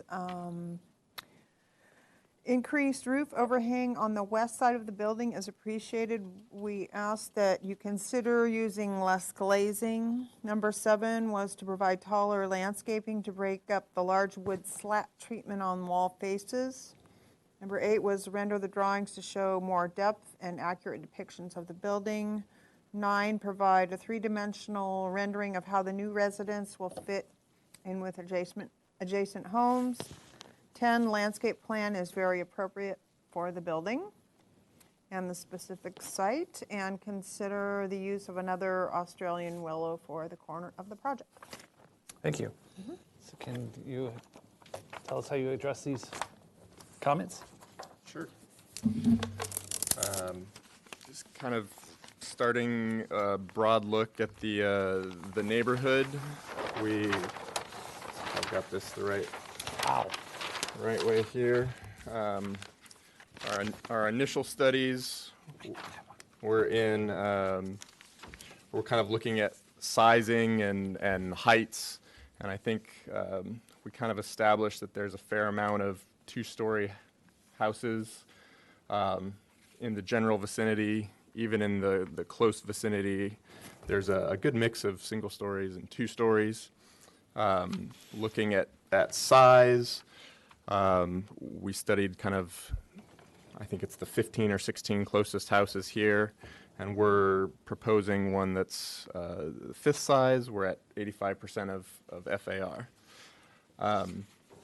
But one thing we noticed in kind of looking through this neighborhood, these 10 images here are a block or two south along Mohawk Road, and the style really just varies. There's not a predominant style of the neighborhood. There's obviously the ranch homes and the Spanish and the craftsman, and a little bit of Hamptons cottage and a little contemporary. And then, so that's just kind of within the immediate vicinity. Within kind of more this scope, there is as we're proposing the more contemporary house, there is a precedent of contemporary housing being built here. And even this particular house shown here is this house right here, which is just kind of catty corner from our proposal. So this look here, the kind of 3D Google Earth view with our proposal superimposed, shows that we were considering, well, what's the massing, what's the form, what's appropriate to blend into this neighborhood. There's actually quite a few flat roof, parapet, even not necessarily perfectly flat, but really low sloped roofs, kind of throughout the neighborhood. And so kind of, in particular, these two houses, when looking along Carlton Way here, they do have this kind of vernacular of flat roofs, and so we thought we could make the case that we're not out of style, we're not out of compatibility with the neighborhood. And even walking past this this particular house here on the corner, which is right here, it's almost impossible to tell because they've done a good job screening it, and we know Jessica will do a great job screening this one as well. So that's kind of our look at the neighborhood scale. I know one of the other primary comments was to study kind of reducing the glass, and we've done that in a couple different ways. Here's our little 3D rendering of the house itself. And whereas previously the house kind of built upwards to the living room, we'll see here in the elevations, the height of this roof here was about 4.5, almost 5 feet taller. So we've pulled down the most prominent portion of the glass up front and played with kind of clear story windows so that we can still get light into this kind of smaller area, so that these smaller rooms, we are on a smaller lot, can get light without having it feel like so much of a lantern. Let's see if we can look here to the plans. So we've also gone in and added, kind of in some of these corners, we've added areas of wall that may have a screen element over them so that it reads similarly to the aesthetic we were hoping for, but it's not as much glass. It's a more private element. And so that the glass area, the primary large expanses of glass are pointed back into the private backyard that we've established with Jessica's kind of screening along the edge here, and the aforementioned 14-foot. That's a hedge, right? That's a hedge, yeah. It's not a Chinese. No. screen. It's not corrugated perforated metal, I know.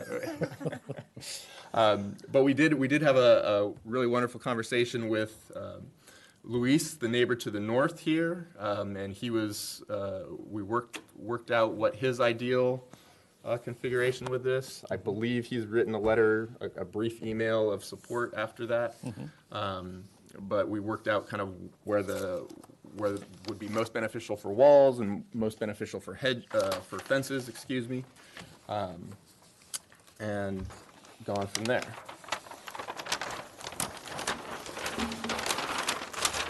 So this kind of, again, further illustrates, whereas previously we had a dual high living room, we've pulled it down while still being able to maintain the flow of the plan, so that portions of this are solid. It's I believe it's 4'9" less at the front, and then along the back we're playing with clear stories and skylights that address the privacy concerns, potentially with Luis in that direction.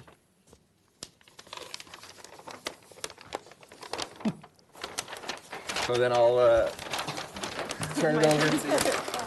Perfect timing. So just to touch on what you were just asking me about, it shows reads like water, this infiltration basin. What it is river rock on an with an open bottom. So we're taking the gutters and bringing it in. So seasonally, it's a water feature, and reads like a modern dry creek bed for the rest of the year. So lighting hasn't changed at all since you saw it last time. It's about mainly safe paths of travel. We have a series of path lights coming to the entry, wall lights internal pointing towards little paths. And then at the entry along on the trees, we have a couple hanging pendant lights to just kind of give a nice kind of glow coming down like a moonlit night. The landscape plan, how I responded to the comments of adding a little more density, potentially in other trees. We added 2 new trees, interior of the walls. We did this one here and this one here so that we have a little more layered density at that upper tree level. And then I added Grevillea moonlight, so a plant that gets more like an 6 to 8 foot kind of loose form to, again, at these kind of taller elements, start giving a little more layering while still maintaining the nice kind of modern palette. Other than that, it's pretty much the same, other than those additions of trees and a larger shrub. Thank you. Oh, there was one other change. The neighbor that we were speaking with regarding the hedge, initially we were keeping the existing podocarpus and planting to match. We're now going to go to a ficus, green gem, keep it narrower, and just because the neighbor would have preferred changing species versus At keeping. his request, yeah. Yeah, that was at the neighbor's request.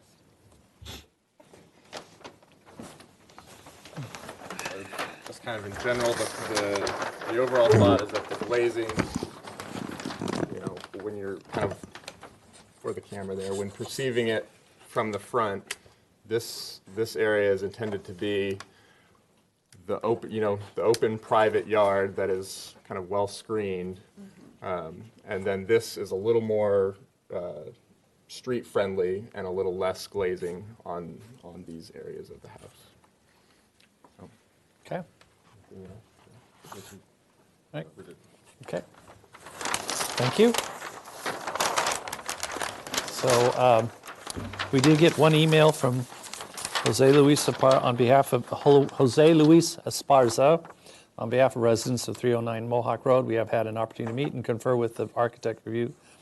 I am in recent receipt. It just says he reviewed them. He doesn't say yes or no, but I assume it's positive. I thought I said he supported the project. Oh, it does, and support the project. Okay. Okay, good. Right. Yeah, it is. Important word. Yeah.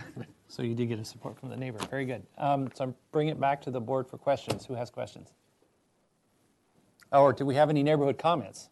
Sorry. Did anyone from the neighborhood come to speak, want to speak?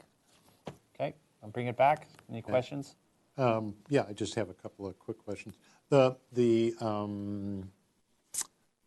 fence in front that was indicated on the landscape drawings? The wall? Yeah, the wall. What color? It's a natural gray concrete. So is it going to be board formed? Smooth. Okay. A steel trowel or whatever. Okay. Yeah. And then, just so I'm clear on the wall glazing, going back to sheet A30 on the south elevation, what I think you just said was at the right, there appears to be horizontal elements that are on a solid wall. There, yeah. So that's a solid wall, and then there's the screens that move back and forth.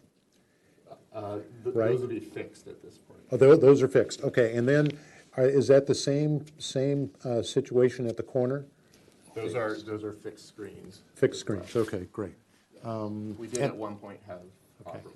And then over on the north elevation, there are horizontal elements, and there are horizontal elements on the south. And I've forgotten, are those wood elements? Yeah. And do we have a color or a stain, or did you already show that to us? Same as last time, but I don't know. So will they have a grain element? I can't see. Looks like it does. Does it have a grain element to it? Oh, okay. And so those are beech, okay, so it's real wood. It's not a oh. And then my last question, and maybe this is just the comment on the letter that we received at the beginning of the meeting.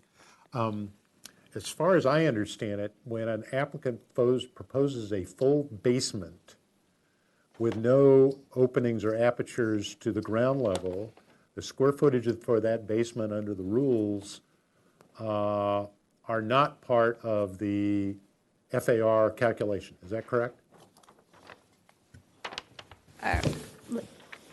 Board Member Sweeney, I will confirm that, but I believe that is correct. Too. Okay, so right now, the board has no ability to maneuver, deny, whatever, the square footage of a project just because it has a full basement. So I want to make sure people understand that, because we had a comment from the public earlier today who was concerned about applicants using basements to increase the square footage. And right now, there is no rule that says that can't happen. So that's out of our purview at the moment. Okay, thank you. That's it.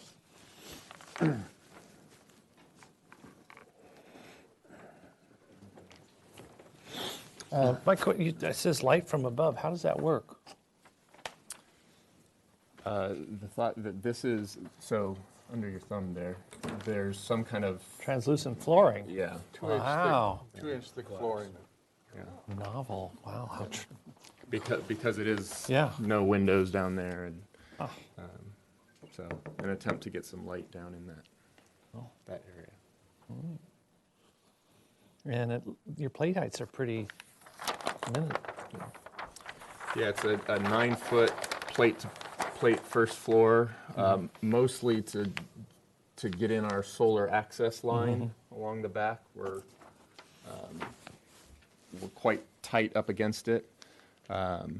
So even the bathroom at the kind of shower and tub has a lower plate, 7.0, and then it kind of steps up as we 9'2" move away a little bit. Okay. There. Yeah. Mr. Chair, I have one additional question. Yeah. Just got brought up. will this project, because it's under the new law, will require solar panels? Yes, it may. And so is your intent, I assume, to put them on the roof? Yes. Okay. As I understand, we're not allowed to say much about it, other than I think in the past we've encouraged applicants to make sure the frame of the solar panels are not as reflective as they might be the way you can purchase them. So, but you guys look like you know what you're doing in terms of colors, so. Okay, thank you. Any other questions? So, comments? Who has comments? I will go first. Sure, go. That's okay. I came prepared today to be upset about the amount of glazing. But I think you've satisfied my concern about the glazing and how you've handled it. I think this is an excellent approach. I think we may have shared with you, in fact, you had it on your neighborhood photographs. This board got a lot of static about another project that we approved some time ago on, I forgot what road it was, about the amount of glazing and the flat top roof and whatever. And I think this is a good example, and again, I'll go back to item number 2 today, where the relationship of the floor-to-floor heights is appropriate. It puts the scale of this building within the scale and nature of the streetscape of Mohawk and the other cross street. So I'm pleased that those considerations of the applicant has listened to us, because I know it started out much higher in its first iteration, and also that the applicant really has studied the impact of the amount of glazing on a contemporary flat-roofed approach to the design. So I'm going to certainly be supportive of any motion that would move this to project design approval. All right, thank you. Any other comments? I can't wait to see it built. I think it's going to be neat. Yeah, especially that translucent floor in the entry. Okay, so that's it. Office open house party. All right. I know one lady who's going to shake her finger at us. Oh, well. Well, but Joe, I think, one of the challenges we have in this board is, particularly in a neighborhood like the Mesa, is trying to incorporate people's desires to have a style of architecture that they believe is appropriate to this area of Santa Barbara. And, I think I've shared this before. Irregardless of the style being proposed, whether it's Spanish or contemporary or craftsman, whatever, I think our job is to make it the best possible style. And I think that we've worked with this applicant, I've forgotten how many times you've been here, to get it where it needs to be, and I think we're there. I think the first time in, it was a little scary, in my view. But now that we've had time for the applicant to work with the owner, and certainly work with the neighbors, and certainly understand what the dilemma this board has to face in terms of addressing contemporary designs as neighborhoods change, I think this is certainly an example of the way to approach it. So that's why I could be supportive of a motion that would move this to project design approval. Thank you. So would someone like to draft a motion? Maybe someone other than, no offense. No, get somebody else to do it. Someone else do a Thank you. motion, so Fred can rest. And you're here for what, design, right? You're here for, you're still into concept review, so it's only comments. Yeah, so Okay, comments only. all right. So Yeah. I would like to, I can give this project positive comments. I think your landscape plan does a really good job of providing the home with privacy, helps to screen the glowing effect of the lighting. Let's see, what else? I think that you have met all of the criteria from the last meeting that our concerns are addressed. The color palette is acceptable. And I think that next time this comes to the full board, we will be ready to give it project design approval. And do I need to do the neighborhood? So You could wait till define the the next. neighborhood. Oh, We okay. can wait. Yeah, no, Yeah. The neighborhood just can so- be defined at the meeting to Okay. give it project design approval. So I would second that motion. Okay, Fred seconds it. Okay, all those in favor say aye. Aye. Opposed? Abstentions? Ayes have it. Thank you. Thank you. Yes. No, me and Robert.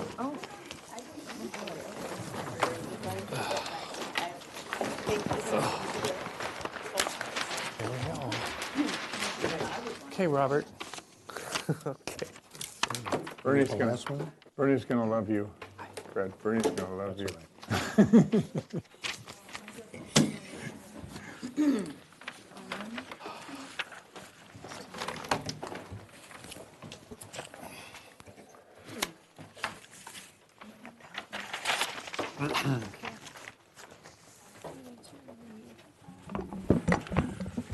Is this part? Good. Okay, are we ready? All right, our last item tonight will be it will be 160 Conejo. 160 Conejo Road. And before the applicant tells us what they're doing, I will read in the State Political Reform Act, Sole Proprietor Advisory. The State Fair Political Practices Act, Regulation 18702.4 states that an official may appear before a design or architectural review committee of which he or she is a member to present, explain architectural or engineering drawings which the official has prepared for a client. Brian Miller and Robert Richards are sole practitioners and are using this exception, understanding certain limits regarding advocating on behalf of their client. Okay? Should I read into the, Yes, and if Mr. Motisha would please read the comments from the previous meeting. comments continued indefinitely, full board with comments. Provide a landscape plan, provide additional information on timeline for ground maintenance and clearance, clarify which windows will be replaced and indicate the window type, provide more information on the choice of plaster at the addition. As a reminder of the dwelling is board and batten siding. The applicant is encouraged to exercise good neighborhood guidelines, maintaining open communications on the project with neighbors. So be it. Okay, would you like to show us what you brought before us today? Brian Miller, I'm the designer for the project. I'm Robert Richards, landscape architect, and Aaron Peeney, the owner. So this is an existing property that's had a it's a well-built home, but it's had a very hard, rough history. And my client's intention was to purchase the home and just basically upgrade it, fix it, clean it up, and then potentially use it and resell the property. There was a lot of enforcement case issues regarding this property. One of them is the accessory building was converted into an illegal habitable unit. So we're restoring it back into an accessory building where it only has a half bath.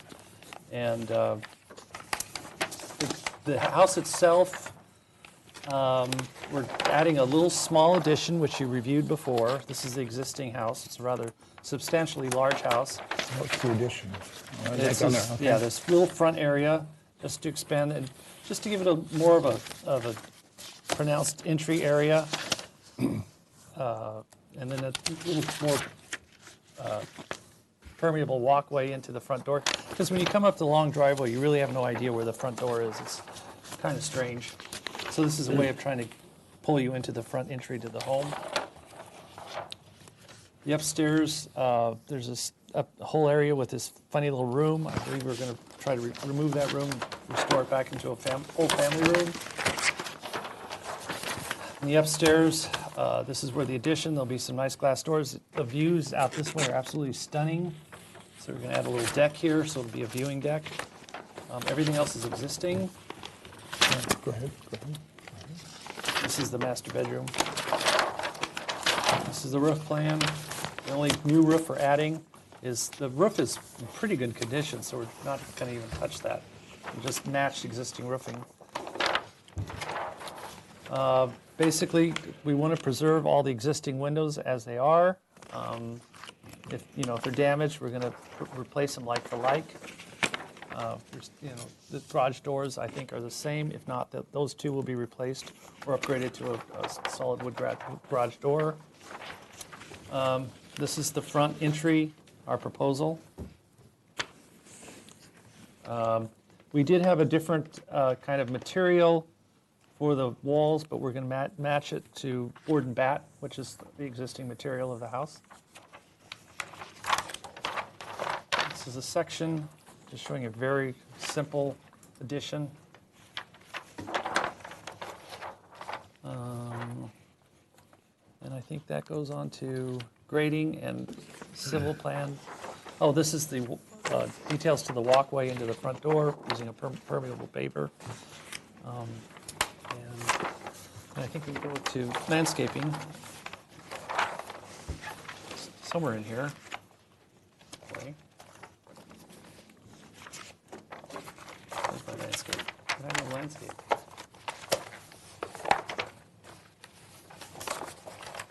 Don't we have landscaping? Yeah.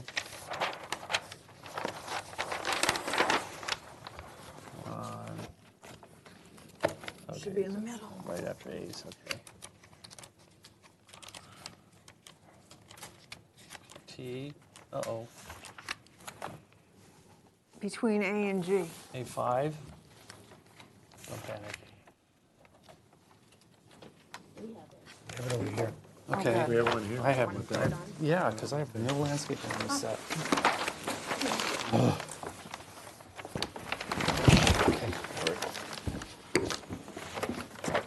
Okay. Is there a sheet for this one?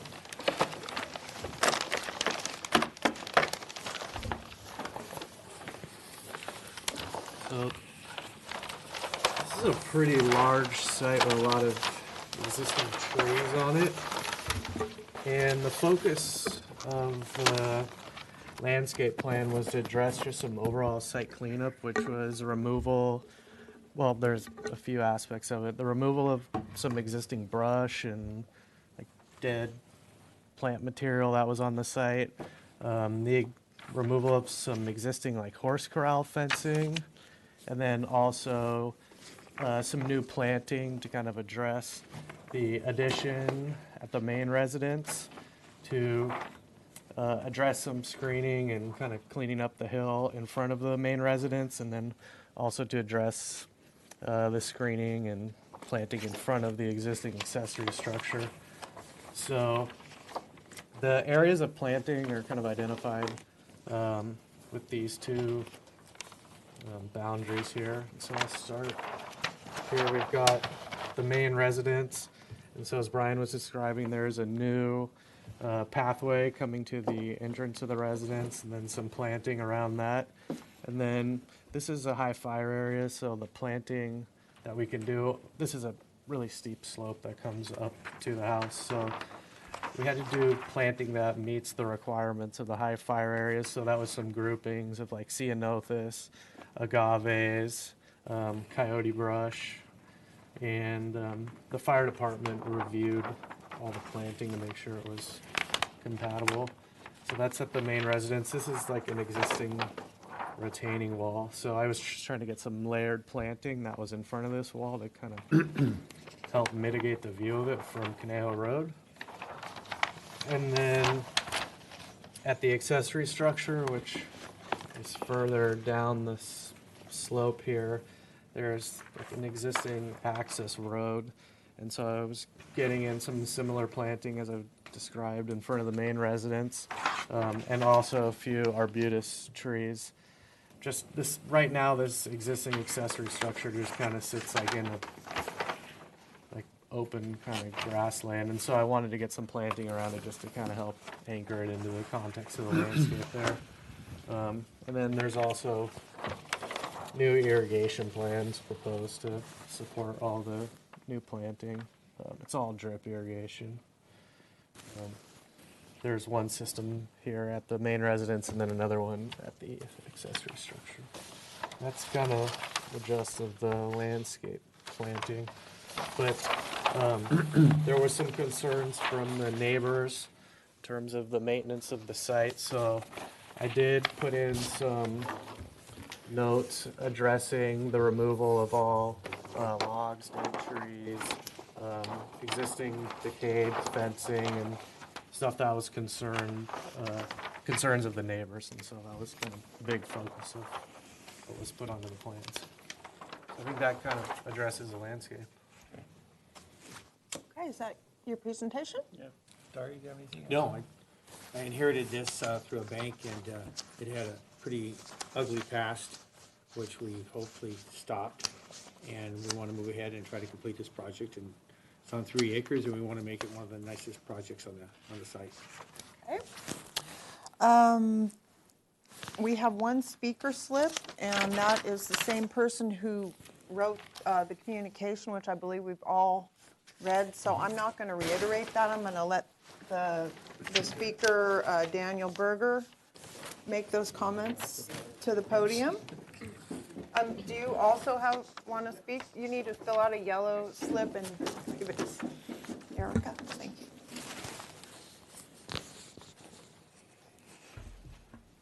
Hello, everybody. I'm Dan Berger. My wife and I are residents and owners of 219 Conejo Road, probably the closest house to this property. Located where? 219 Conejo. On the site, show me.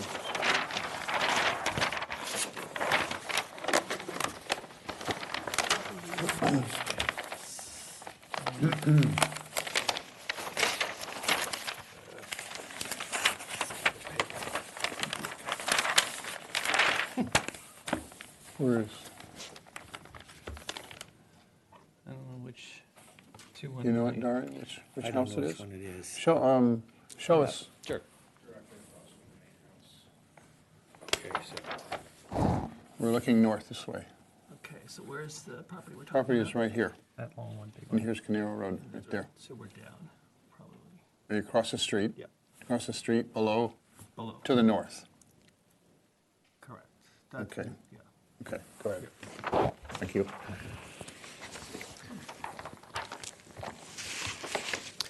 Okay, well, thank you all for indulging me and reading my long email. It's a very serious issue for us. The impact on our neighborhood and property values is one of the most important things to us, and that's why we're here, and why we've been here all afternoon. First, I just wanted to say I have a procedural question, which is all the communication regarding this project has listed the total square footage post-project at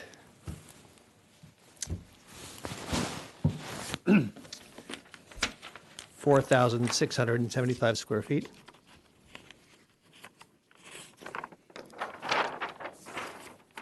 I don't see how the proposed structure, the existing structures and proposed new structure gets to 4,675 square feet. By my calculation, it's 3,676. So procedurally, where's the extra 1,000? And if this is noticed to us with the wrong square footage approved, I don't think it's worth spending more time on it today. Mr. Can we get Eric? No. Take his information. I'm just giving you a little advice here. As former chairman, take his information. You do not have to address him directly. You can discuss it when we get to our point of our internal discussion as a board. Okay, the second thing I wanted clarification on was the appearance of conflict, even if it's within the law, to have two board members presenting presumably paid by Mr. Pini. Paid and also sitting on the board. Maybe legal, doesn't look good. We'll address that later. We're very suspicious. We are very suspicious about the intended use, that this project is being, the house is being refurbished or brought up to code or to be resold. I think Mr. Miller, in his comments, said potentially resold. That's the first time we've heard potentially. Is that the real intent here, or is it intent to be a rental?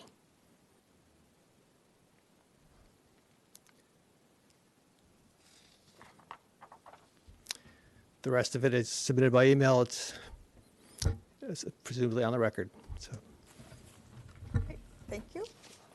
Next speaker is Gary Rosenfeld. You'll have 2 minutes to address the board. Hi, my name is Gary Rosenfeld, and I live across the street from this residence. Both my wife and I have really 4 points of concern. The first is some assurance that this is going to stay a single-family residence. We have our doubts about that. The second is it's taken quite a long time to do the mitigation of the landscape on the property. We also have concerns about the construction and timetable for that construction and any noise abatement that's going to coincide with that construction. And in the notes that you read from the previous meeting, there was supposed to be communication with the neighbors. We haven't received any.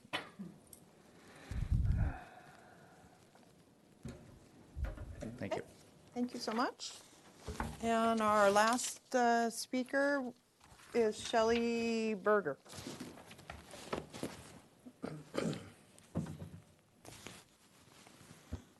Hello, I also live at 219 Conejo Road with my husband.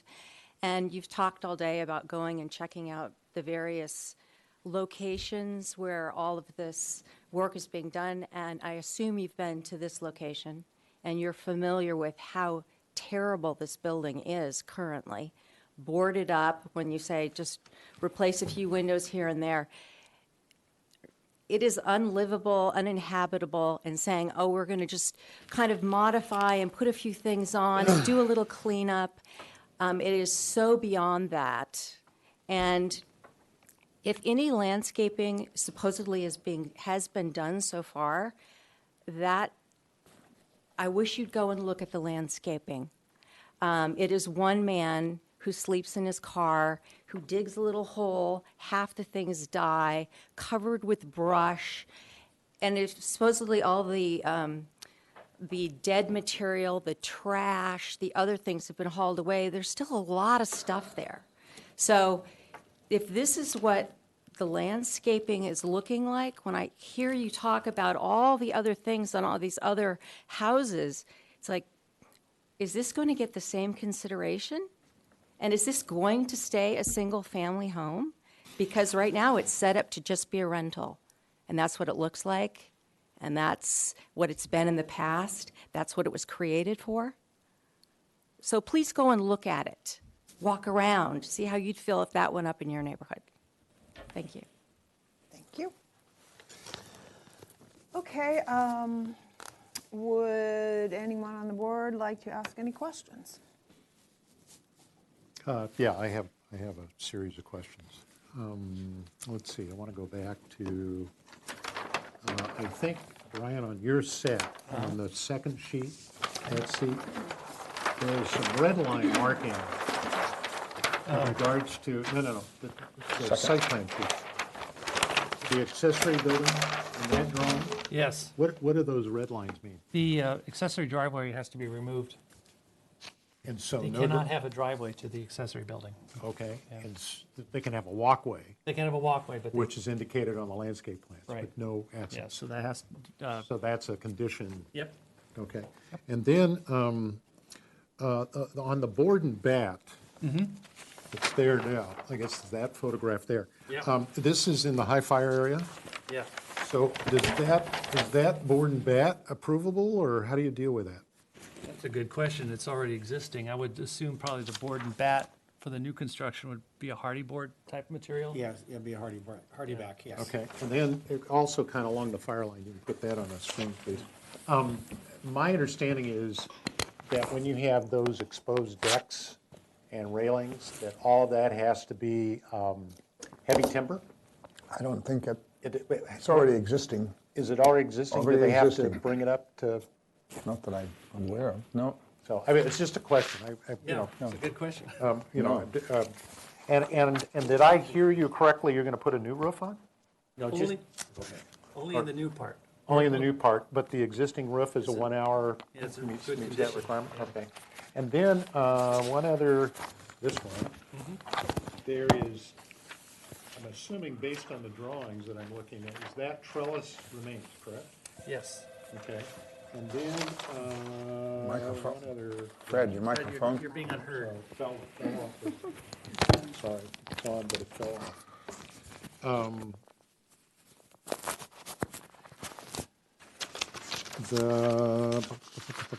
Where is it? You have, oh, no, I had it here a second ago. What? On the drawing on your west, I think it's the east elevation, let me go quickly. I was a little confused about the existence of that deck. Where is it? On sheet, yeah, 4.2.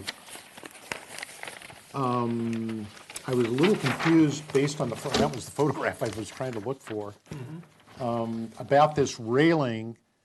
You're not changing the shape of that deck, right? Which deck are you referring to, Fred? This is on the east elevation? Well, we're adding a little new deck. On the north elevation. On the north elevation, if that's what you're talking about. Is it that the east? I'm looking at this east elevation right there. No, that's not being changed. That's not being That's changed. existing. Okay, and so it just kind of, I can't find the stupid photograph. You gave a photograph a minute ago. Yeah, that one. It looks like that sits back from the other one. So is this not quite right, the way this is drawn? Wouldn't there be a corner right here, or is it right there? You see what I'm getting at? Or maybe I'm not looking at it right. Okay, anyway, it just looks strange to me. You might check it. Yes, that's not correct. You're right. Okay. It needs to be. Okay, and There then. needs to be a line there. Yeah, There needs to be a line there, okay. That's that. And then in terms of, as I understand it, this application is proceeding in front of us because it's in the Hillside Design District. It is an application for a building permit, and as I understand it, the building permit is going to require you to bring the whole building up to current code, correct? I mean, that's what you're getting building permit for, right? The building department's going to say you have to correct the electrical, you have to make sure it's fire, whatever, correct? No. I think that depends on how much square footage you're actually adding and how much work we're doing to the building. Right, but you have to make it a livable, habitable space. Absolutely. Right, okay, so that's part of the permit process. That's correct. Okay, that's not the purview of this board. Right. We don't make that determination. That's determination of the building department, correct? And I'm looking at staff to confirm my, Yes, Member Sweeney, that would be under the purview of the building department. okay? And then the other thing that's under the purview of the building department and not this board is the construction time, noise, dust, et cetera, correct? Correct. And then the last question is, the applicant, in terms of landscaping, is proposing landscaping, correct? That's correct. And you're providing, right now, you've provided us with a concept landscape plan that has not been approved. So any work that's theoretically happening there right now hasn't been reviewed by this board, correct? That's correct. None of what's occurred there. No, whatever's occurring out there right now is Not what's proposed. is yeah. not what's proposed. And as I understand it, what's proposed has to be reviewed and approved by this board and then installed in a time permit process that's covered by the building department, correct? Once they issue a permit, that landscaping has to occur within a certain period of time, correct? Correct. And they can't occupy the building until that's signed off, correct? I reply to that, Fred, if you want. Okay, yeah, I Well, want to there- make sure I'm asking the right question. Yeah, they're kind of caught in a catch-22 situation because the water's and the meter's been removed. Okay. And we can't put the meter and water in until we get permitting. Okay. And so there's no water out there to landscape at the moment. So we're trying to get this through so we can get his meter water running. Right, but at the end of the day, they can't, you can't occupy this house until all those things are met, correct? Yeah. So the building department is going to determine that the landscape has been planted based on whatever we might approve. Right. And that the repairs to the house are going to be approved and issued by the building department for occupancy. Our job, as I understand it, and as I read earlier this evening, Yeah. is our purview is only to the aesthetics and the appropriateness of what you're being proposed as the design. Correct? And I'm looking to Erica to confirm that, right? Yes, that's correct. And our purview does not determine zoning issues or zoning requirements or potential inappropriate use of the property. But that's not our purview, correct? That's correct. Okay, thank you. Hey, does anyone else have any questions? I've looked at the house, and the house has been neglected, but it's in very solid shape. It's a good house, good, well-built house. It's just been neglected, and It's sitting on 17 or 18 caissons. yeah. So it's been- And I'm sure, I mean, there's the deck railings, everything is in need of repair, but it's basically in good shape. That's a comment? Sorry, I will make it into a question. Are you going to repair the things that need to repair on the existing house that I think is Absolutely, and some of those railings don't meet code because they're not 4 inches on center. correct? So all that'll be corrected, and everything will be brought up to code, current codes that need to be brought up to codes. Yeah. Okay, turned it into a question. Thank you. Oh, I do have a last question, and it's to you. Yes. Because you're our lone landscape person. Yes. Be reviewing this. If we choose, because this project is here for project design and approval. Yeah. So if we chose to give it project design approval, which is an appealable decision, is there sufficient information on the landscape, concept landscape plan being presented? I think so. Okay. It's more detailed than a concept level plan. Yeah, I mean, he- got he- full That answers planting my schedule question. and- Yeah, That's fine. he identified all the plants and the sizes and where they, yeah. Thank you. And let me ask to Robert also, and you put it in where drip lines are going to go and everything like that? Yeah, there's an irrigation Oh, plan an in there. irrigation plan, thanks. He went above and beyond with the landscape. Where is that landscape? It keeps disappearing. One thing about the Last landscaping, one. since we haven't had any water up there, I've been planting numerous types of agaves, which are pretty tolerant in the interim, waiting for my water to be issued, so I can plant the plants that need to be planted.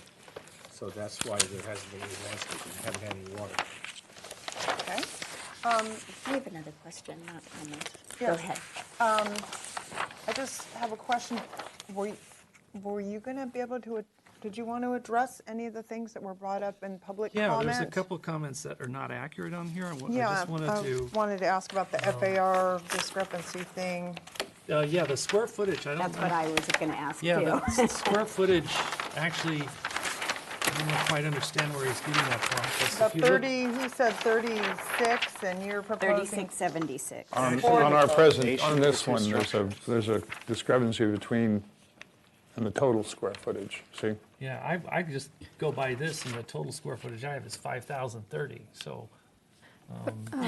Vice Chair James, if I can clarify, I believe what they're referring to with the 1,994 was how it was previously stated in the project description, which has since been updated to have the correct numbers. So it should all add up now. I've checked it.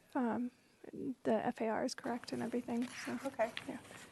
And I did want to mention that how the building will be used is not in our purview. It's a single-family And residence. it's a single-family residence. Yep. Yeah, and may I add that any of the neighbors would like to purchase it when I'm done, they're welcome to purchase it. There you go. Okay, so they'll have first right of refusal. Where's the stairway? There's a stairway indicated right here. Which this? It's a landscape stairway from the back of the house all the way up to the adjoining. Road up there. Yeah, there's a road up there, and I'm thinking there was a meter up there or something, but yeah, that's an existing landscape stair. If we're doing landscaping, will be required to put some railings on that stairway?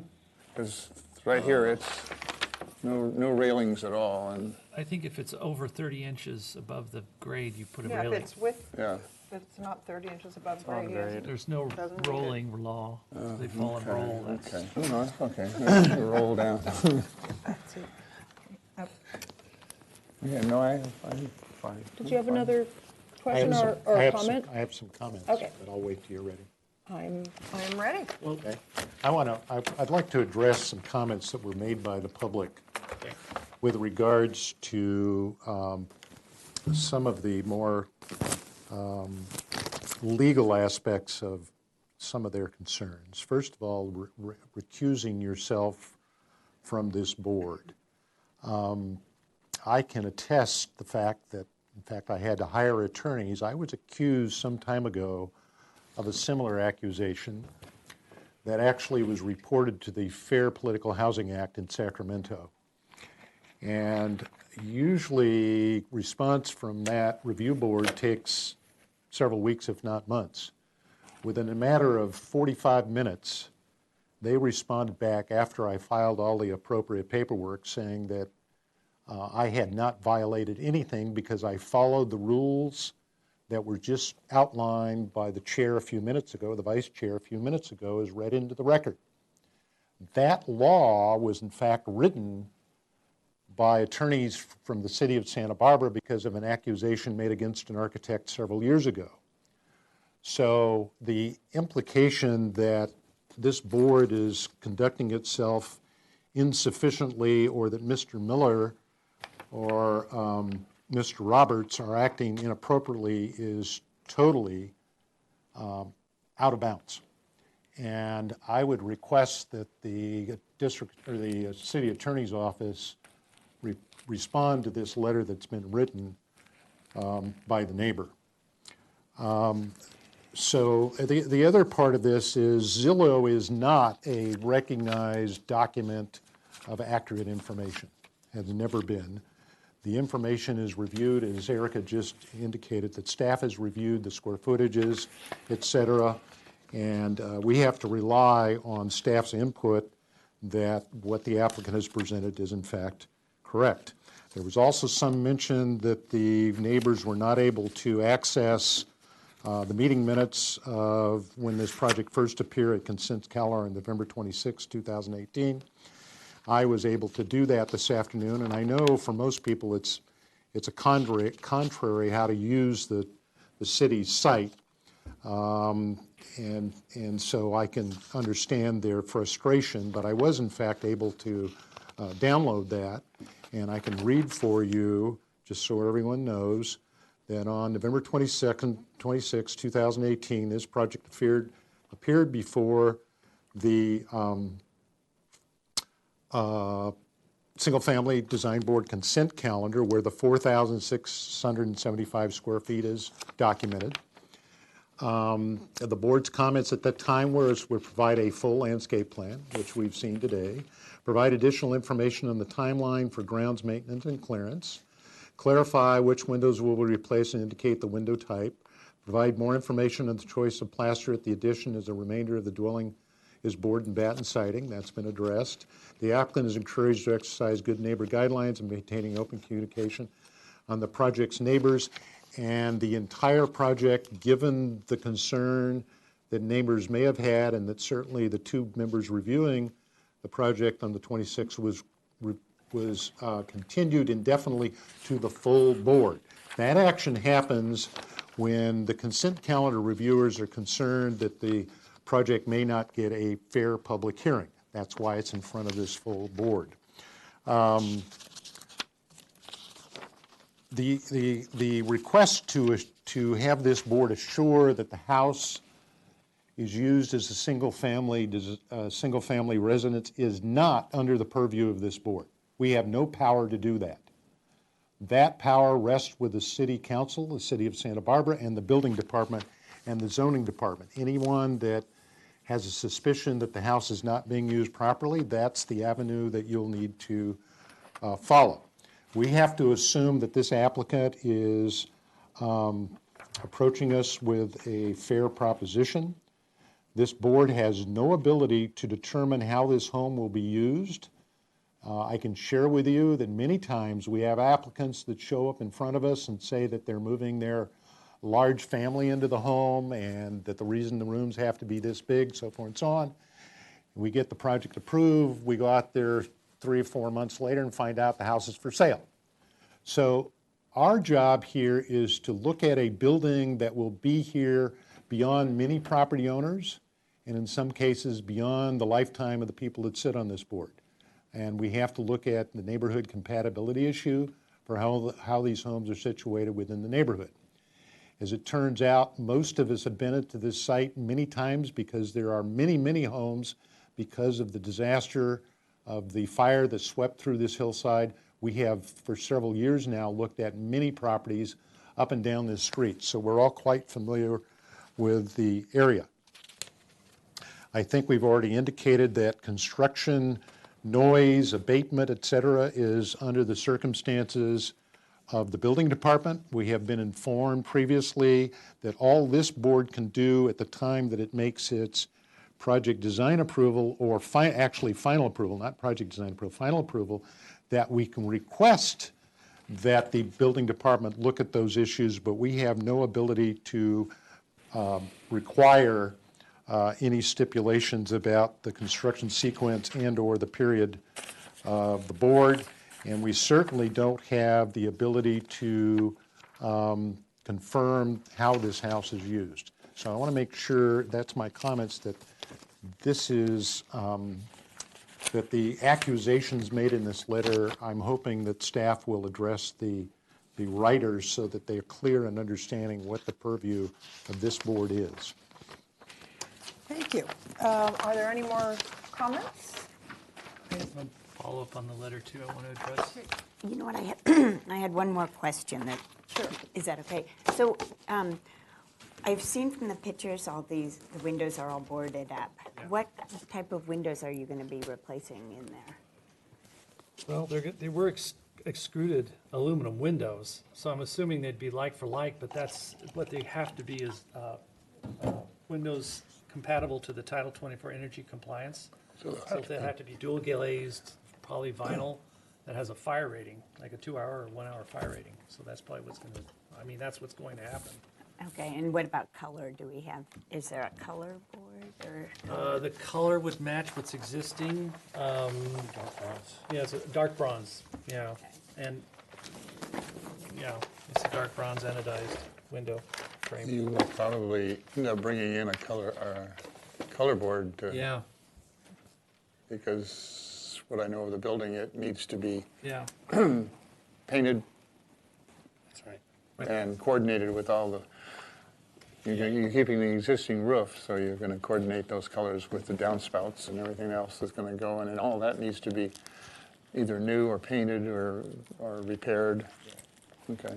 So yeah, I'd probably have to have a color board with the sample of the window. Yeah. Did you have another comment to a question? Yes, I want to address item number 3 on this letter. It said that the applicant, Mr. Nick Dumong, who's sitting behind me, is saying that he lives. Anyway, before we talk about that, please, because I wanted to go on record. I believe the item he's talking about refers to my residence, which is 255, not 317 Conejo Road. My house is not for sale. It does not have a for sale sign in front of it. It certainly has not for the last 3 years that I've lived there. So to accuse me of using a different residence as evidence that we don't plan to follow through with what we've said on this property, I feel is improper and unfair to us. Thank you.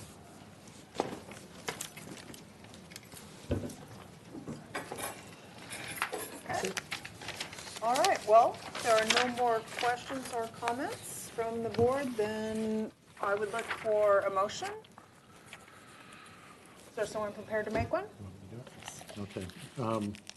Okay, I will move, let's see, let's do this in the proper order here. Okay, I would move, oops, this one. Project design approval for this project and return to the full board for final approval with the following findings: that the general materials of the board and bat and the materials of the roofing as being proposed and the general configuration of the materials on the project are compatible and similar in nature to other projects within the neighborhood, that the neighborhood be defined by Conejo Road as it drops from, what's that top road? Los Alturas. Los Alturas down to Sycamore Canyon Road. That is the definition of the neighborhood, and that the materials here are compatible and appropriate, that the board finds that the square footage that's being added is not significant and falls well below the 85% FAR, that it has been verified that the square footage of the total project has been determined and as identified in the notice on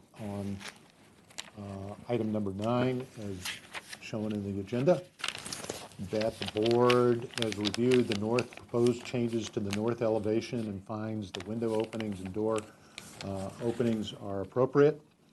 The board recognizes that Title 24 will require many of the windows and openings to be changed to meet the dual glazing requirement, that the material for that window be either an anodized dark color or a clad material, not vinyl, that the railings, wood railing system, et cetera, that's indicated on sheet A 4.1 and 4.2 are appropriate, that the garage doors indicated and outlined on sheet A 4.1 on the west elevation are acceptable, that the landscape plan is presented. Whoops, I don't have those in front of me. Sheet L, whatever those numbers are. L1 through... L1.1 through 2.2. Whatever those numbers are, L.1 through whatever. We find those are acceptable at a project design level and look forward to final set of drawings for specifics of irrigation and planting sizes, that the board would request when the project is returned for final approval that a color board be provided.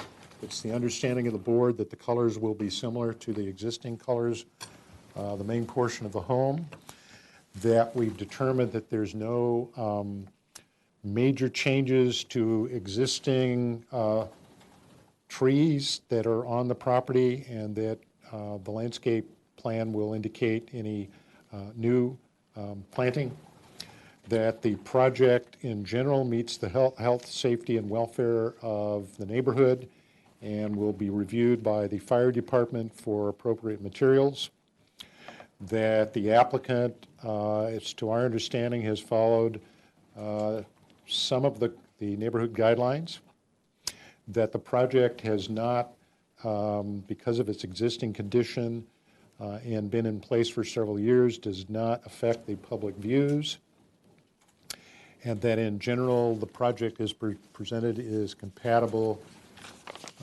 with the neighborhood, and that the board would request that the staff clarify to the letter writer of some of the legal questions that may have been called into question. That's my motion. Do I have a second? Second it. I got that one. Okay. All right, all those in favor? Aye. Aye. Opposed? Abstained? Oh, 2 weeks? You'll have to schedule it with the staff.